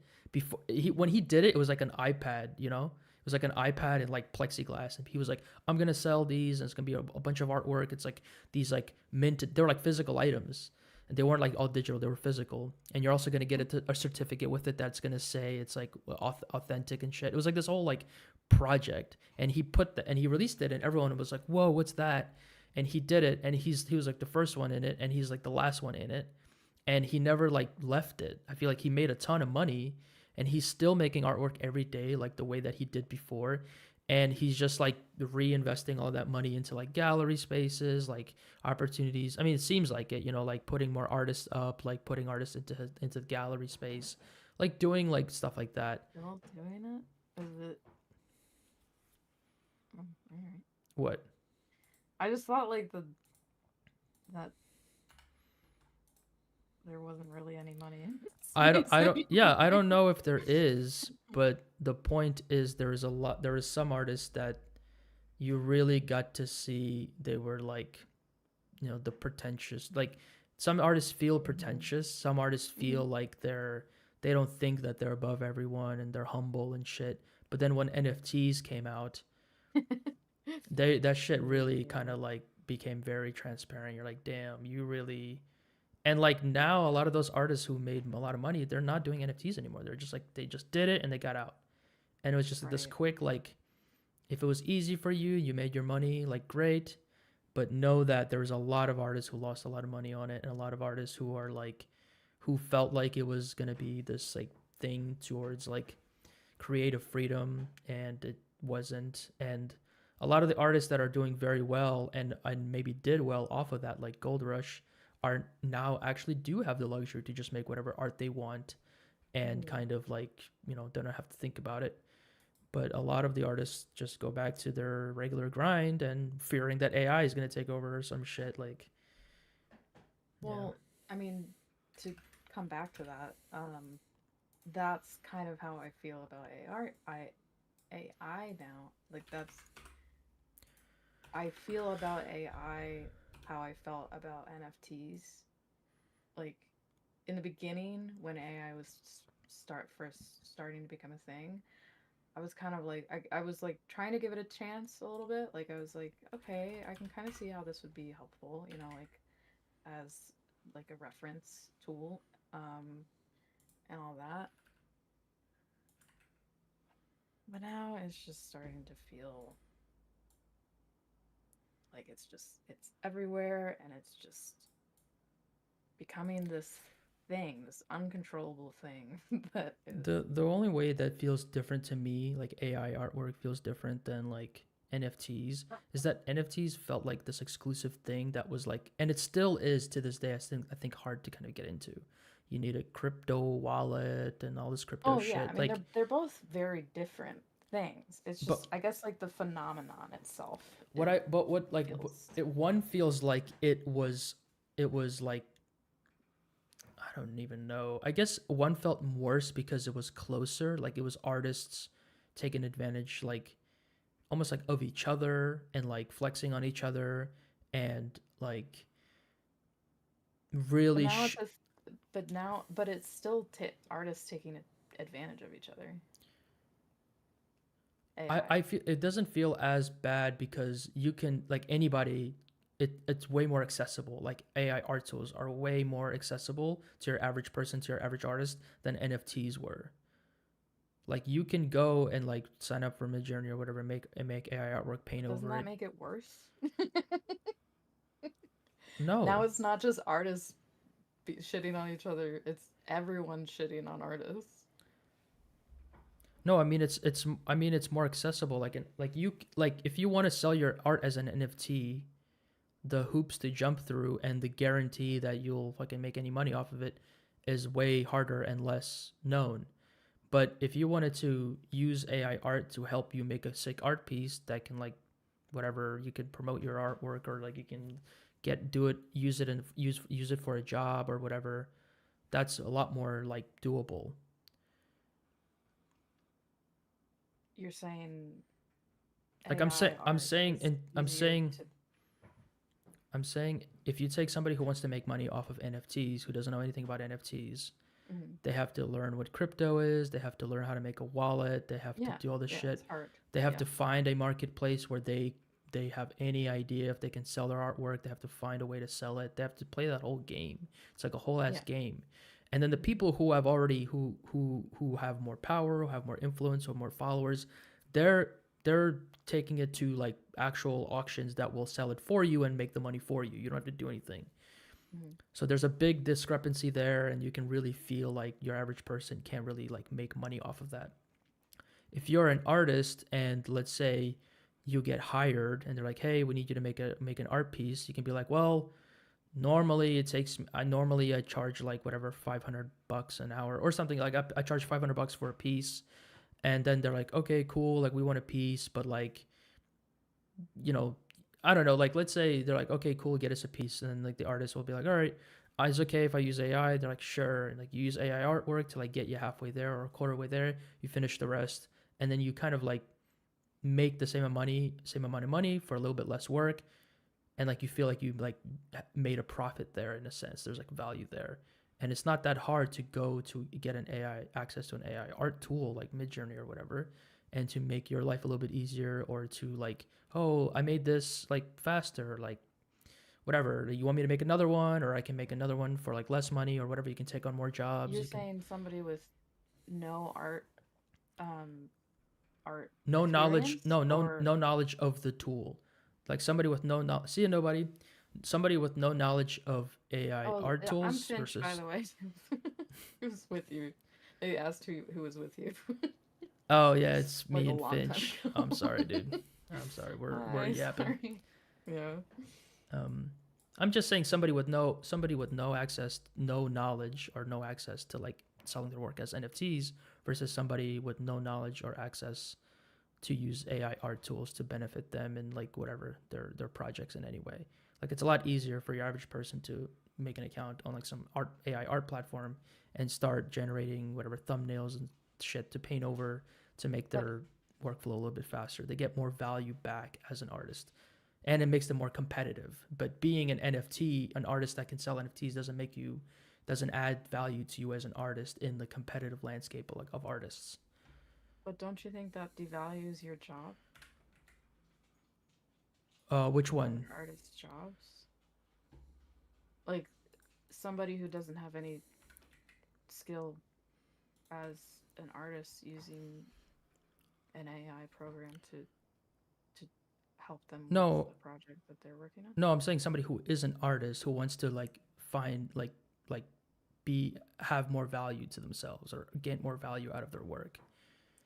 I'm sorry. I thought you were talking about Yeah, like an artist wants to a make money off non-artist. an artist wants to make money off an NFTs, way more of a black hole, way more likely to lose money. An artist wants to make money off of using AI art is like more likely to make money for themselves and way more likely to like have a slightly easier time with the art making process because they can whatever have a sketch made for Sure. them or something.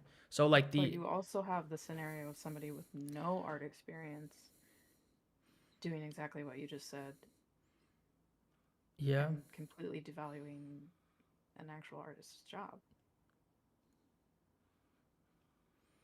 I mean yeah, I don't know. I mean I know the point you're making, but it's like I don't know. That feels like a I don't know. That feels like That may sound a like long pretentious, I road kind. No, no, guess. no. It feels kind of like a Maybe, long I don't know. road. It's like who is doing this? Are they devaluing? There's a lot more. I don't even know how to talk about it. There's a lot of people like that could be doing that right now that are just making an image through AI art that are using that image to um, progress their career in one way or another. Hmm. You know, I've read a lot about stories of people's um, and this is, not um this isn't career, so it's not as serious, but um kids, like teenagers or something like that, their parents being like, "Oh, my kid made this," Mm. and stuff like that, and Yeah, that shit you're happens like, all the "Oh, time. no, your kid didn't actually make Yeah, that. yeah, yeah. They I put it mean, in wouldn't you the say that's like wouldn't you anything." see that's like harmless though, right? Yeah, sure. That like it's just a kid having fun. And the kid like didn't make anything. Like, They okay, you didn't didn't make actually it, make anything. and right, or they could be using an image to like make prints in their Etsy store. Yeah, Like yeah. I mean, I definitely see a lot of um, AI shit on Etsy now. It sucks. yeah. Uh, so I think there's just a lot of different scenarios that we're not even like aware of yet that could be happening. Um, and I, it just, I know it sounds like, I don't know, maybe it sounds a little mean,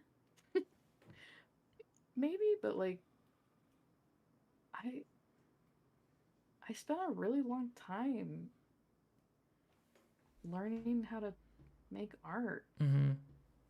and so did you, and so Yeah, did millions of other artists, yeah. and um, I don't know, it sucks that somebody can just like put in um a couple words into a thing and make a piece of art. I don't know Yeah. why that makes me want to cry, but it No, no, no. does. I mean, it's very like it does feel like very like touching and stuff. I don't know.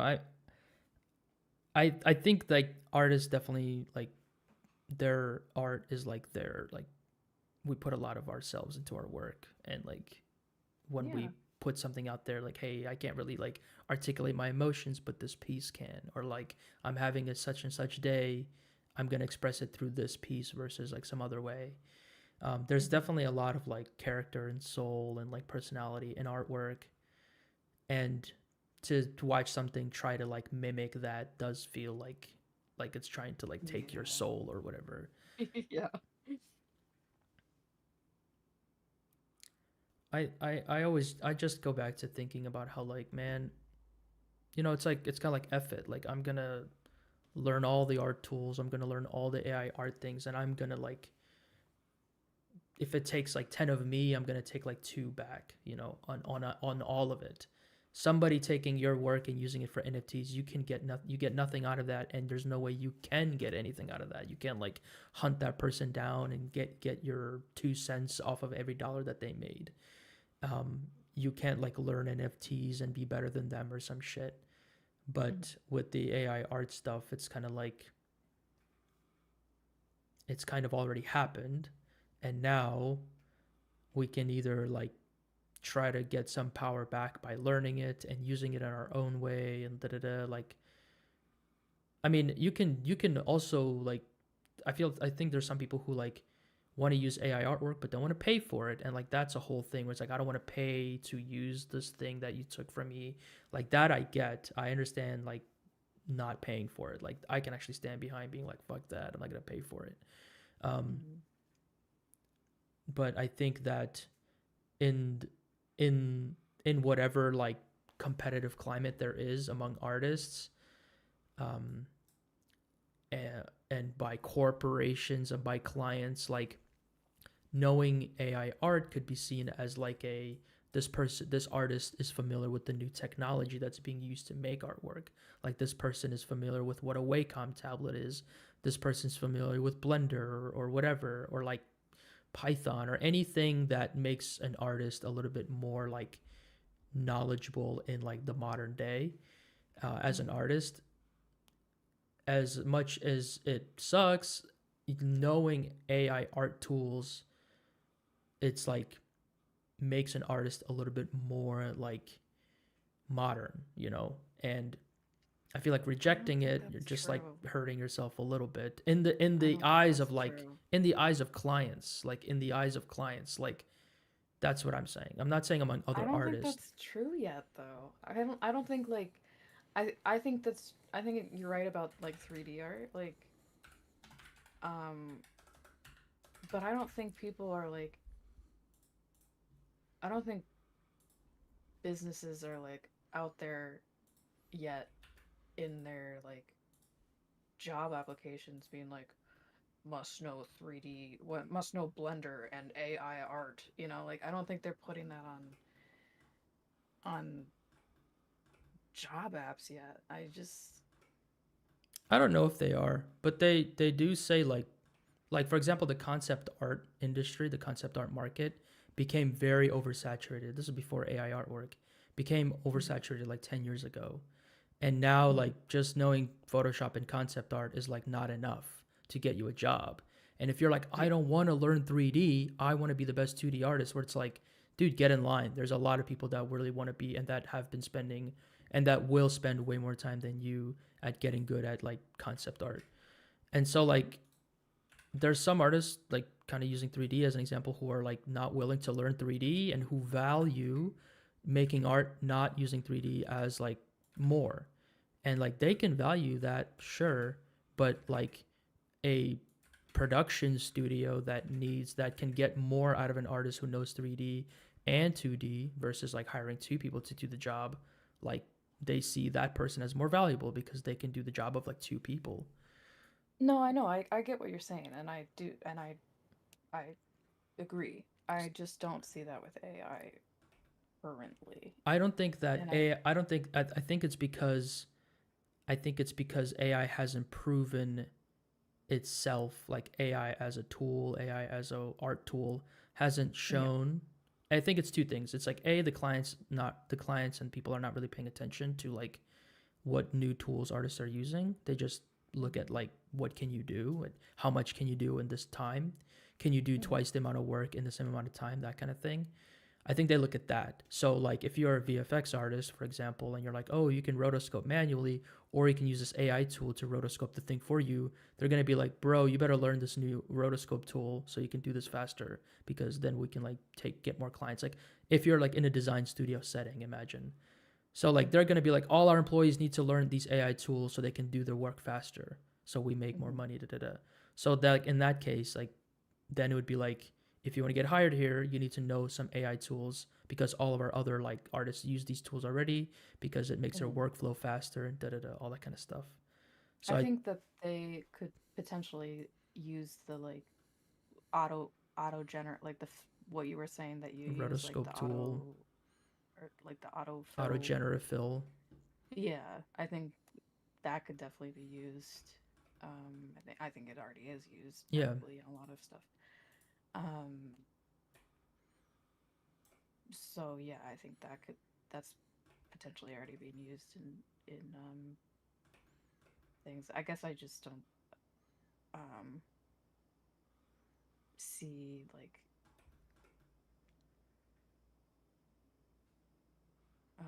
I don't see like them adding like must know like Mid Journey or something. yeah. Um, I mean, is Midjourney a skill really? You just put in words, right? I mean, have you tried to make AI artwork before? No, I don't It's want hard. to. I think it's hard. And maybe I sound dumb for saying that, but I was talking about this earlier in stream where it's Like like finding the right words, right? yes, it's like learning a new Mhm. language. It's like Mhm. you have a really skilled artist next to you, but they speak a completely different language than you, and they're not familiar. So I have to like show them shapes and shape. Like, Mhm. okay, like sun. Do you know what a sun is? Or like they draw a sun. You're like, all right, dope. Fuck. Like, okay, I want to make a hill, and it's like that. It feels like literally learning a new language, a new way to talk, a new skill. Like it feels like a new skill in that way. And I Mhm. think that there are clients who are some like I can see a person who's like not an artist going to use an art tool and being like, okay, I'm not really getting exactly what I want. I want to hire somebody to just make this for me. Can I hire you to make AI art, please? Because I just want Mhm. this thing. I don't have a lot of money, and I know it can be done quick, but it's kind of like, can I hire you to make a sketch? I don't want you to make a full painting. I want you to just make a sketch. And an artist being like, no, I will only make full paintings. If you hire me to do a sketch, fuck you. And it's like, fuck, I only have like $100, and I don't want to get a shitty like DeviantArt sketch. I want to get like a sketch that's really good, that captures the thing that I want, but I don't have a lot. It's like these very nuanced cases where just swap that sketch with like, can you make an AI art thing? Like, hey, I made some AI art. It's kind of close to what I want, but it's not exactly getting me there. Are you familiar with like Mid-Journey? You can use my account or whatever. Like, I'll pay for it. Just do it for me. Like, Yeah. I could see that being the kind of use case for it. Yeah. And yeah, I mean, I think design studios are gonna put like, need to know some type of AI art thing. They're not gonna say a requirement, but maybe like a bonus, because that makes you more like aware. Because like clients in a design studio, the project manager is not gonna learn AI art, but they're gonna ask their artist to learn it, because it's even if it's like some companies I feel like are being sold that AI art can do all this shit and really can't. So then there's this whole like false marketing thing behind it, where artists are being forced to learn some AI tools and they really aren't helping. And then the agency doesn't really care, because Coca-Cola or whatever wants to work with the design studio that's the most like cutting edge, that's using the most cutting edge technology, whatever that may be. So if you just throw AI, no AI art into your bag, even if it doesn't mean shit, it just commercially makes you a little bit more competitive, because it makes it look like you're aware of the technology that's out there, and that you're like, aware of it at least. I think the first thing that needs to happen with AI is just some fucking laws. It's gonna take a long time. It's gonna take a really long time, but there's some scary There ain't no shit laws about already. fucking NFTs. That shit already came and went. No, but like, I mean, there's already some terrifying things happening with deepfakes and AI Oh yeah, for sure. videos. Like some really scary Like like fake identity news, all this bullshit. theft Like this and person like was here and they weren't actually. sexual Yeah. harassment, abuse. Like Yeah. it's fucked. It's seriously fucked. Yeah. And I feel like for those things, more people, like average person, can wrap their head around and be like, I don't want my so and so to be put in a deep fake video. Then they can understand it, and then they can like empathize with it. But for art, it's kind of like, I don't care, I don't get it, and it's kind of like, okay, like that's the reality. Like, part of what makes art, like part of what makes some artists um, marketable, is the fact that some people don't get what they do and they can't do what they do. So it's almost like a good and a bad thing that we have a skill that most people don't understand. They don't like know how to do it, and in a way that's always helped us, because it's like job security. And now it's kind of hard for them to defend us, because they kind of don't get it. Like, I don't get it. Why is that so? Like, why is that a big deal? Like, oh, okay. I never think mind. like some members of my family still think I just stare at my computer and blink and Yeah. like, there's a picture. And You just click a few buttons. Yeah, you just click a few buttons and you make a thing. And it's like, technically, but no. So I think now more than ever, artists have had to explain what they do and why it's hard and all this shit. And it's like a weird thing, because most people are like, it's kind of goes back to that thing like, dude, you have a really cool skill. Like, why are you upset? And like, man, like, you can draw really good. What is so bad about that? It's like, no, it's not that. It's I don't want somebody else doing it and like replacing me and shit. And I don't know. It's such a hard thing to talk about and to get regular people to care about. You just said it. It's hard to talk about. No, you don't like. Yeah, I don't want somebody replacing me. Is that what I said? Yeah. I think I'm just getting tired. It's probably been my longest stream. Oh, okay. No? I can't say that? Dude, I've been streaming for over 5 hours. Can you believe that? If Amir was still here, he'd be literally like flies in his eyes. He'd be dead. Amir's asleep. He's sound asleep. He's comfy. I'm still here streaming for 3 cents. My last stream was I monetized it after the fact, after I was done, and I looked at the AdSense. I made 2 cents off of it. Isn't that crazy? Yeah, because you can like monetize your stuff after. But it was probably like 4 or 5 hours, right? Yeah, but it doesn't mean people are watching.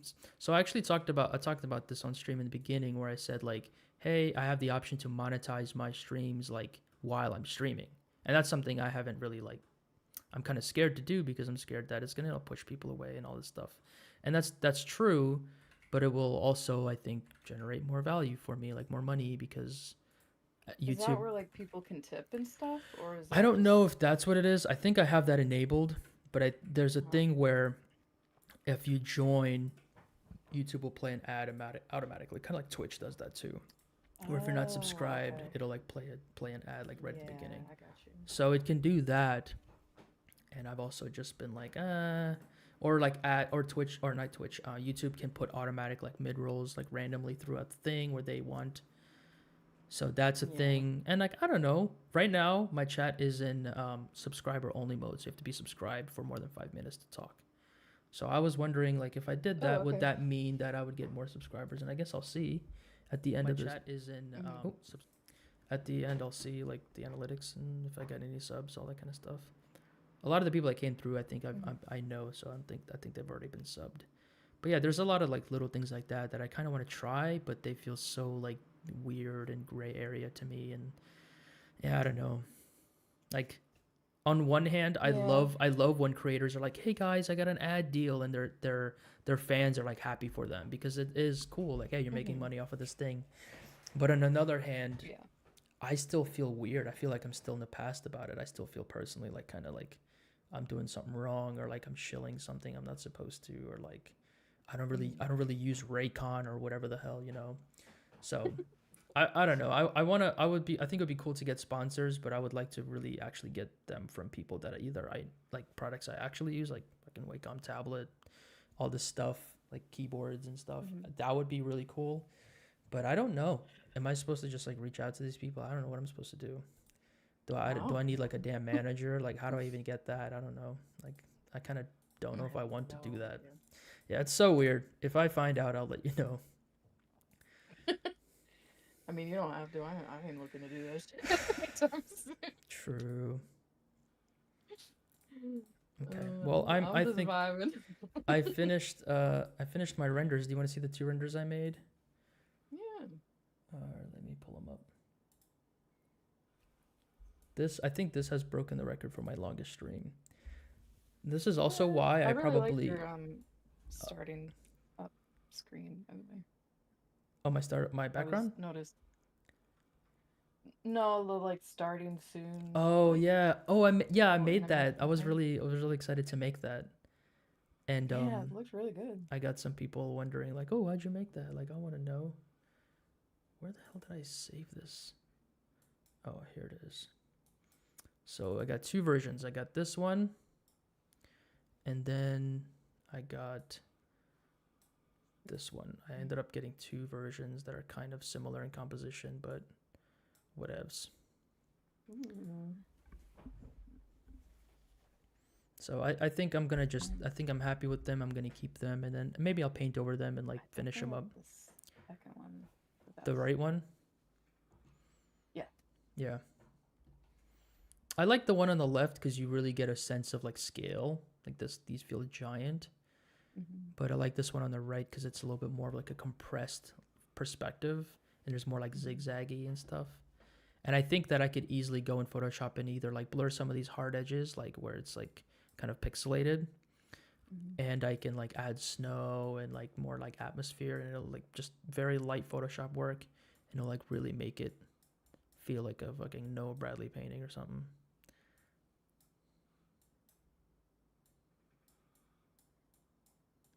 You agree? Yeah, I like that. I like it a lot. I like it a lot. All right, this is the end. for the 4 concurrent viewers that are still here. I think you're one of them. I'm one of them. And I think maybe a YouTube mod bot is one of them, a night bot. And So we here. I really don't know who else is here. But if you're lurking, thank you for lurking. I appreciate you. I'm gonna call it a night. Definitely, I think this is my longest stream.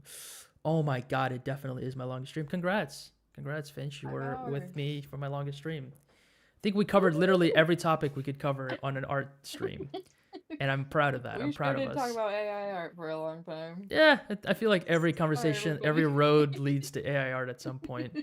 So, what do you think about AI art? Well, you know, the same thought I had. Yeah, that's getting ready for my death. Yeah. All right. Well, I'm happy with these 2 renders. I'm gonna maybe crop them, post them on YouTube or post them somewhere. And you guys, the cool thing, I know this VOD is like 5 hours long, but at least you got to see literally the full process from start to finish. You can, if I wasn't like yapping half the time, I'd probably get this done in half an hour. So if you're locked in, you could probably do this exactly what I did in like less time. So hopefully that's inspiring on some level. But yeah. Well, yeah. Have a good night. I'm gonna finish. Dude, this burger is like literally a sculpture. It's like rock hard. Nothing is falling off of it. I can't believe you didn't eat it. I didn't. I was so looking forward to it. And the fries are extra waxy. They are like matchsticks at this point. You eat it. Because it was cold already by the time I started, because I spent 30 minutes finagling with my camera. All right, Finch, thank you for sitting with me this whole time. Really made it, like, genuinely made it a lot more fun. Yeah, It took so much of the like energy. You took so much of the energy. You shared it. I feel like I'm not as burnt out as I would be if I was doing this by myself. Oh. Yeah. Really tired. Appreciate ya. All right. Appreciate you. I'll talk to you later. Maybe I'll do another stream. Maybe you can hop on. I know I was kind of bugging you for a while there, so I'm happy we caught you at a good time. So, yeah. Yeah. Sorry, I didn't hear what you said. You're good. You're good. Okay. All right. Ending the stream. Bye. Bye. Bye.